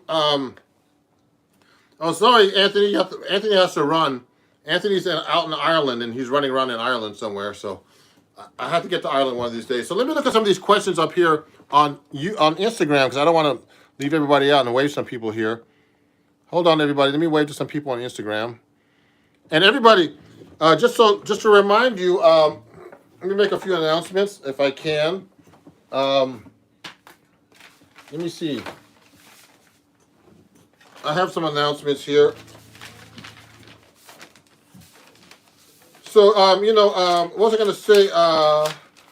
If you're enjoying this, everybody, especially on YouTube, you know, you could join my Patreon. The last live stream I had someone join my Patreon.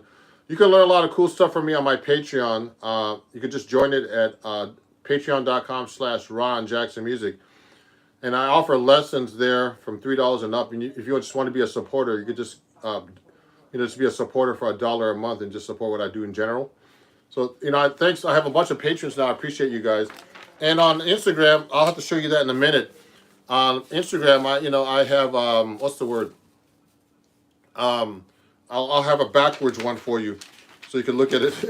And also, if you're enjoying what I'm doing on my live right now, everybody, you know, you can donate. It's actually on my description, but if you want to donate $1 or more, you can just go to PayPal and Venmo and Cash App. That's all Ron Jackson Music. Okay, just like all my channels, everything's Ron Jackson Music everywhere. So you can donate as well on Ron Jackson Music everywhere. And also my Zelle at ronjacksonmusic@gmail.com, which is my email as well, if you want to contact me and ask me any questions. Okay? So Dario actually sent me a question. He plays some really nice flamenco stuff on guitar. And now remember, you know, jazz, you could be a great guitar player, but you have to really learn the language of jazz. Jazz is not like, it doesn't, you know, you don't have to have great technique to play jazz. There's some, you know, great examples. Like one of my favorite guitar players ever in jazz was Grant Green. And he never played with real fast chops or anything, but he had such a swing feel, you know, and such a great feel for the music that he didn't need to have chops. So that he's a great example of someone like that. So we're talking about. Oh, thank you, Michael. It's kind of weird. There's a little distortion coming out of my guitar, but Michael says I have a beautiful tone on the guitar. Okay, so let me see. I'm gonna continue with learning melodies here. So another important thing is to learn. When you're working on melodies, is to learn the melody correctly and make sure you play it accurately, because who's gonna know you mess up the melody? Can anybody guess? The audience. If you play a melody wrong, like it's my life, it's now or where to you play a song like that, any kind of crazy song. If you play a Bon Jovi song, you mess up the words and all kinds of stuff. Who's gonna know? The people watching you. And they could be like not a musician at all. They could be like a lawyer, walking in from his work, and he's like, man, he messed that song up, man. It don't care how good you are, you messed up the song, so they look at you badly already. So so it's important to know your melody, everybody, and learn these songs correctly, and and practice them correctly. So I work on songs all the time, and I'm still trying to get this stuff together. Unbelievable voice. Thank you, Howdy Dalty. I have an incredible voice. Thank you. I need to practice my singing, so that's another thing I need to practice. So let's talk about learning bebop melodies now. So that's another hard thing about the guitar, is learning bebop melodies. So we'll get into that just a little bit. So for example, I work on bebop melodies all the time, and then I forget them, and then I have to relearn them. So the hard thing about bebop melodies is that they're fast. There's a lot of notes. You got to find the right fingerings. So I've been working like during the pandemic some melodies that I've always wanted to learn. Like let's say, here's one of the songs I've been working in the pandemic is like Moose to Mooch.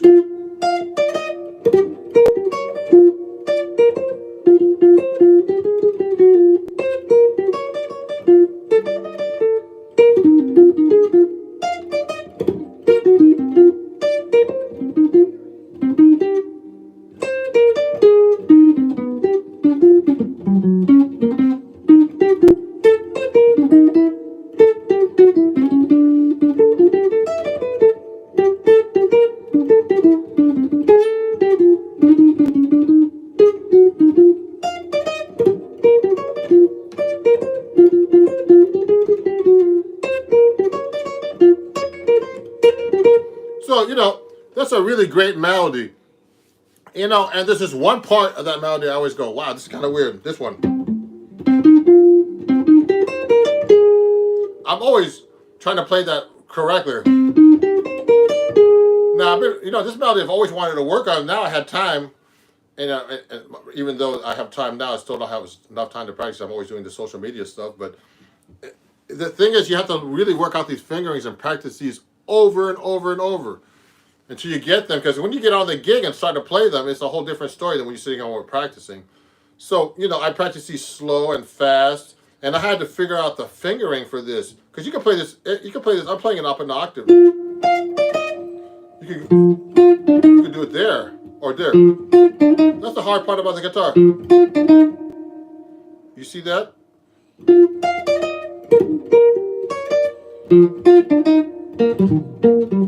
I could do it there.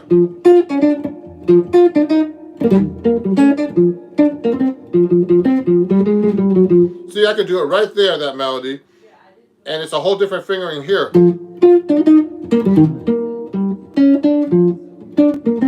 I could do it there. That's the hard part of the guitar, playing a bebop melody. You see that?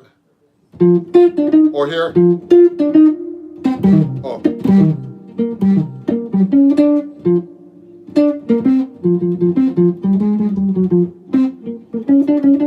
See, I could do it right there too. So you see how many ways you can play that on the guitar? That's the hard part of the guitar, especially playing bebop melodies. I need water. Let me get my water. So let me go. Let me get my water. I'm talking too much. So, that's the hard part of the guitar, playing these melodies in different ways. playing them all over the neck. And you know what? I guess you should be able to be free enough to be able to switch the melody.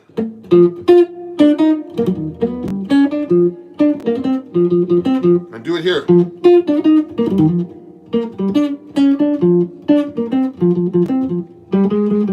You should know the melody, the guitar that well, actually, to be able to transpose those melodies just like that on the fly.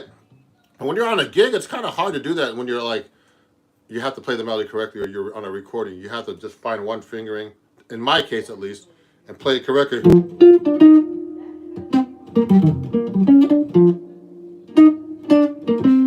See what I did? And I'm trying to find those notes there.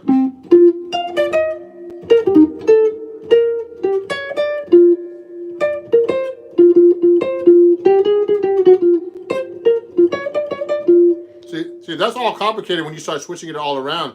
So think about it, everybody. When you're learning melodies, I'm sure you're thinking the same thing. Wow, which way is the best way to play these melodies? So I think it's all about your experience and your technique and your skill, and where you're most comfortable playing them. You know, I always tell my students, because when you're on a gig, you should play wherever the easiest, so you can just get to it without messing it up. Because you know, when you mess it up, there's gonna be a lot of people watching, going, "Oh my God, you messed that up." You know what I mean? So thank everybody who's watching on Instagram. You know, there's a few of you guys there, but I don't usually go live on Instagram this time of day. Yeah, so let me see. Unbelievable Boys. Thank you, Dario. Dario, that's in the key of B flat. So if you have any questions, please send them to me. You know, and thanks for watching, everybody. I'm just you know, going live to let people know how to perform a melody correctly. So when you're doing a bebop melody, you know, try to find the right fingerings, okay, when you're actually performing these melodies. And, you know, before you learn chord melody, everybody, let's say you play chord melody. I'm going to close the door here. And say you're playing chord melody, and you want a chord melody, a song. Before you do a chord melody, you should always... Oh, wow. Matt says, "Hi, y'all, from Southwest Colorado. 4 years in the jazz band, high school. Now 35 now. Lots of luck." You know what? I have a student out there, Matt, who's studying at University of Colorado, I think at Boulder, where they had the shooting. I think that's where the shooting was recently. I helped him get into the University of Denver College, you know, playing bass. So he's one of my students. He plays bass and guitar. A great guy named Chris. He might be watching, but he might be in school, might be sleeping right now. So before you learn how to do chord melody on a song, for example, one of the most important things about chord melody and playing melodies correctly is know how to play the melody without the chords first, and the chords without the melody. Then put them together, okay? You know, and you know, so like if I'm playing a melody like, let's say we did Love Walked In.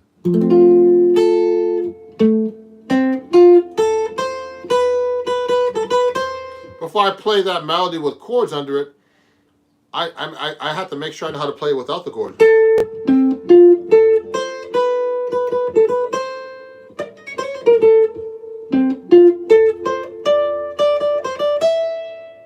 So now I have to find how you play the chords under that melody. So this melody is basically just a bunch of, it's just a bunch of arpeggios.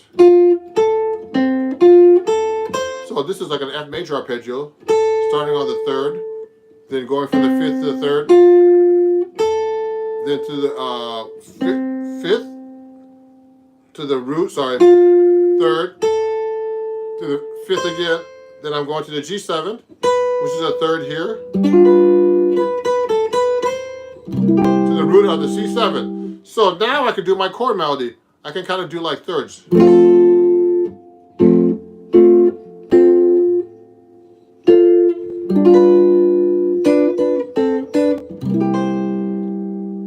So first I learn the melody correctly, then I try to put the chords under each melody note if you can.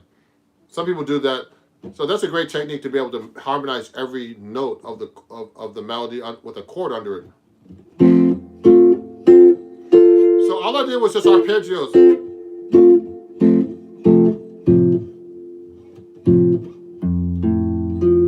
See what I did? So I just did the arpeggio.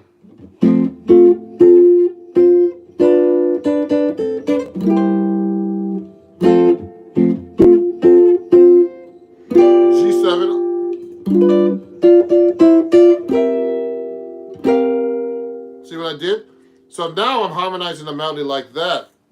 So, but the most important thing that students need to learn, or anybody doing chord melodies, you have to know how to play the melody separately first, and play the crap out of that first, and play that well, interpret it well, then do the chord melody after that. So let's say.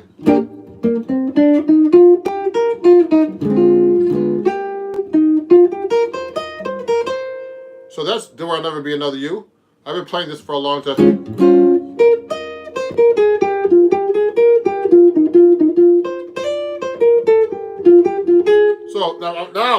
So now that I know the melody, you can go.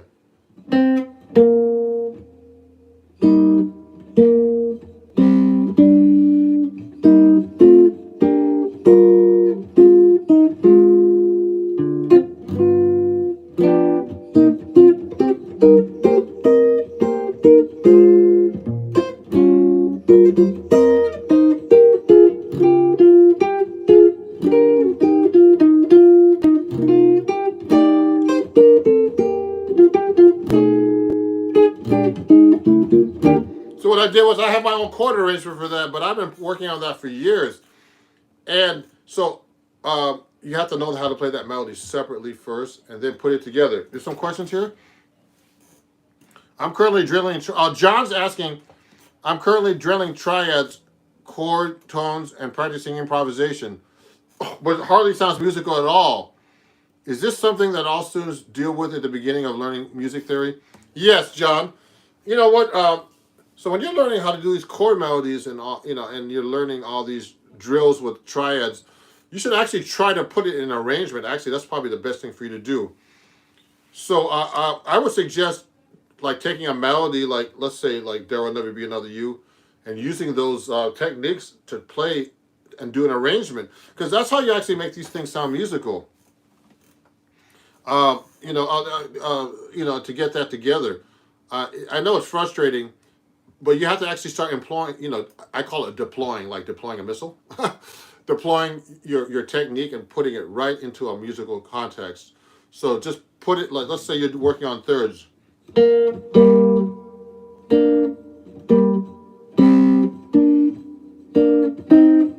I'm just doing thirds right now, trying to do simples.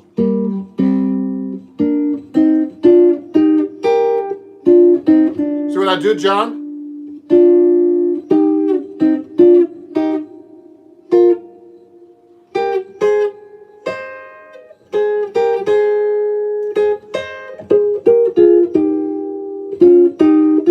So when you're doing this kind of technique too, everybody, like I'm doing all thirds right now, you got to be conscious of every chord that you're playing on, because your third, your note's going to change depending on the chord you're doing. So I went like this.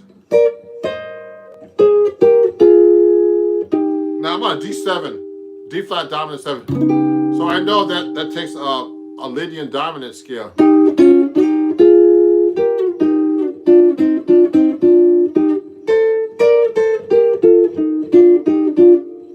See what I did? So I just did all thirds. Now if you took a melody and did that, John, it would sound great. I was just messing around trying to find the right notes.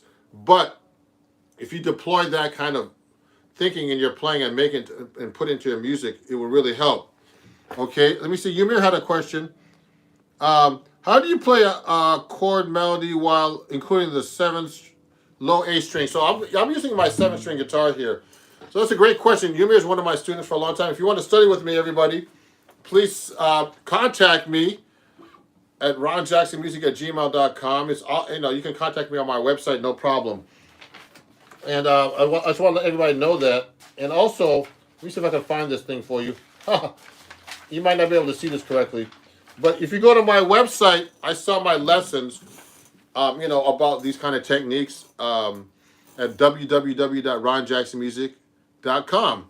So if I'm doing a chord melody with a 7th string, it's kind of weird to do it that way, Ymir, but you can go. So I can go.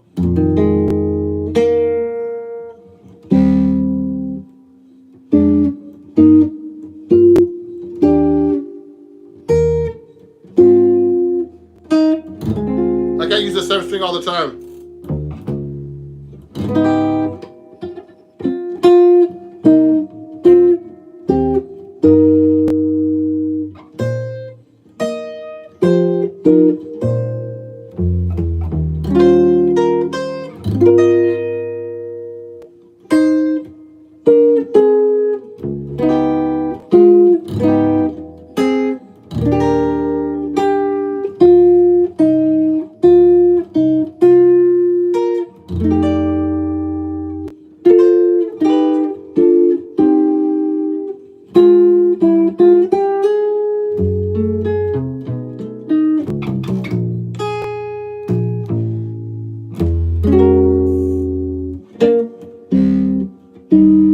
Oh, oh.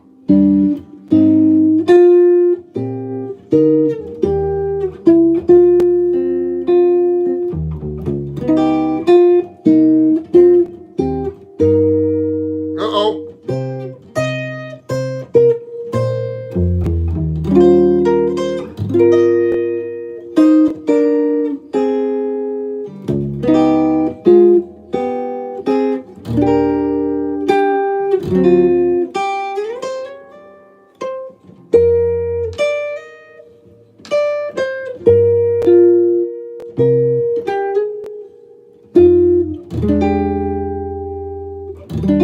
So what I did was, you know, I never did anything with that 7-string like that before. Everybody, with the with my student Yumir asked me how I would play the chord melody with the 7-string on "There Will Never Be Another You," and I actually have to write some more chord arrangements because I need to put them on my Patreon account because I have some people who want to study Patreon on Patreon, and also for my students like Yumir, and also put them on my website because I have a bunch of I have about 5.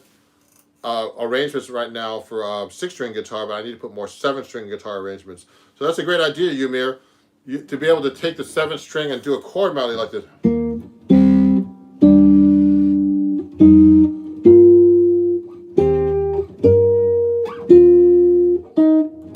See how I throw that 7th string in there? It's a lot of work. I have to think about it.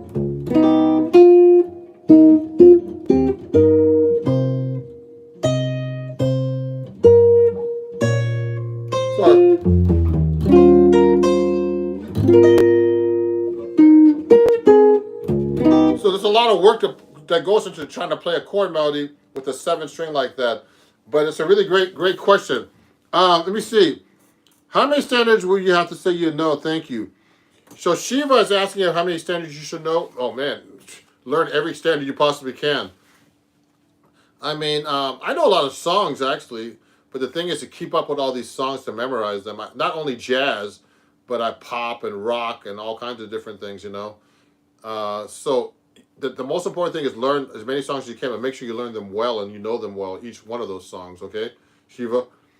Oh, yeah, thank you, Yumir. It sounds good with the 7th string on the bottom. I'm going to write, actually, you know, more arrangements for you guys, you know, to put on my website for, you know, I sell my arrangements for like $5.99, you know, on my website. So if you want to get some arrangements like this, I already have a bunch like Autumn Leaves and a bunch of other ones up there. I'm going to be putting a couple of originals too up there. So, yeah, it adds so much depth to the sound with the 7th string. Of course, the 7th string is like a really low sound. So if I'm doing a song like, I'm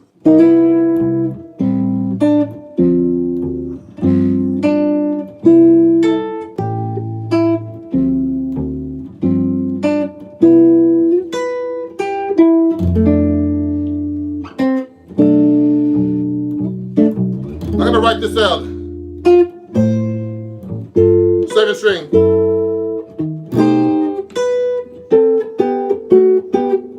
It's one of my arrangements. 7th string arrangement.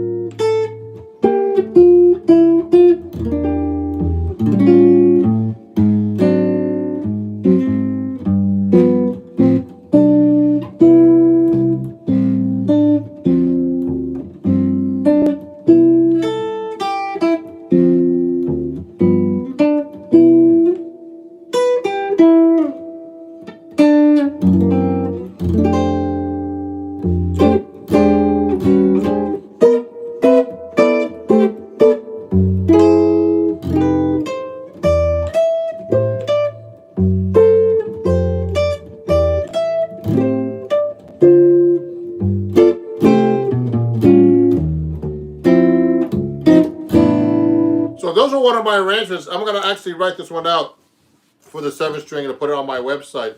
I have a bunch of things to do that I'm still behind on everything, you know, because I'm always posting all the time and doing these lives.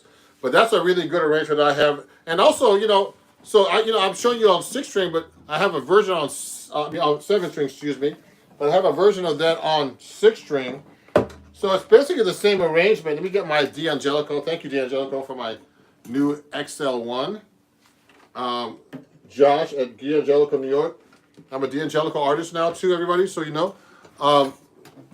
So if you like my guitar, D'Angelico guitar, you can go to my. I'm going to show you more stuff, guys, for everybody who's watching. Oh, too many things here. Anyway, here. If you want to go to my Amazon store, everybody, you can pick up a D'Angelico guitar on my Amazon store there. And on Instagram, it's Amazon.com/shop/Ron Jackson Music, and for YouTube, it's that, okay? And you can pick up one of these XL ones there. I don't think it's this color up there. I have like a blue one on my store.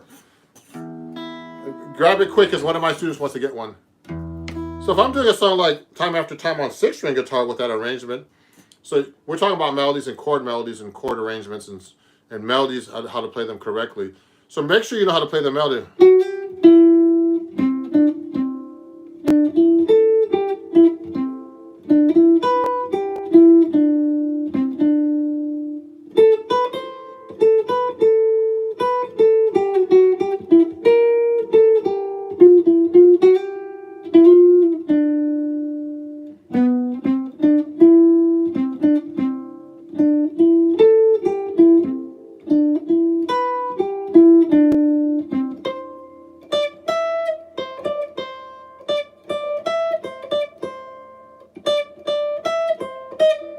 Sorry. So now I have a chord arrangement for that. So this is different now.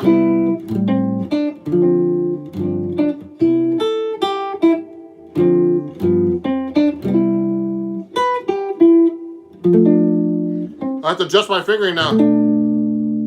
It's not 7 string.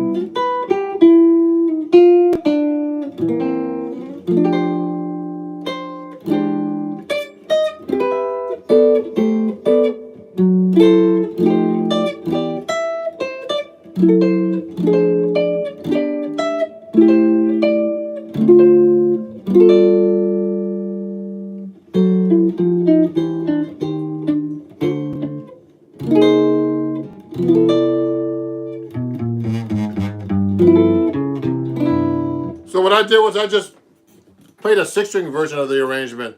So in my case, since I'm a 7 string player, I have to have an arrangement for 6 and 7 string now. So I have to do twice as much work. And sometimes when I'm playing the 6 string, I have this thing called missing strings syndrome, where I'm playing the 6 string and I think there's a 7 string, so I start trying to hit a low note and it's not there. So I miss because I'm thinking, oh man, I have to adjust. So it takes me a while. I can still play 6 string. But, you know, and I have to because a lot of my students don't play 7 string. But I have to adjust my playing just to be able to play the 6 string again. Because I'm so used to playing the 7 string and the extra string. And, you know, what's really hard is playing melodies correctly on each instrument now. Because the skipping is different. You know, you're used to playing a certain, you know, width of the neck.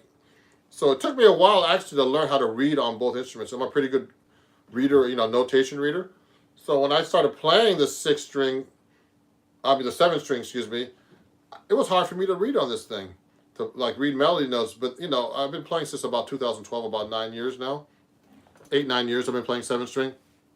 So one of the best things that happened to me is like in 2000, you know, I started playing in 2012, and I got a guitar. And what happened was I actually was subbing on a Broadway show. And what happened was they asked me to like play like acoustic guitar, electric guitar, classical, steel string, but you know I didn't have like a 6 string solid body guitar. So I had a 7 string solid body guitar. So I had to bring that guitar in because the guy would take his guitar out when he left the show to play his electric guitar on another gig. So I had to bring like a 7 strings solid body in, and then I had to play these acoustic guitars on 6 strings. So it was good for me to learn how to read and switch between the two. Play the 7 string guitar, but when I was playing the 7 string guitar, I didn't play the 7th string. I had to play this first 6 string because it was a 6 string guitar part. So what's good about 7 string is you can play 6 string guitar parts, no problem, but you guys can't play 7 string guitar parts because you don't have the 7th string. So that's the advantage about the 7 string. It's really cool. So there's some questions here. Message restricted. Okay, someone's saying restricted messages. So it adds some depth to sound. The B-flat major scale sounds third flexible. Yeah, appreciate your work. Thank you. So let me see, everybody. There's a bunch of people on Instagram too. I'm sorry, I don't want to ignore everybody. So if there's any questions on Instagram, let me know, and I'll answer them. I'm going to be finishing up soon. Someone wants to go live with me here. Who's that? Oh yeah, thank you everybody. So thank you everybody for watching on Instagram. And I just want to let you guys know, lovely guitar, thank you. Thank you everybody, gorgeous sound, thank you. You have to be really good to memorize all these notes and tune. And it's not a general arrangement. Yeah. So you know what? There's so much stuff involved with playing jazz, everybody, that there's a lot of stuff to memorize. Someone just mentioned that. London Fender Giza said that. So thank you. And I want to let you guys know on Instagram, if you're watching and you're enjoying the show, and also on here on YouTube, if you're enjoying the show, please donate $1 or more to Ron Jackson Music at PayPal, Venmo, and Cash App at Ron Jackson Music. Okay, and on Instagram, I have these things called badges. You can buy a badge if you're enjoying the show right on my Instagram page, and Instagram tells me to tell you guys that so you can help support my page. And it's 99 cents to buy 1 badge or 2 badges for $2 and 3 badges for $5 if you want to help support my channel. Thank you. What's up, Amaris? He's my brother. I didn't know you were my brother. Let me see. Pleased to meet you. Yeah, so you can join my Patreon, everybody, as well at Ron Jackson Music. It's www.patreon.com at Ron Jackson Music. And also, guys, I sell these Henriksen amps. So people are wanting to know about what amp I use. So let me take this off for a second so I can show you. Before I finish up, I have a few announcements. So I have this Henriksen amp, everybody. And everybody loves this amp. It's a small amp. It's like a great amp for gigging. It has mic and guitar input, full volume, 2 channels with reverb and everything. And I'm a Henriksen influencer. And, I have my own coupon code. So if you want to use that, go to henriksenamps.com. Uh-oh. Some of you guys can't read this correctly. Okay, go to henriksenamps, everybody, .com, and you can use the code Ron Jackson on Instagram as well. Okay, use my code Ron Jackson, and you could actually save 5% on the amps, okay, like this. And they're great amps. They only weigh 13 pounds, and they're 9 by 9 inches. And, and they only, and it has 120 watts. This has 120 watts. It's loud, man. And if I'm struggling to get on the subway, I just take this on there. I could put a vocalist with me. It sounds great, So you can save with my code Ron Jackson over there. And what else? A couple more announcements.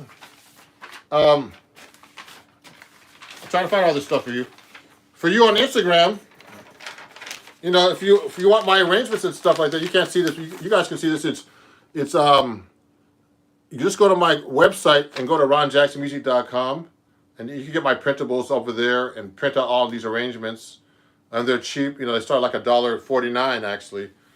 And you can't really see that, I think, on on YouTube. You can pick up all my arrangements and music and lessons over there.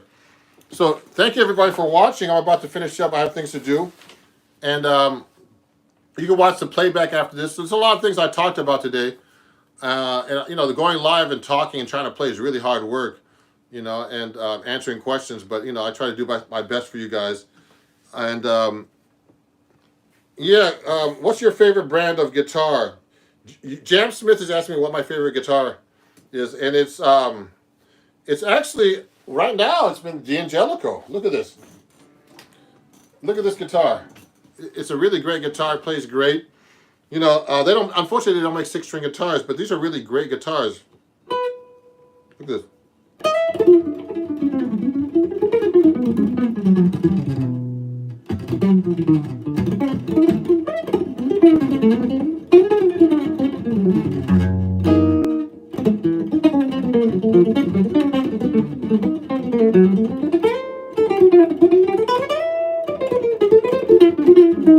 It's a really nice guitar. So, I mean, I like to thank them for giving me this guitar. So, this is a really great guitar. You should get your own and check it out. And, you know, I really like Benedettos. So, I'm trying to work out a deal with Benedetto guitar, but they're really, really, really expensive. So, so I'm trying to work out a deal with them to get a guitar, a 7-string guitar, though, just so you know. So, I don't need another 6-string guitar. So I have this, I'm using my D'Angelico, the top of the line D'Angelico, but I want to get a Benedetto eventually on 7-string. But I really love this Eastman guitar as well. For 7-string, this is a really a carved wood guitar. So it's a great guitar too. So everybody, thank you very much. So please follow me everywhere at Ron Jackson Music. If you're not subscribing on YouTube, subscribe please. You know, go to my store, you know, help me out, pick up some music. If you want to donate, go to Ron Jackson Music. You can pay me everywhere at Ron Jackson Music as well. And thanks a lot, everybody. Yeah. So I'm going to get off the line. I got to do a few things right now. Okay, we'll talk, okay? Everybody, and have a great day. And we'll see you guys soon. Bye-bye.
Jackson. Hey everybody, it's Ron Jackson, and I'm actually going to do a 10-minute warm-up right now, just because I've been doing a lot of stuff today, and I want to go live and put a little time into practicing, and just 10 minutes, so just to warm up and show you how I warm up when I haven't touched the guitar all day. So for example, I like to start off with this diminished patterns that go across the neck like this. You can go up the neck like this every 3 frets. The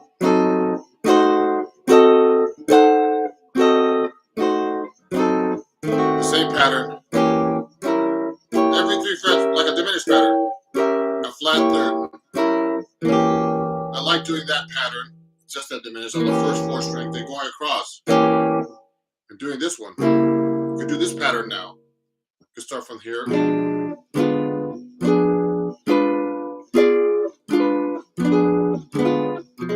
Okay, and then I can actually go on the 6th string and do the same thing. This is all the same diminished form. Every 3 frets.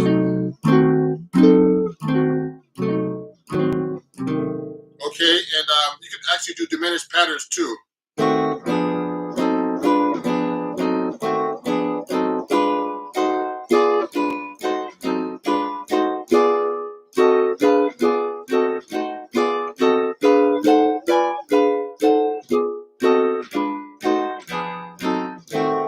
See what I just did?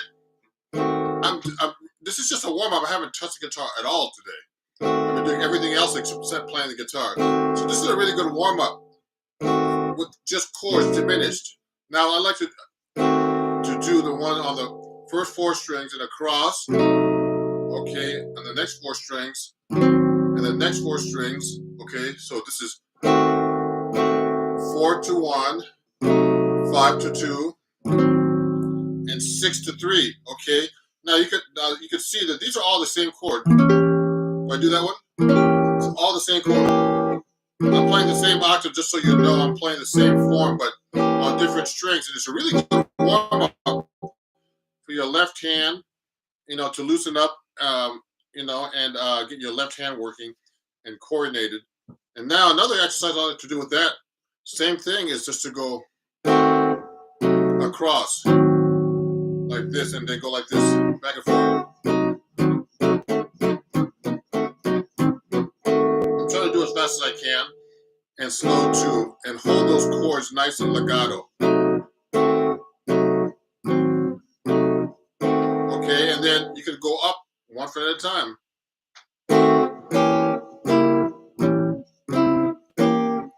Getting warm up still. This is tricky.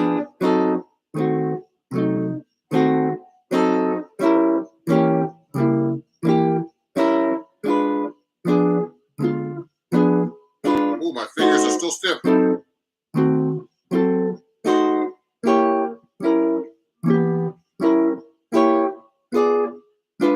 This is a great warm-up exercise for your left hand to get across those strings like that. Oh, so that's a really great exercise.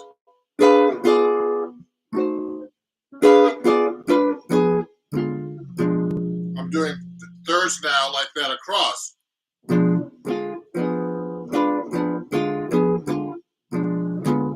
See what I'm doing?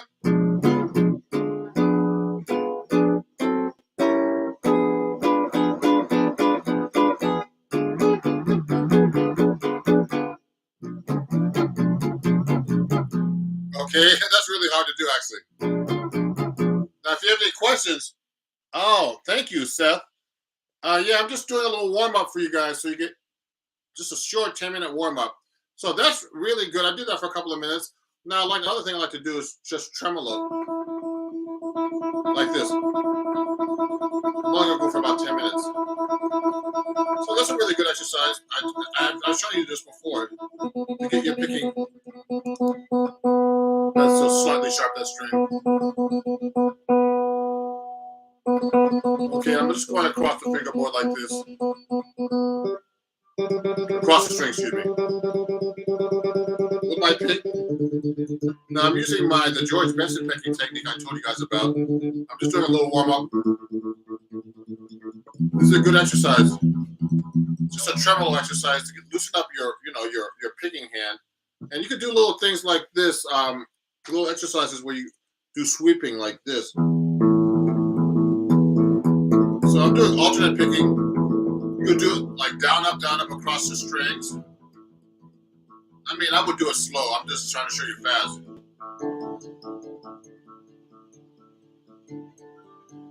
So I'm doing 2 strings at a time.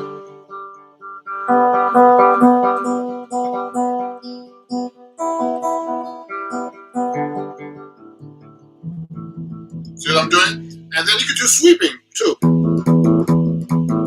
I'm going one direction, just 2 strings, for example.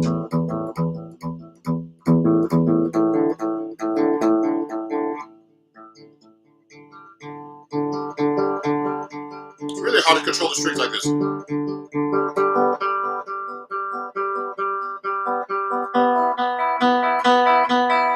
you can do up 2. So what I'm doing is upstroke and then down.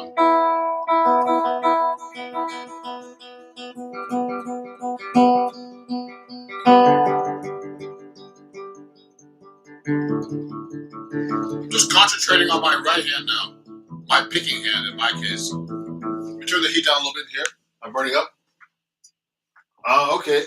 Just turn it down a little bit. Now I'm back. So that's a warm up like that. I mean, you can do all kinds of possibilities too. 3 strings across. Whatever you can think of is good exercise. So, I mean, we did a little bit of warming up with my left hand, okay? So I did the chords with the diminished. So you can get those fingers real limber. I mean, another warm-up exercise I like to do sometimes is like the chromatic scale in position.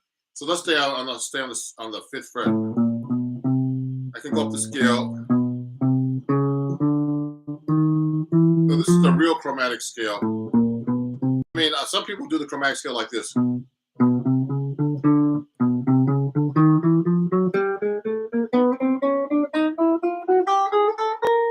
do it that way.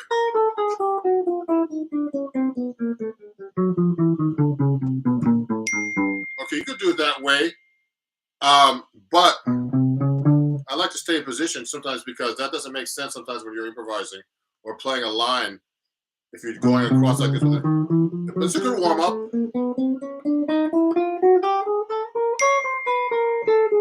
You can do things like that, jump around the fingerboard. But I like to stay in position to do a warm up. I learned this from the William Levitt Berkeley book. See See what I'm doing now? I'm going.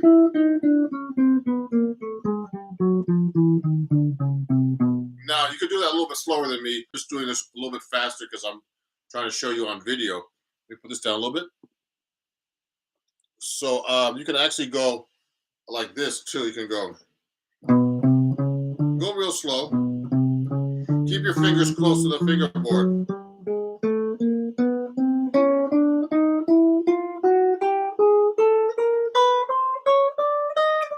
See how I'm going descending?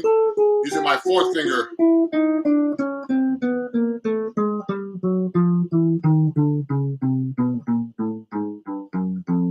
should be able to connect these on the same string. Every possible.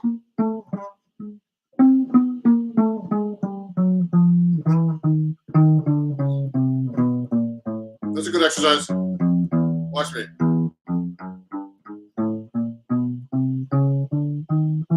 Up to the same string.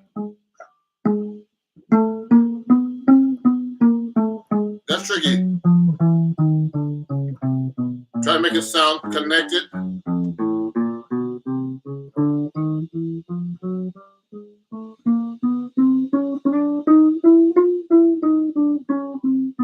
Really good warm up. I would do it slower than me though. To make it, you gotta make the stuff clean and slow. I'll do it slow. See, I'm trying to get to the next note and pivoting my finger.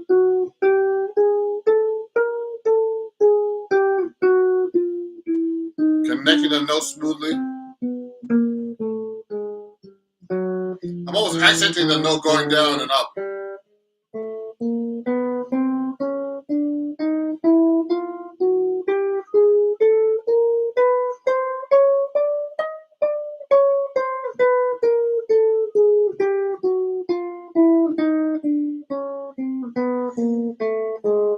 These are really, really basic warm-up exercises that you could actually do.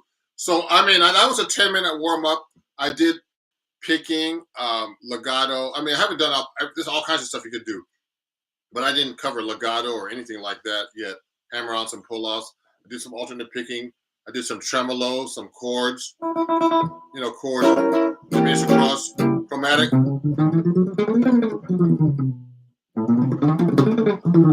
Your goal is to be able to play, warm up, and then do your thing.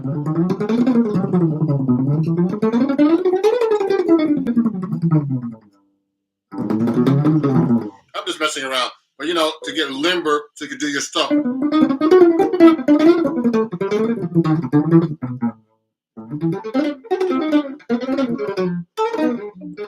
know what I mean? I'm just getting warmed up to get limber to be able to play my fast licks after and not feel like I'm, you know, completely stiff. Yeah. Thank you. Thank you, Keith. So this is just a warm-up, a very short video that I'm going to put up, just how you warm up. There's a lot of warm-up exercises you can do. I just did a few today. So I'll do another 10-minute warm-up in a couple of days, maybe tomorrow. And so you can watch this after in the playback. If you have any questions, please send them to me. And I'll see you guys very soon. I got to do something else now. Okay, bye-bye.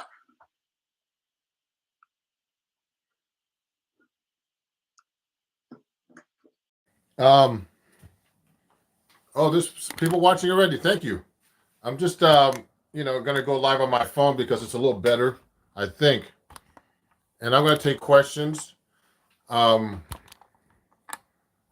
me see. Oh, yeah, I don't want to cut my guitar off. So I'm just setting up real quick.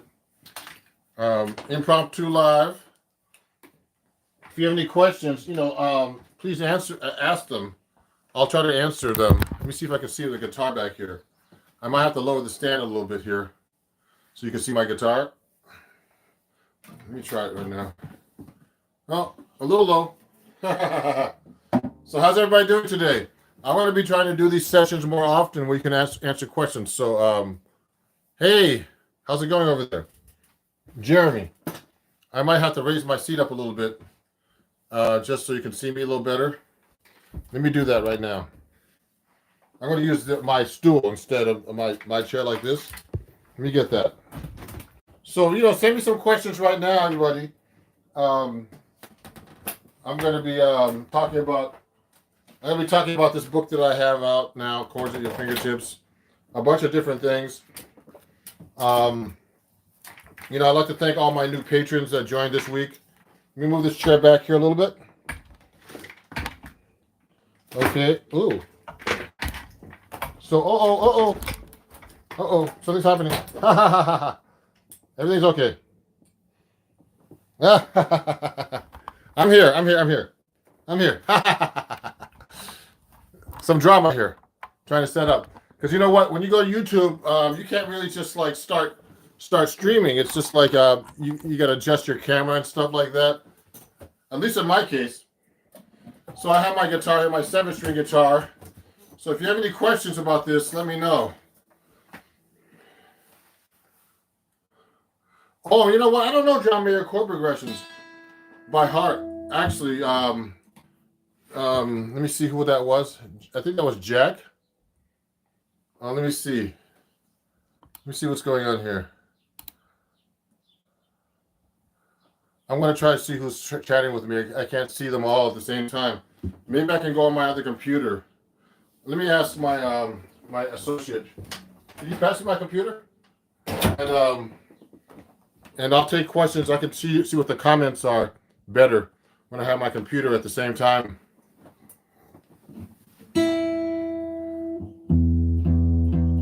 So I'm trying to see the live chat and see who's talking right now. Oh, here you guys go. Hold on, let me see. I got my computer so I can see the live chat.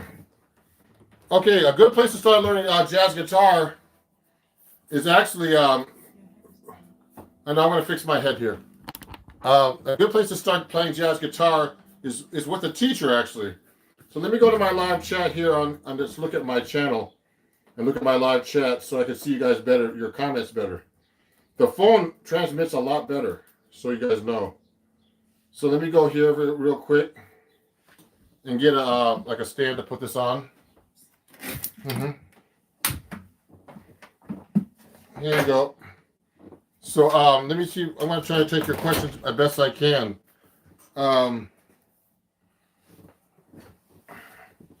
So let me see. Hold on. What's going on here? Let me go to my YouTube channel here and just make sure I can see Ron Jackson Music. And then I'm going to answer your questions easier when I see the chat here. Okay. Let me see. I see some questions right here. You like this? Sup, y'all? Hi from the UK. I'm live right now, so let me look at this. I don't want to hear the delay, though. Okay, good. I can see the questions now. Hey, Jeremy, Gerani. CD Sessions, hi. Oh, yeah. How's it going? Great to see you guys. So I'm going to try to answer your questions best I can. I'm going to move back a little bit. Before I do that, I should maybe play a song for you. What do you think of the 1400 Euro Aria Pro? So I don't know that guitar actually really well. I don't know. I mean, I only have, I've tried Aria guitars before. Actually, I have a couple of Aria guitars, actually, nylon strings here that I use. And, I don't really, I have a couple of their classical guitars. I knew the guy that ran the company. I was an endorser for a while. I don't even know if he's alive. His name was Shiro Arai. And he was a great guy. And I started endorsing them like about 20 years ago. And I got free guitars from him, and he's a really cool guy. So, but I don't even know if he was alive because he was pretty old back then. In like around 2000. He was a real cool guy, and I like the guitars basically. So if you want to play jazz guitar, everybody, you should actually definitely get a guitar teacher. It's really important to do that. When I was a kid trying to learn how to play jazz, it was cool, but I needed guidance because it's hard to hear the chords and all that other stuff. Okay, and you need to really get a I don't want to say a real book, but start learning tunes. Because a real book is kind of a clutch a crutch actually, because what happens is you start looking at all these books, and then you have to remember the tunes. You have to remember what they sound like. So you have to get that stuff into your ears. So it's very important to get a teacher to help you with this stuff. So I didn't really have a teacher until I went to Berklee College of Music and got my butt kicked, by all these great guitarists. So I went to see a Joe Pass workshop. He was a monster, that guy. He had a lot of interesting things to say. But the most important thing is to learn tunes, get a teacher, listen to records and transcribe solos and learn, phrases and licks. I call them, or jazz riffs. Let me see. There's some other questions. Someone says, I like music. That's good. So I don't know the $1,400 Aria Pro 2, but they sound like good guitars to me. So you know what? So the last time I actually touched a guitar was actually Sunday, because and I had a bunch of gigs last week. So we can talk a little bit about warming up. So this is my 7-string guitar. If you have any questions about this, let me know. And it's an Eastman AR 810CE 7-string. Can never remember that damn name. So it has 7-string. I'm doing a little warm up right now, where I'm actually doing chromatics, 4 notes, and doing a 4-adjacent finger, a lick.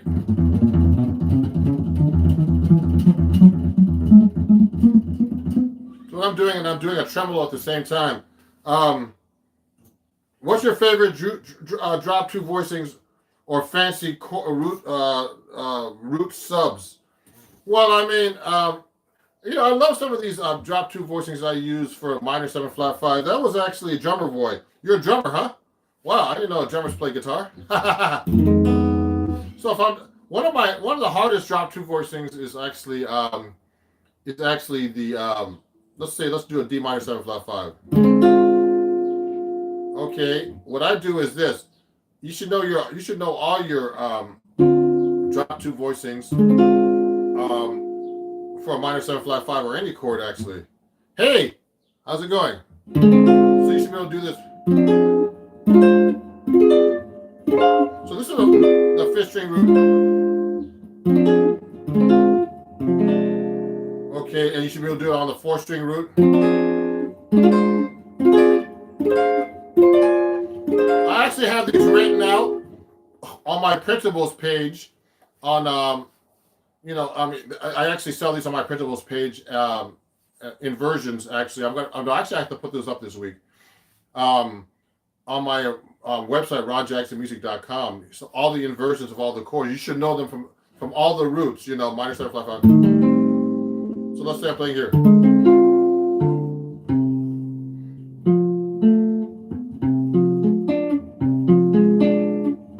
They're hard here. Okay.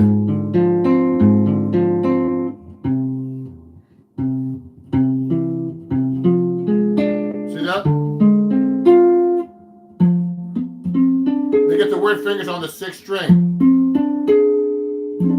Oh yeah, looking great. Sound great. Thank you. So you can use that over that minor 7 flat 5 over a minor 6 or dominant 7th. Yeah, actually, just so you guys know, okay, the minor 6 chord is actually is the same thing as a minor 7 flat 5. Okay, it has the same exact notes. They're the same inversions. 2 names for the same chord.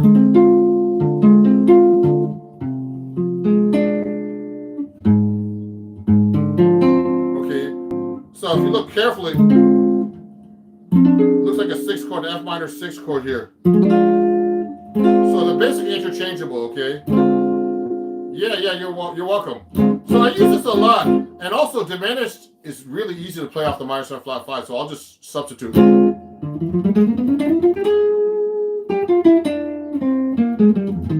Okay, I like to do that a lot. Or diminished from the roots.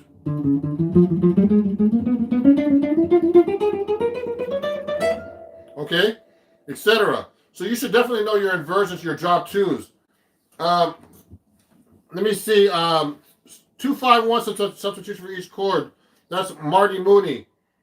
And inversions for us, please. Maybe G or C.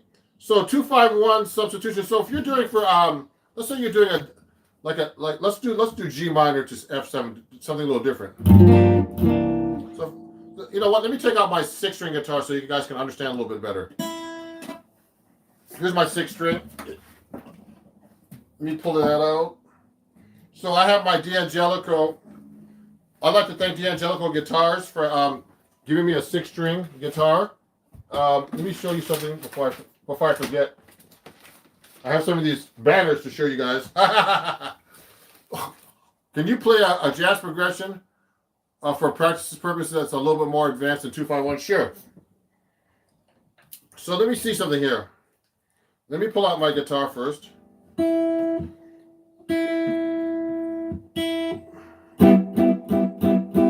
So this is my D'Angelico XL1 that D'Angelico actually gave me as an artist sponsor. Okay, I'd like to thank Justin and everybody at D'Angelico New York for this nice D'Angelico. So it's a little easier for people to follow this when I'm teaching them, because most people don't play 7-string. So I'm just tuning this up right now. So someone's asking about 2-5s and substitutions. Let's do that real quick first. So when I'm playing a 2-5, let's say G minor 7 to a C7. But there's a lot of ways you can substitute that, okay? So I'm doing G minor 7, C7, to F major 7. Now, I mean, first one thing you can substitute is just like the basic notation. You don't have to play like a real straight minor 7. You can play minor 9 to a 13 to a 9. Okay. Another thing I like to do, you can make it into a minor 2-5, because remember, you don't have to play a straight 2-5 over a chord progression. You could just play. I'm gonna move this back a little bit so you guys can see my head cut off as much. And is that better? Let me fix this a little bit. Okay, that's maybe a little better. What I'm doing is this. I'm trying to show you substitutions. So let's go I'm going to go like this. Let me move this chair over. So I'm doing 9 to a 13 to a F major 7 9. Then I can just make it minor 7 flat 5. Oh, Angel. Yeah, she saw me on Marty Sports. My daughter's doing good. You can check her out, Lucia Jackson. So I like to alter my chords a lot, so you guys know. If I'm doing a 2-5, I don't have to play a straight minor, a 2-5-1. I can go. I lowered the 5, kept the 9. Sharp 5 here.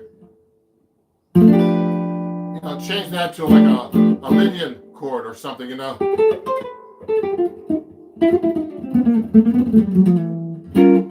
that's another reharmonization. Also, you can use tritone substitutions like this. What I did is I just played like a minor 7 flat 5, or just straight minor, and then a G flat 7, which is a tritone substitution for the C. A tritone away.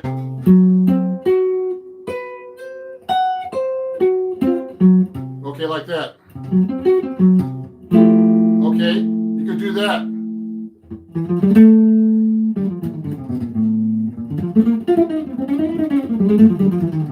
Okay, so what I just did is a 2-5, minor 2-5, tritone substitution. Yeah, I played fusion before. So let me look at some of these questions. So I'm going to try to do some more complicated progressions in a minute. So, some good complicated progressions are like Wayne Shorter tunes, things like that. I'm going to have to pull my real book out to look at a couple in a second. Let me look at these questions first. Oh, yeah, what's the uses of classical melodic minor in jazz? So that's a great question, guys. So someone's asking about the melodic minor. Oh, yeah, Angel, just so you know, if you want to take lessons with me, go to my website. Angel's asking about that. It's ronjacksonmusic.com. It's actually already on my page here if you want to take lessons, okay? Let me see if I can find those banners. Might have to have my assistant help me here. Oh yeah, here it is. So if you want to take lessons with me, you can take lessons with me actually on Patreon, okay? I'd like to thank all the new patrons that joined this week, actually. Oh, new patron alert. Oh, thank you for Christopher P. Oh, great. Christopher just joined. Thank you. So, yeah. So, Christopher just joined my Patreon. So, it's www.patreon.com/RonJacksonMusic. You can get lessons actually for $3. You get one lesson a month for $3 for free. And then if you get $9 a month, you get like 3 lessons and more. I usually get more. 25, you get unlimited. And I also do workshops. Because, when I do this kind of workshop, right now, it's like, it's kind of limited. And also, I'm going to be doing a special event this weekend featuring my book, Chords at Your Fingertips, from Acoustic Guitar. I'm a writer for Acoustic Guitar magazine, so you can get this book from Acoustic Guitar through me, actually, and I can autograph it for you. And it comes with video and all kinds of shit, all kinds of stuff. Sorry, all kinds of stuff. Sorry about that. I almost said something bad. And so it's a great book. Let me see. Let me look at this now. Yeah, I still teach, Angel, so you know. So you can contact me here at ronjacksonmusic@gmail.com. So let me see. So the classical minor scale, the melodic minor. Let's go over that. I get a lot of questions here. So I give lessons, everybody, if you want. I've gotten quite a few students off of YouTube actually recently from all this. So let me show you the melodic minor. So melodic minor is very important, everybody. Okay. So let's go through let's just do a different key. Let's do F melodic minor. So now in jazz, so I'm playing F melodic minor all over the neck, okay? It's kind of hard to talk and play, but anyway. So what's happening is F melodic minor, or melodic minor in jazz we call it the jazz melodic minor or the real melodic minor. Okay, I had a video that came out a few days ago about this, actually. It goes through all the melodic minor modes. So in classical, they raise, it goes up like, so the intervals is 1, 2, flat 3, 4, 5, 6, 7, 1. Okay, and the key of F is basically F, G, A flat, B flat, C, D, E, and F, okay? And now in classical, when they go back down, they lower it, which I think is kind of strange. See that?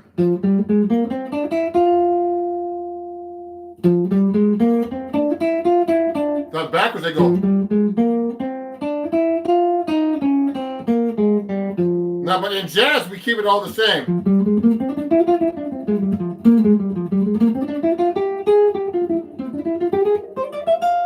So, when you're practicing on guitar, remember to always be able to play it all over the neck, anywhere. Now, I'm just basically playing up and down the scale, but you should be able to play these in different patterns. I just did an article on Acoustic Guitar magazine, for the January-February issue on the melodic and harmonic minor modes, okay? But we didn't really talk about, we talked about the scale more than the modes. So in jazz, these are very important because we play them over a lot of fancy chords.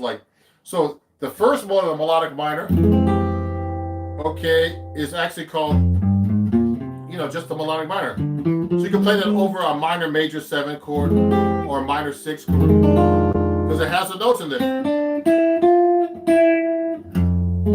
It has the minor major 7th there. So you should be able to play these chords in different ways all over the guitar neck. Things like that, you know what I mean?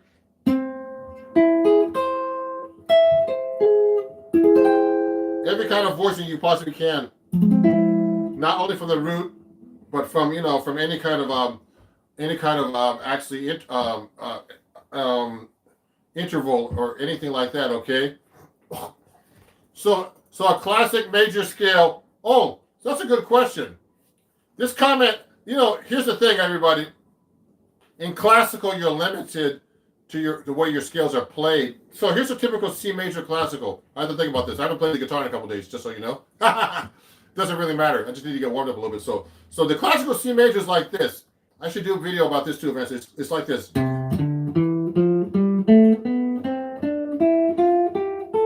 They teach you that it's a really cool scale.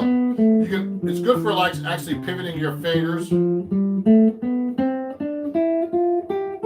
I used to practice this just for technique, for pivoting my fingers.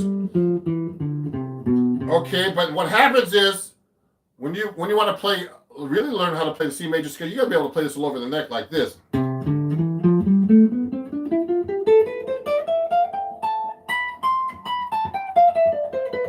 See how I'm jumping around the neck? I can play it on one string.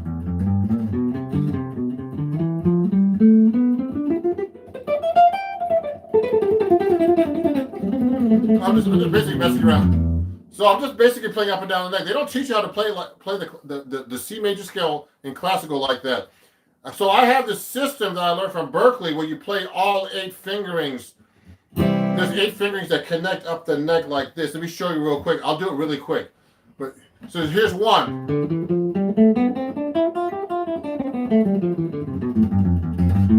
2. 3.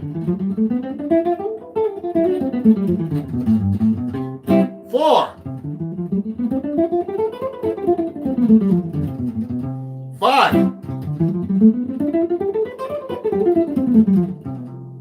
6. 7. 8.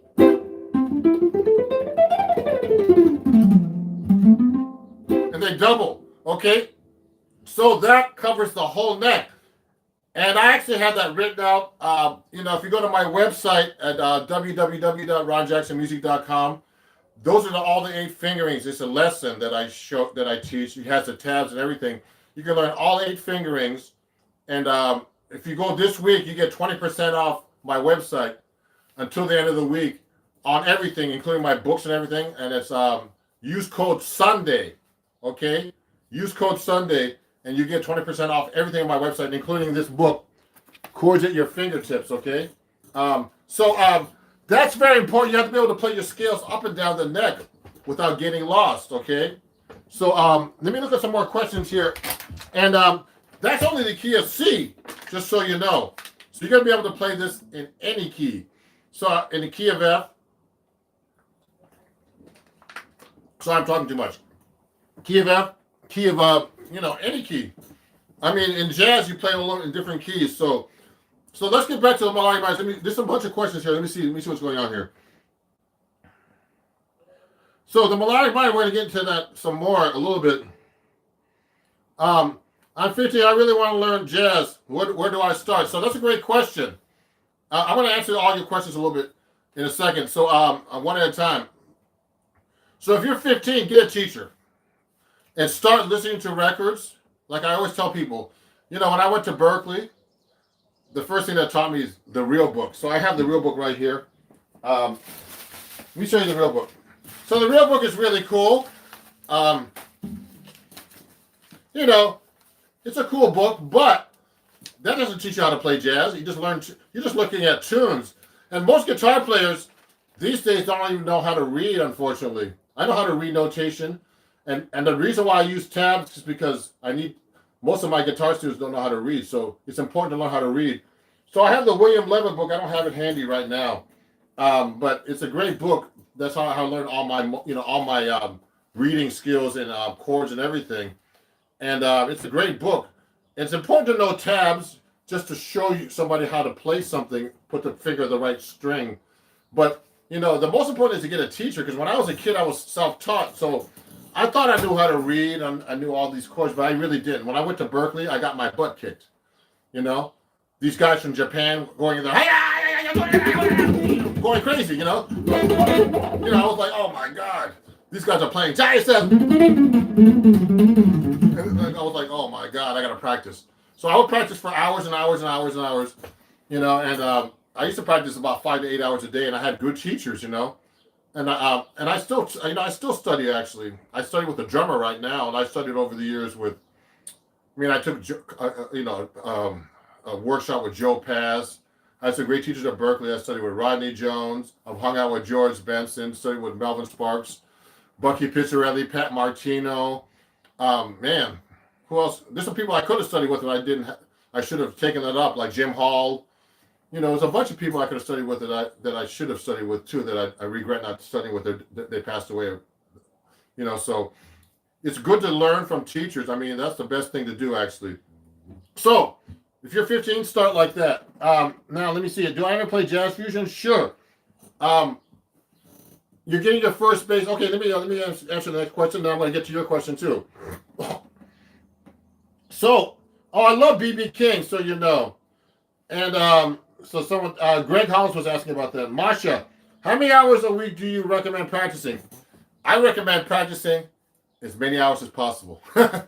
Like, you know what? I'm so busy with my social media and business and stuff that I've been working on that right now. But I really need to practice.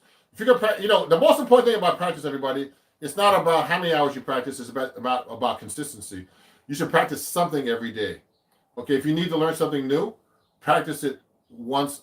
Practice even 10 minutes a day. But do something every day. Pick up the guitar. Okay, whatever instrument you might be playing today. Some guitar players, people watching me aren't even guitar players today sometimes. So, so just pick up the guitar, okay, and play every day. Now, let me see. Here's another thing. Ranks, gaming. How do you mix every scale and sound? How to mix scales and sound better? So you know what, everybody? I want to tell you an exercise. So when you're playing, let's say you're playing let's just take a real simple tune like a blues. So I'm in the key of F.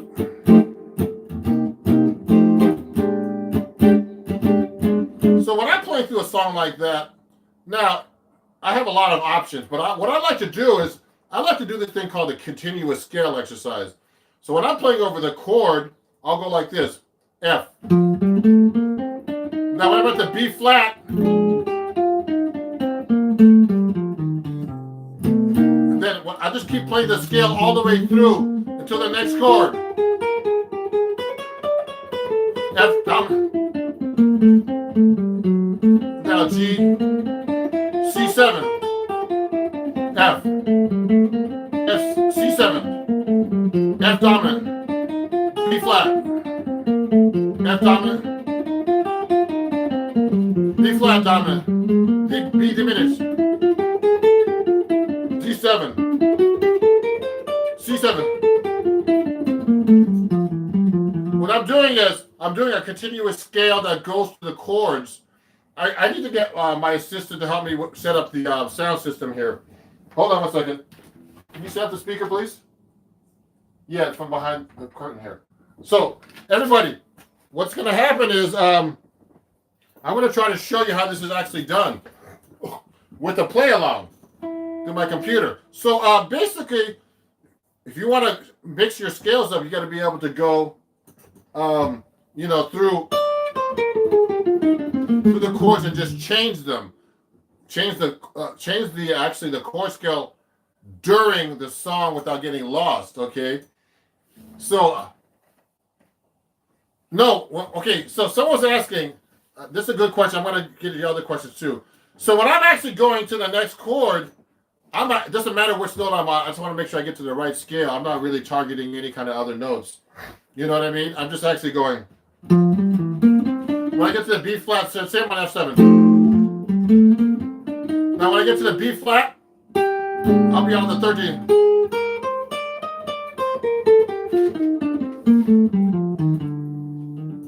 Yeah. So what I'm doing is I'm actually trying to target the notes and make sure that I actually, land on some kind of chord tone or note in the scale. What's going to happen is it'll sound good because it's going to be going by so fast it won't sound like a mistake. Okay, so give me that. So we're setting up my speaker so you can actually hear how this is actually done. So so that's a great question. So that's how you play through scales. Let me see some of these other questions. There's a lot of people watching. Thank you for watching, everybody. And do me a favor. Please follow me and share this stream with your friends and fans. Remember, I'm giving you information, and and it's a live stream. But the most important thing is that you practice and you get a live teacher, okay, a real teacher to help you. And I teach as well, and I have students from all over the world, all over the country now. So I appreciate you guys. You guys are great. I'm trying to give you the best information and to help you play as best you can. Okay, so cool. Yeah, that's great. Yeah, so I'm going to show you how this is done. Let me answer a few more questions while I set up the sound system here. So, let me see. What do you think? Do you think it matters to use the cage system or 3 notes per chord or any other position system? So that's a great question. Kyan Hallows, thank you for answering that question. It's very important to know the cage system, everybody. Just so you know. You should know all your open string chords. I've had students that study with me, even recent students actually. They're like, they don't know their open string chords. I'm like, you don't know open string chords? Like, you don't know 1-800 for kids. No, I'm just joking. I'm just kidding. So anyway, you don't know the open string chords. So what I'm doing is, all your bar chords come from open string chords, and they call that the cage system. So if I'm playing a C chord, you should be able to play that as a bar chord. What do? Take your 3 fingers and you play the C chord, switch them around, okay, to second, third, and 4th finger, and then move up 1 fret at a time. Okay, so that's the cage system, they call it. I don't know. So there's different names for this. Okay, so your bar chords are very important, and your open string chords are very important. And you should know all your open string chords. D chord, make it a bar chord. Make it a bar chord. E minor, etc., etc., etc., etc. So, thank you. Someone's laughing about 1-800 College for Kids. Thank you. That's a hit song. So, thank you to all the 35 people watching. So, you have to know how that works. So, let me test out my sound system real quick.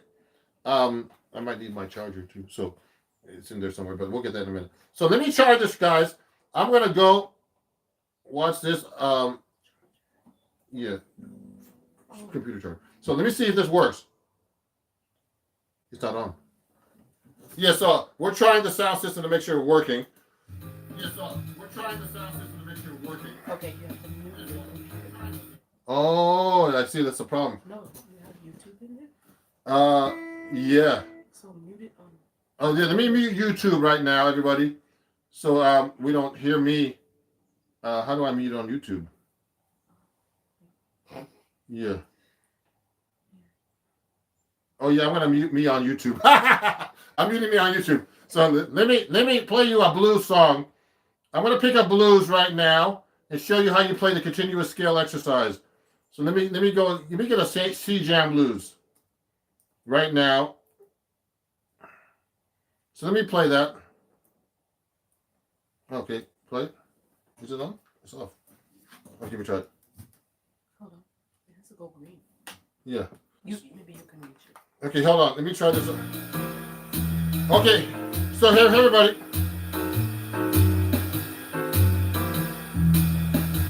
So here's a C blues. Here's a continuous scale.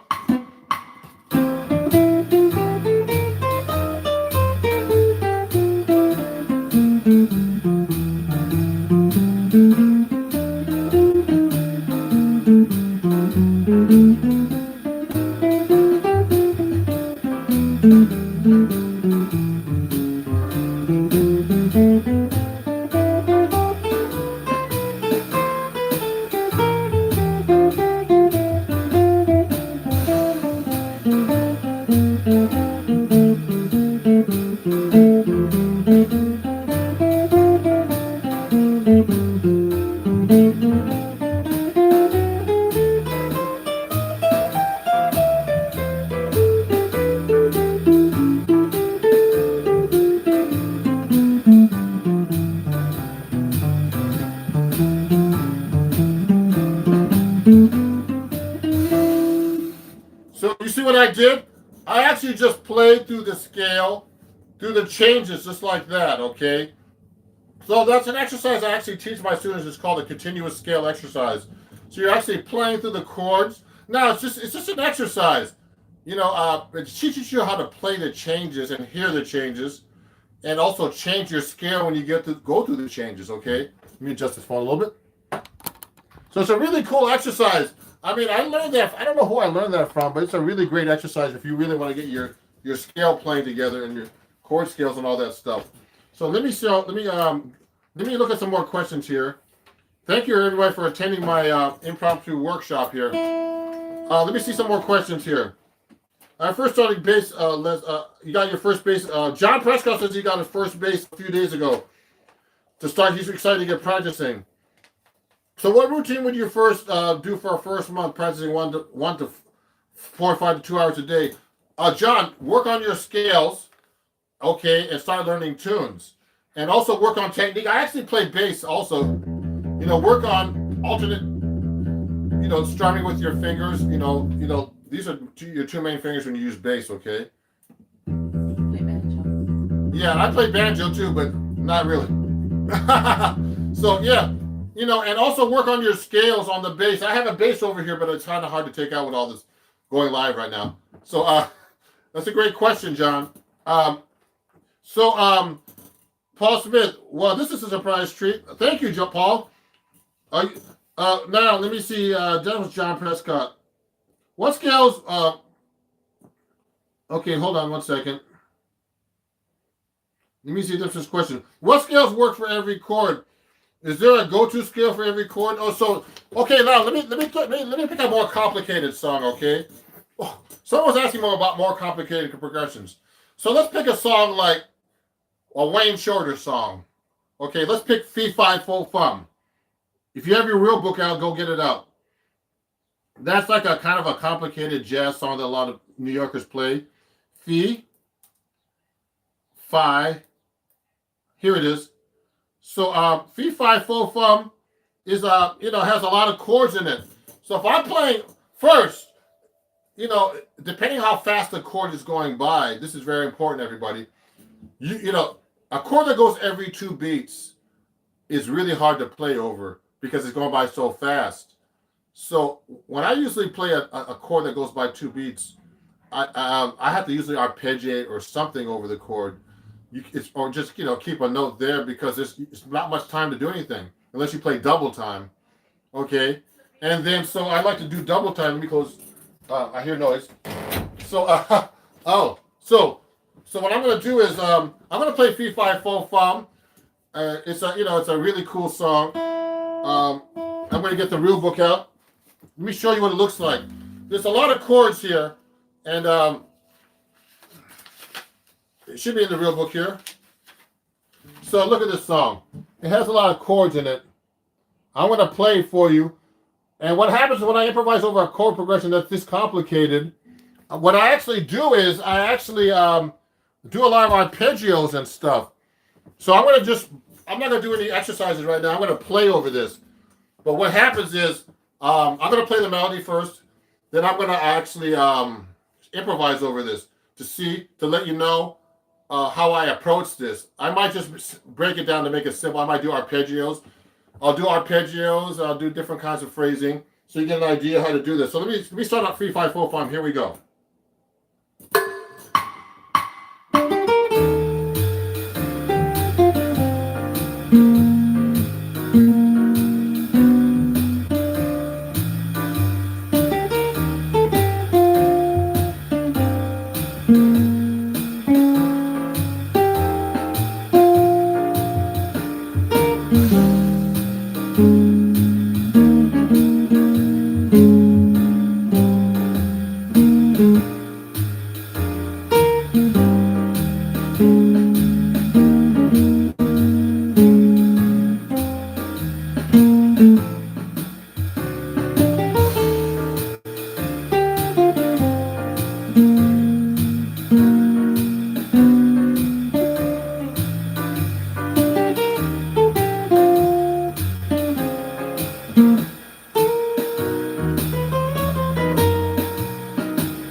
So, when I was doing through that, I started trying to do different kinds of ideas through the changes, okay?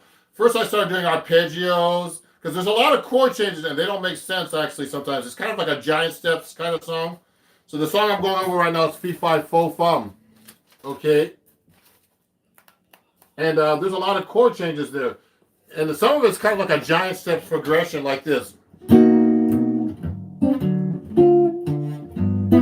Yeah, so it's a kind of a really cool song. Let me look at some of the questions. And what I'm doing is I'm using different techniques. Since there was so many chords, I started using double time phrases instead. So you can use like eighth notes, quarter notes, half notes. Hey, hey. And what's happening is, what I do is I start actually doing double time phrases through that to make it more interesting. But if you listen to Wayne Shorter, when this song came out, it wasn't an easy song to play back then in this, in the 60s, I think this came out. And so you have to kind of play more melodic through these kind of changes. But if you want, a lot of guys now just burn through the changes like this. Let me see something here. Let me see some of the questions that are coming up here. So everybody, just to remember, if you're joining the session, I'd like to thank my new Patreon today, Mr. Chris P. He just joined my Patreon. So, you can learn all these cool techniques, on my patreon.com, which is www.patreon.com/RonJacksonMusic. And, please join my Patreon. I'm starting to get a lot of fans and followers on there. And if you want to learn guitar and jazz guitar and help with everything like that, let me know. I teach as well. Also, if you like this guitar, this D'Angelico, so I have this on my Amazon store. I sell D'Angelico guitars on my Amazon store. Go to my Amazon store at www.amazon.com/shop/RonJacksonMusic, and you can pick up my guitar there. Thank you. Someone's saying I have really good. My shorts are really good. I want to answer all your questions right now, everybody. So this is like an impromptu day. So let me do before we keep going. Let me do Fee, Fi, Fo one more time. Fee, Fi, Fo, Fum. And, that's based on the Pinocchio series. So I'm going to show you how to do some techniques through that chord change, through those chord changes. So let me turn that back on for a second. There's a lot of chord changes there. So what you do to play over difficult changes, you have to be able to make sure you change your scale. So how long have I been playing guitar? I've been playing guitar since I was 11, a long time. Look me up on Wikipedia.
double time there.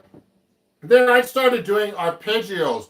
So for example, there's a lot of chord changes. So another thing, a technique you could use on Fee, Fi, Fo, Fum is actually using arpeggios. Let me try this next chorus like this. I'm going to try to do mostly arpeggios, so you get an idea how to practice this.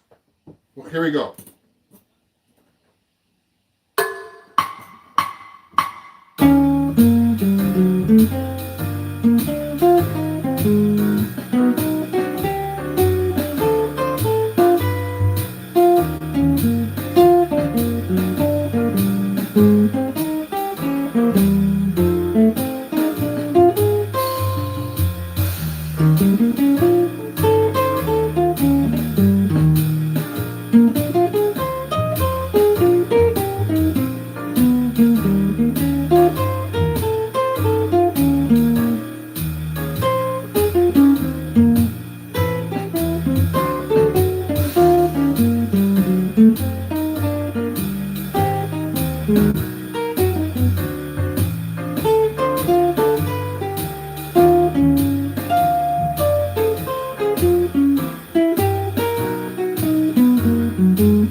So I was hitting a lot of the sevenths on top, but also what I was doing was, I'm not trying to hit the root every time you play, and also play an upper register. A lot of guitar players, when they start learning how to arpeggiate chords, they always start real low. They go like this.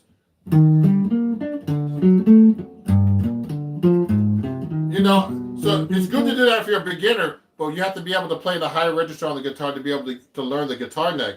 And also, you start playing all over the neck, etc. Okay. Now let me look at some more questions. So I have a ton of questions here I need to answer. So what scale works? Okay, can you show 8 shapes of the major scales? Hey, actually, Alvin, I actually showed that earlier. So go to my website. Actually, no, you have to go to my Patreon and join that, or you have to actually go and pick up the lesson on my www.ronjacksonmusic.com. There, I have a bunch of lessons. You can learn all 8 scales of the major scale fingerings, okay? And you can buy the lesson, I think, for a couple of bucks.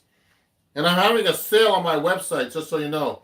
Everything on my website, including this book, Chords at Your Fingertips, that's published by Hal Leonard and Acoustic Guitar Magazine, who I write for.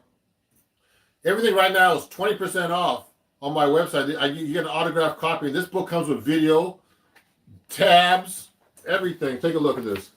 It has tabs, and it comes with a video as well. And you learn all about chords and everything. And and there's some great writers here. Look at this. So have Adam Levy, Sean McGowan, all these great teachers, including myself, here to learn from this book. Okay, so go to my website. Everything is 20% off until you should get it as soon as you can, because some of these books are running out actually. Let me see what else I have over here to show you, because I have a few missing things here. Oh, also, if you're enjoying this, I'm also taking donations. Just go to my Venmo, PayPal, and Cash App. If you've learned something new today and you'd like to donate to me, it's not required, but if you'd like to, that would be great.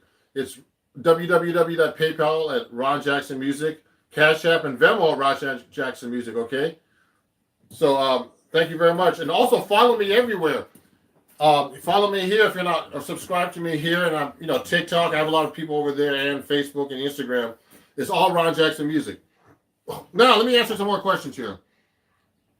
So Alvin, I already showed those 8 scales already. The thing I might want to do is you should be able to do that in every key.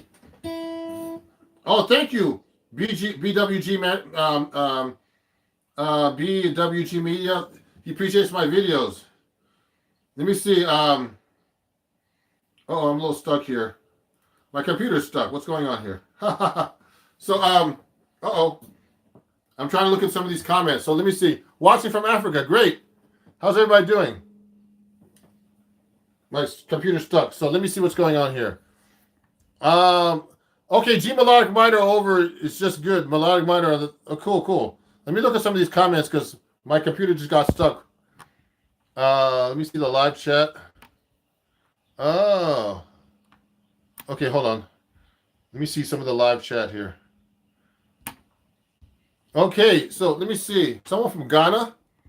Good. From Brazil, thank you. Can other jazz guitar players tell when someone isn't playing jazz? Oh yeah. That's a good question. Ymir, my student. I have a student watching Ymir. He's a great guitar player. And he's like I'm actually half Filipino for people who don't know. And he's one of my Filipino brothers students. And Ymir, yeah, I can tell when people can't play jazz because jazz is actually a language. So so if someone's playing just like let's say you're playing a song. Let me pick another song. Okay, it's not stuck anymore. I'm so happy. So watch this. Let me pick another song, guys, ladies and gentlemen. Let me pick like a standard. Let me play let me do this song right here. I'm gonna pick "The Days of Wine and Roses." I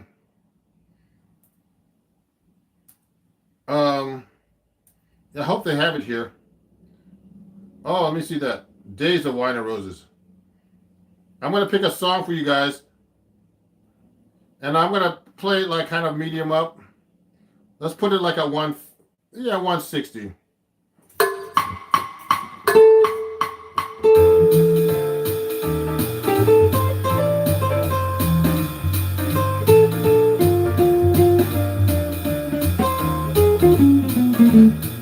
What I'm going to do, everybody, is this. I want to play like someone who doesn't know how to play jazz. So let me start from the beginning. I want to make it a little bit faster. Here we go. So here's how I can tell you can't play jazz.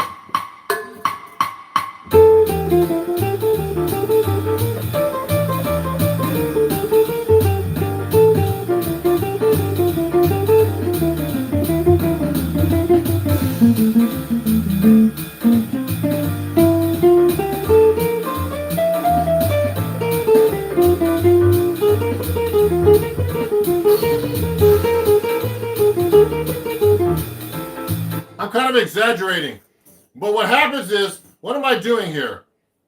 When someone's not playing jazz, they're actually they're not playing over the chord changes.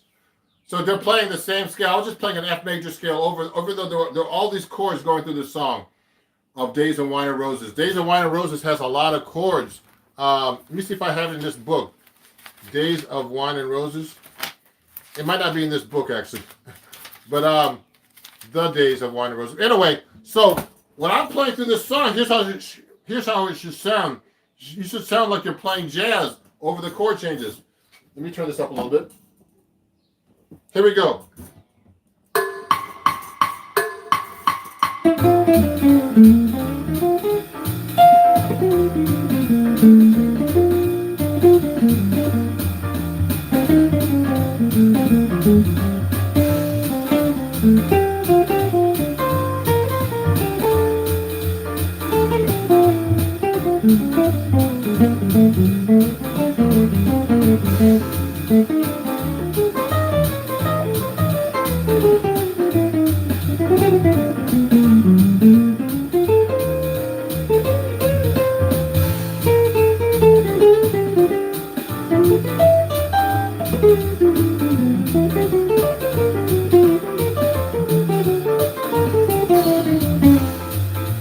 So what I'm doing there is I'm basically just playing jazz lines. I'm not playing anything fancy yet, okay? But you can tell I'm actually playing over the chord changes. I'm using jazz language, okay? I'm using passing tones, licks that I've learned, 2/5s, arpeggios. I mean, I'm using all kinds of stuff.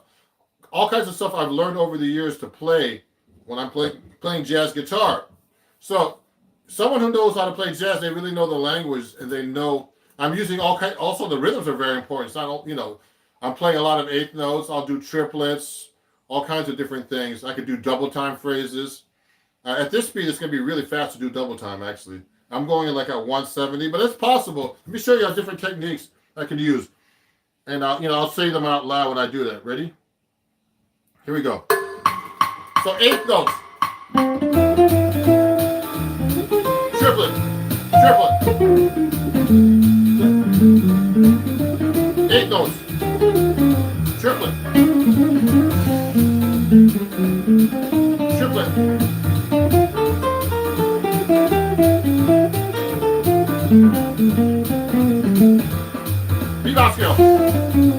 Viva.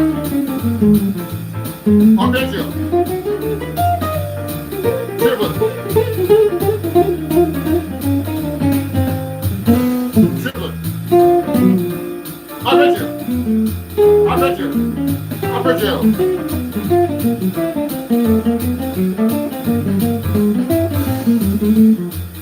So see all those techniques I just used? I was doing arpeggios, triplets.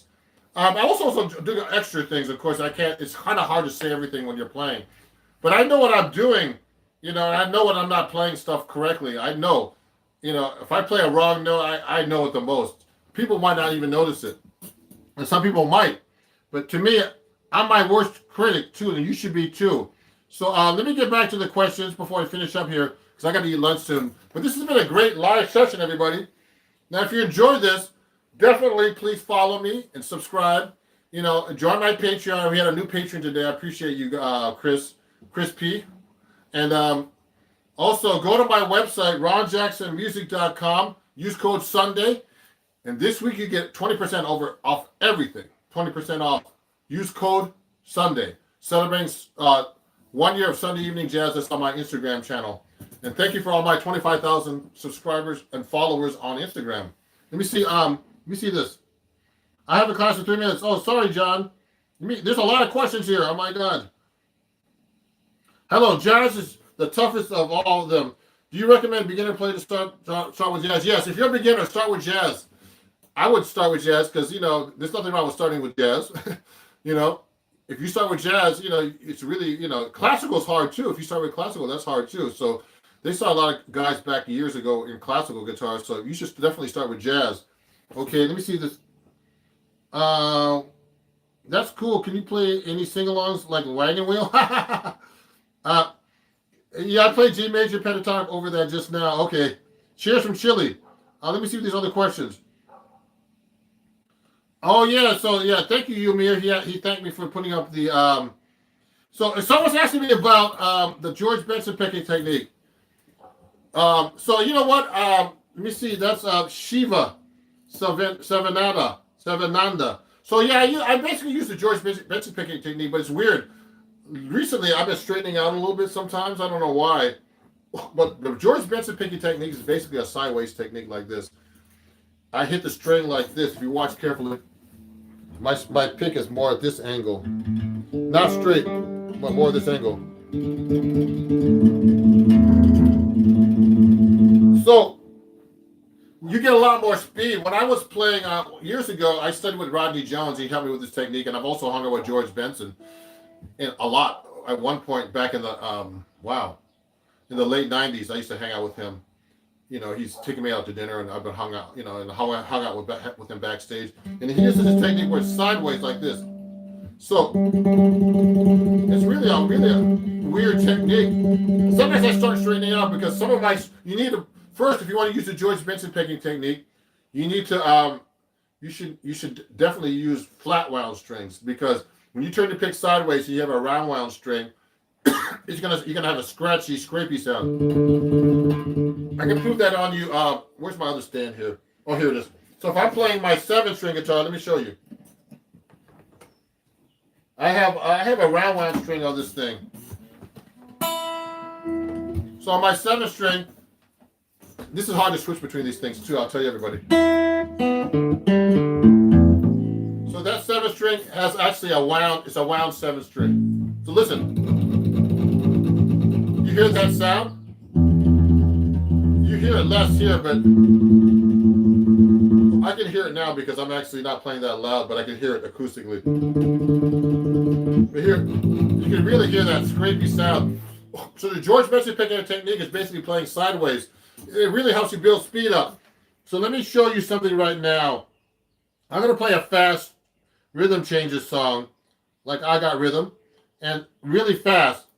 And it really helps you with playing really, really fast. I'm going to put this up pretty high. Not that. That's slow. I'll put it up to 300. Okay, I'm going to play this at 300 metronome markings per minute. And this technique really helps you play with up tempos. And that could be faster. That's not even that fast. So let me show this. Let me show you. So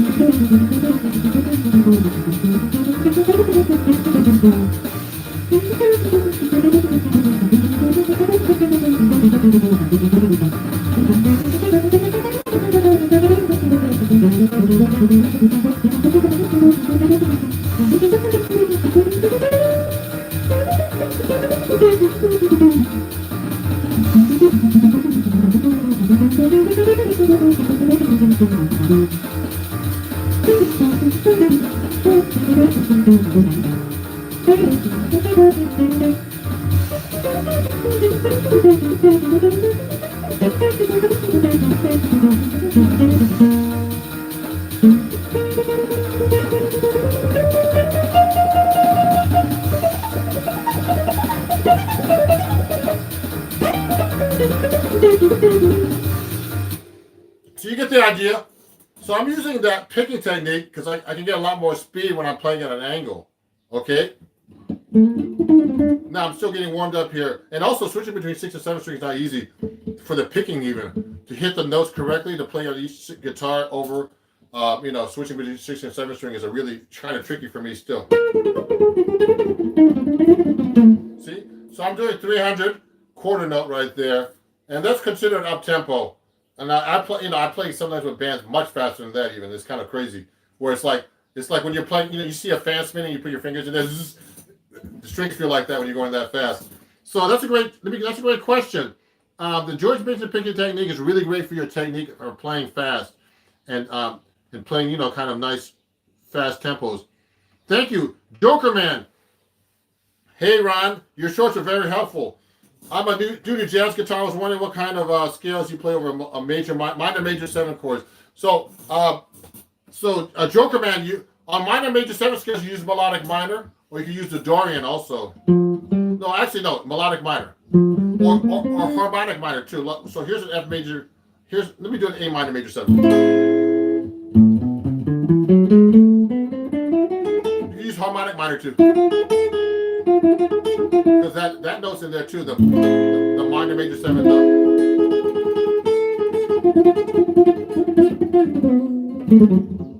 Okay.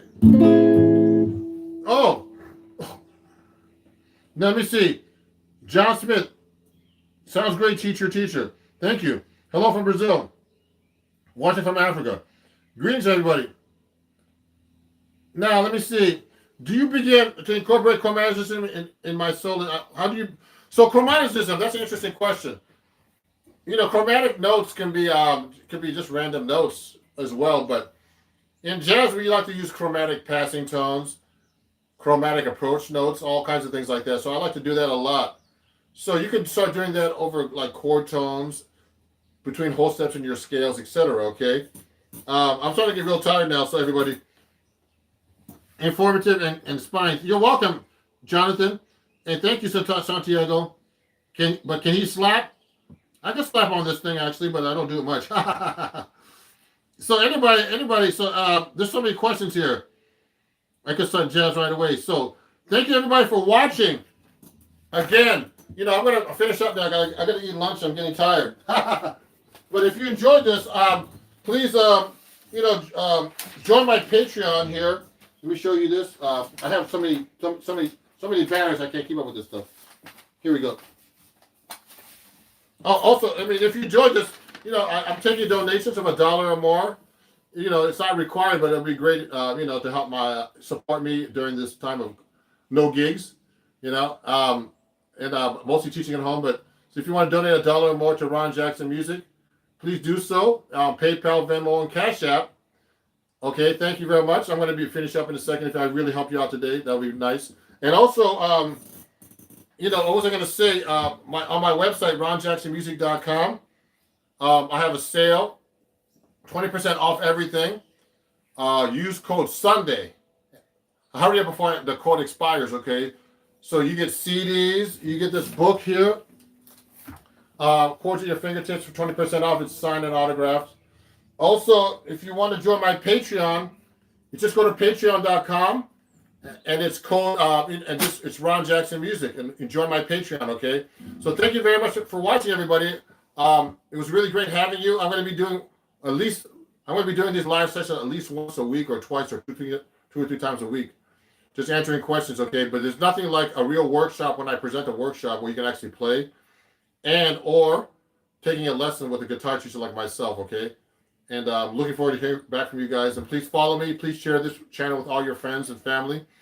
And I'll go all over the place and follow me there too. TikTok, Instagram, Facebook, wherever. Twitter. Have a great day, everybody, and thank you for watching. Okay, bye-bye.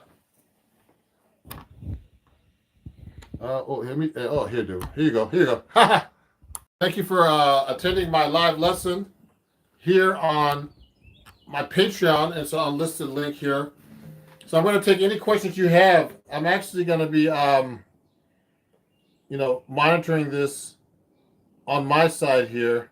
So please send me the questions that you'd like me to answer, and I'll do that. And thank you again for being a Patreon. I'm trying to keep all the material up there.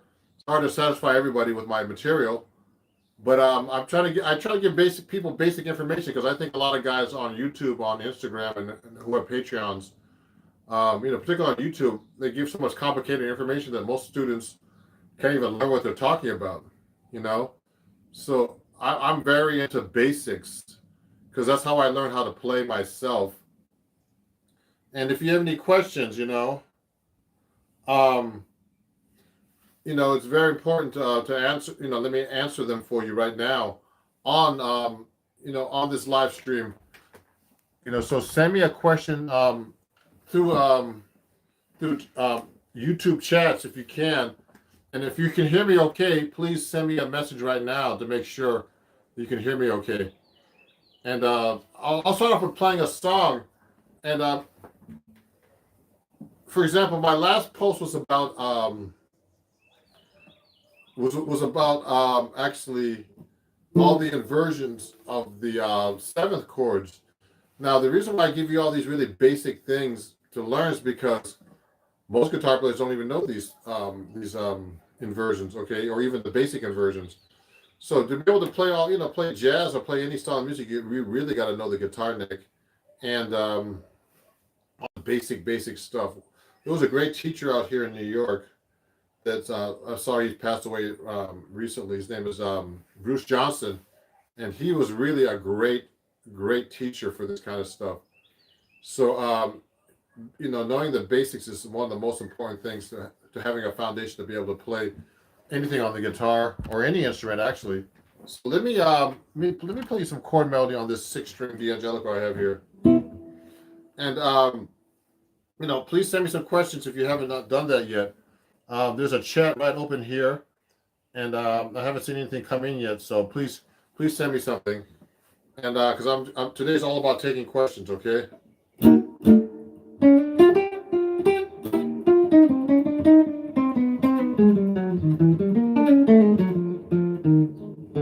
Oh, good, Sean. Good. Yeah, Sean's a great student of mine. Hi, Sean, and a patron.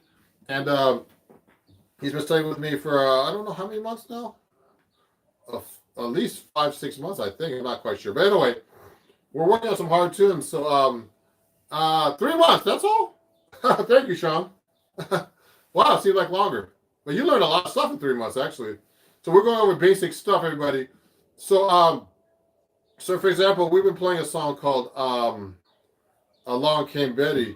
So there's a lot of chords in this song. And what happens is if there's a lot of chords in a song, the best way to be able to play over jazz is not all this complicated stuff people are telling you to do when you're watching a lot of videos and all these fancy lines. It's just to be able to play the basic scale at the right time in the right place, because that's the hard part. Now the fancy stuff comes after.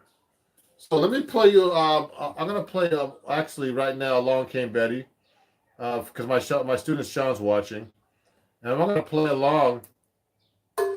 And what I'm going to do is this. I'm going to actually do this with a play along. I'm going to do a solo on this. So I'm going to show you how you can practice these kind of things. 2, 3.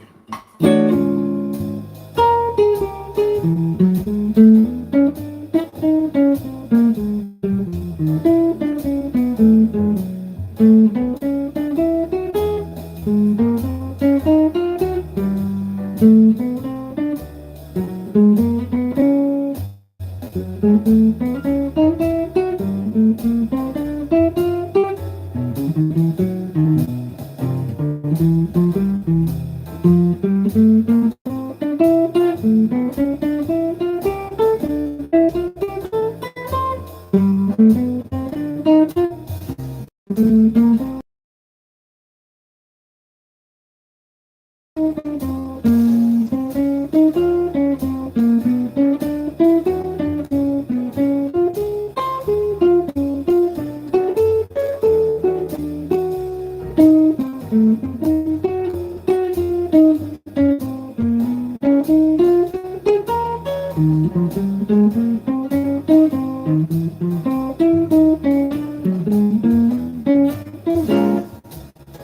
what I did was, if you have any questions, please send them, please, because I'd like to get some feedback.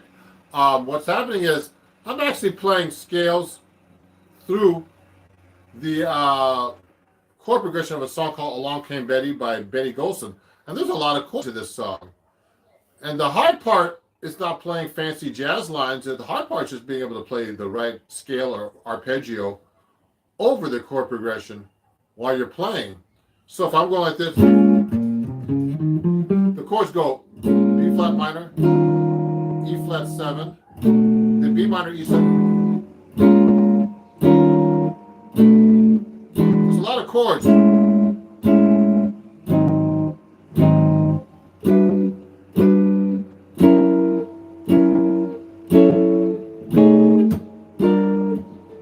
Now, these are a lot of 2/5 progressions, they call them.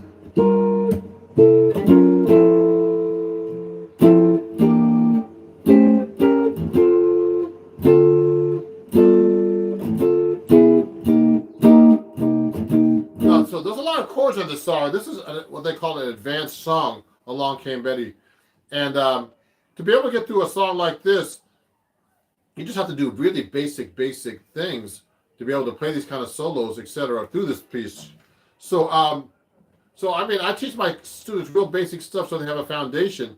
And once you have the foundation, you can actually get through these songs pretty easily, actually. So one of the things I like to use a lot is memorizing finger patterns.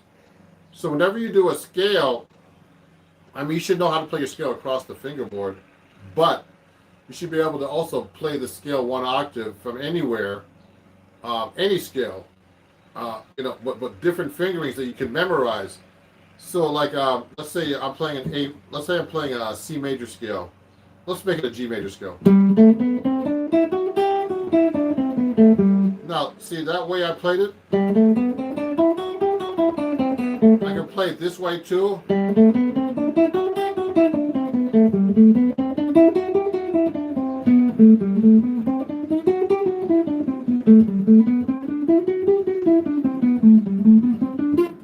See how many ways I just played that scale? Well, you should be able to play your scales in one octave all the way across the neck and up and down the neck without getting lost. Any kind of scale, major, minor, augmented, whatever scale you're playing, diminished.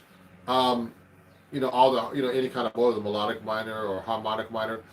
The point is, you have to really know your neck to be able to play, to master the guitar, but also to be able to play jazz. So what I like to do is I'll be able to play across like this. So I'll go one octave, and I'll try to memorize that one fingering. So I can just move it around the neck.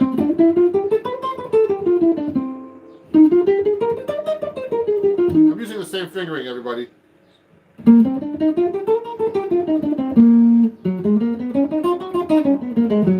So I like to use those techniques because it's easier to get through chords and chord progressions once you know one fingering, but you have to memorize the pattern. Okay, now, so I tend to have my students learn these fingerings, like using different string roots. Like you use your third string root. So if I play G like this, so I went. So this is like I have to play it up an octave higher. I could do it here actually. So that's one fingering, that's one string root pattern. This is another string root pattern, fourth string root. So that was third string root, fourth string root, fifth string root. Then I have to do it here, sixth string root.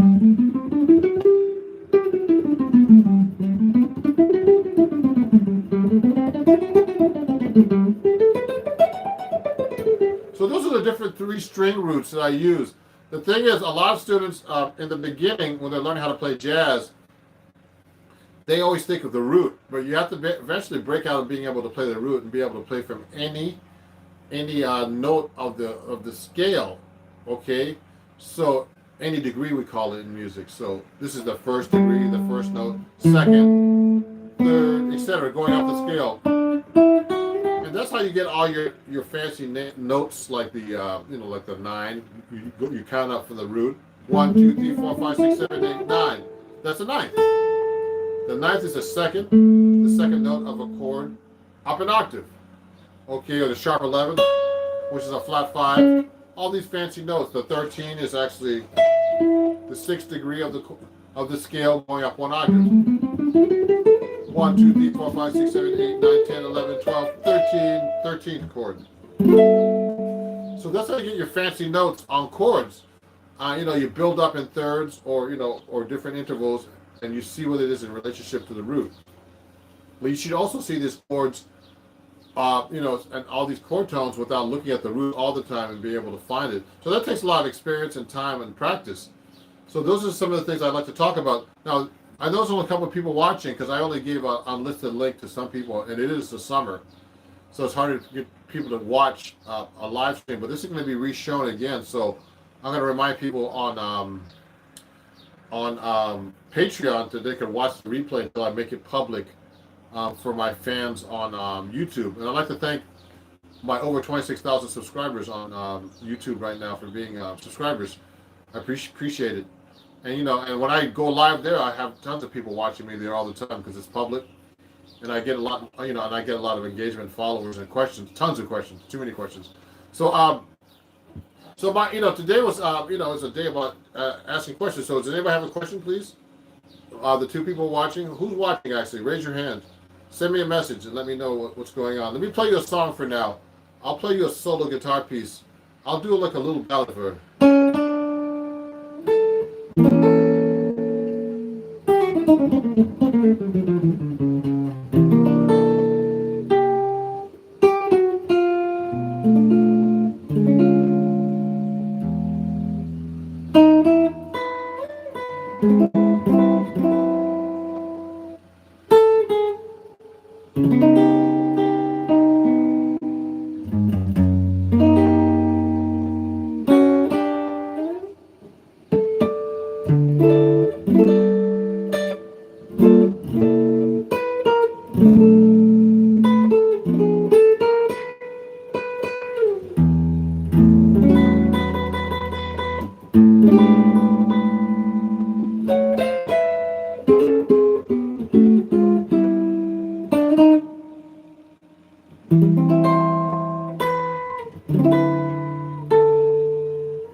Yeah.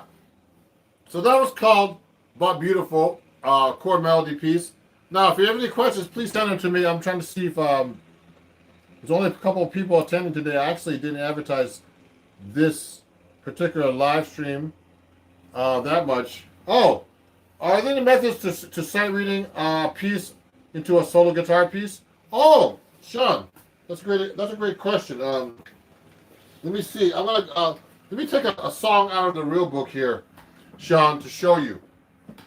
For example, let me get a song. Let me just pick one song, for example. If I'm reading a song that I don't know and I want to do chord melody, that's a great question. Let me get this song. Let me pick something easy. So look at this. Sean, I don't even know this song at all. I've seen it in this book. It's called My Buddy. Huh. Okay. So this is on page 284 in the the regular real book, the legal real book actually. And if you look carefully, it's a G major 7 chord. Okay, when I'm sight reading a piece, okay, like this. First, I'll look at the melody and see how it relates to the chords. So this is a D note. So the melody goes like this. First, I play through the chords. So the chords go like this: G major 7. It's a ballad. 2, 3, 1, 2, 3, 4. I'm doing it slow, fast actually. G6, 2, 3. B diminished 7. A minor 7. D7. So that's the first 8 bars. So next, the melody goes like this. It's actually in 3 too. It's like 1, 2, 3, 1, 2. It's the key of G. So you have to look at those things too. See, sometimes I skip over those things when I'm reading because I didn't start out playing guitar reading actually. So I did everything by ear.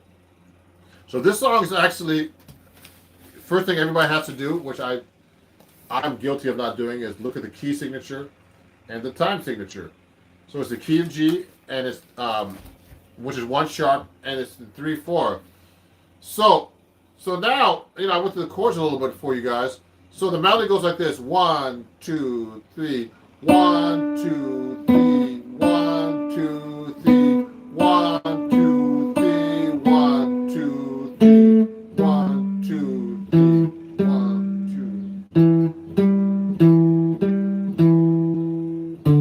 2. So that's the melody in the beginning, okay? So now, if I'm gonna play through this, this note, that note is a D, and that's a G major 7 chord, okay? So I know that's the 5th, which is 1, 2, 3, 4, 5 of the chord. So I know I can play this chord on here. I can play this chord on the bottom of that D note. I can play a major 7, or I can make it more fancy by putting like a 9 here. I can make it a 6/9. Any chord that can fit under that D note. That's a major 7 chord. So you gotta see the chord scale relationship. Then the next note is a B. So that's right in the chord. So I'm going 1, 2, 3. Then it goes to G sharp diminished. Now the G sharp diminished looks like this. So that note's already in the chord. So it's the same melody. So I can go like this now. 2, 3, 1, 2, 3, and then I can go the A minor 7.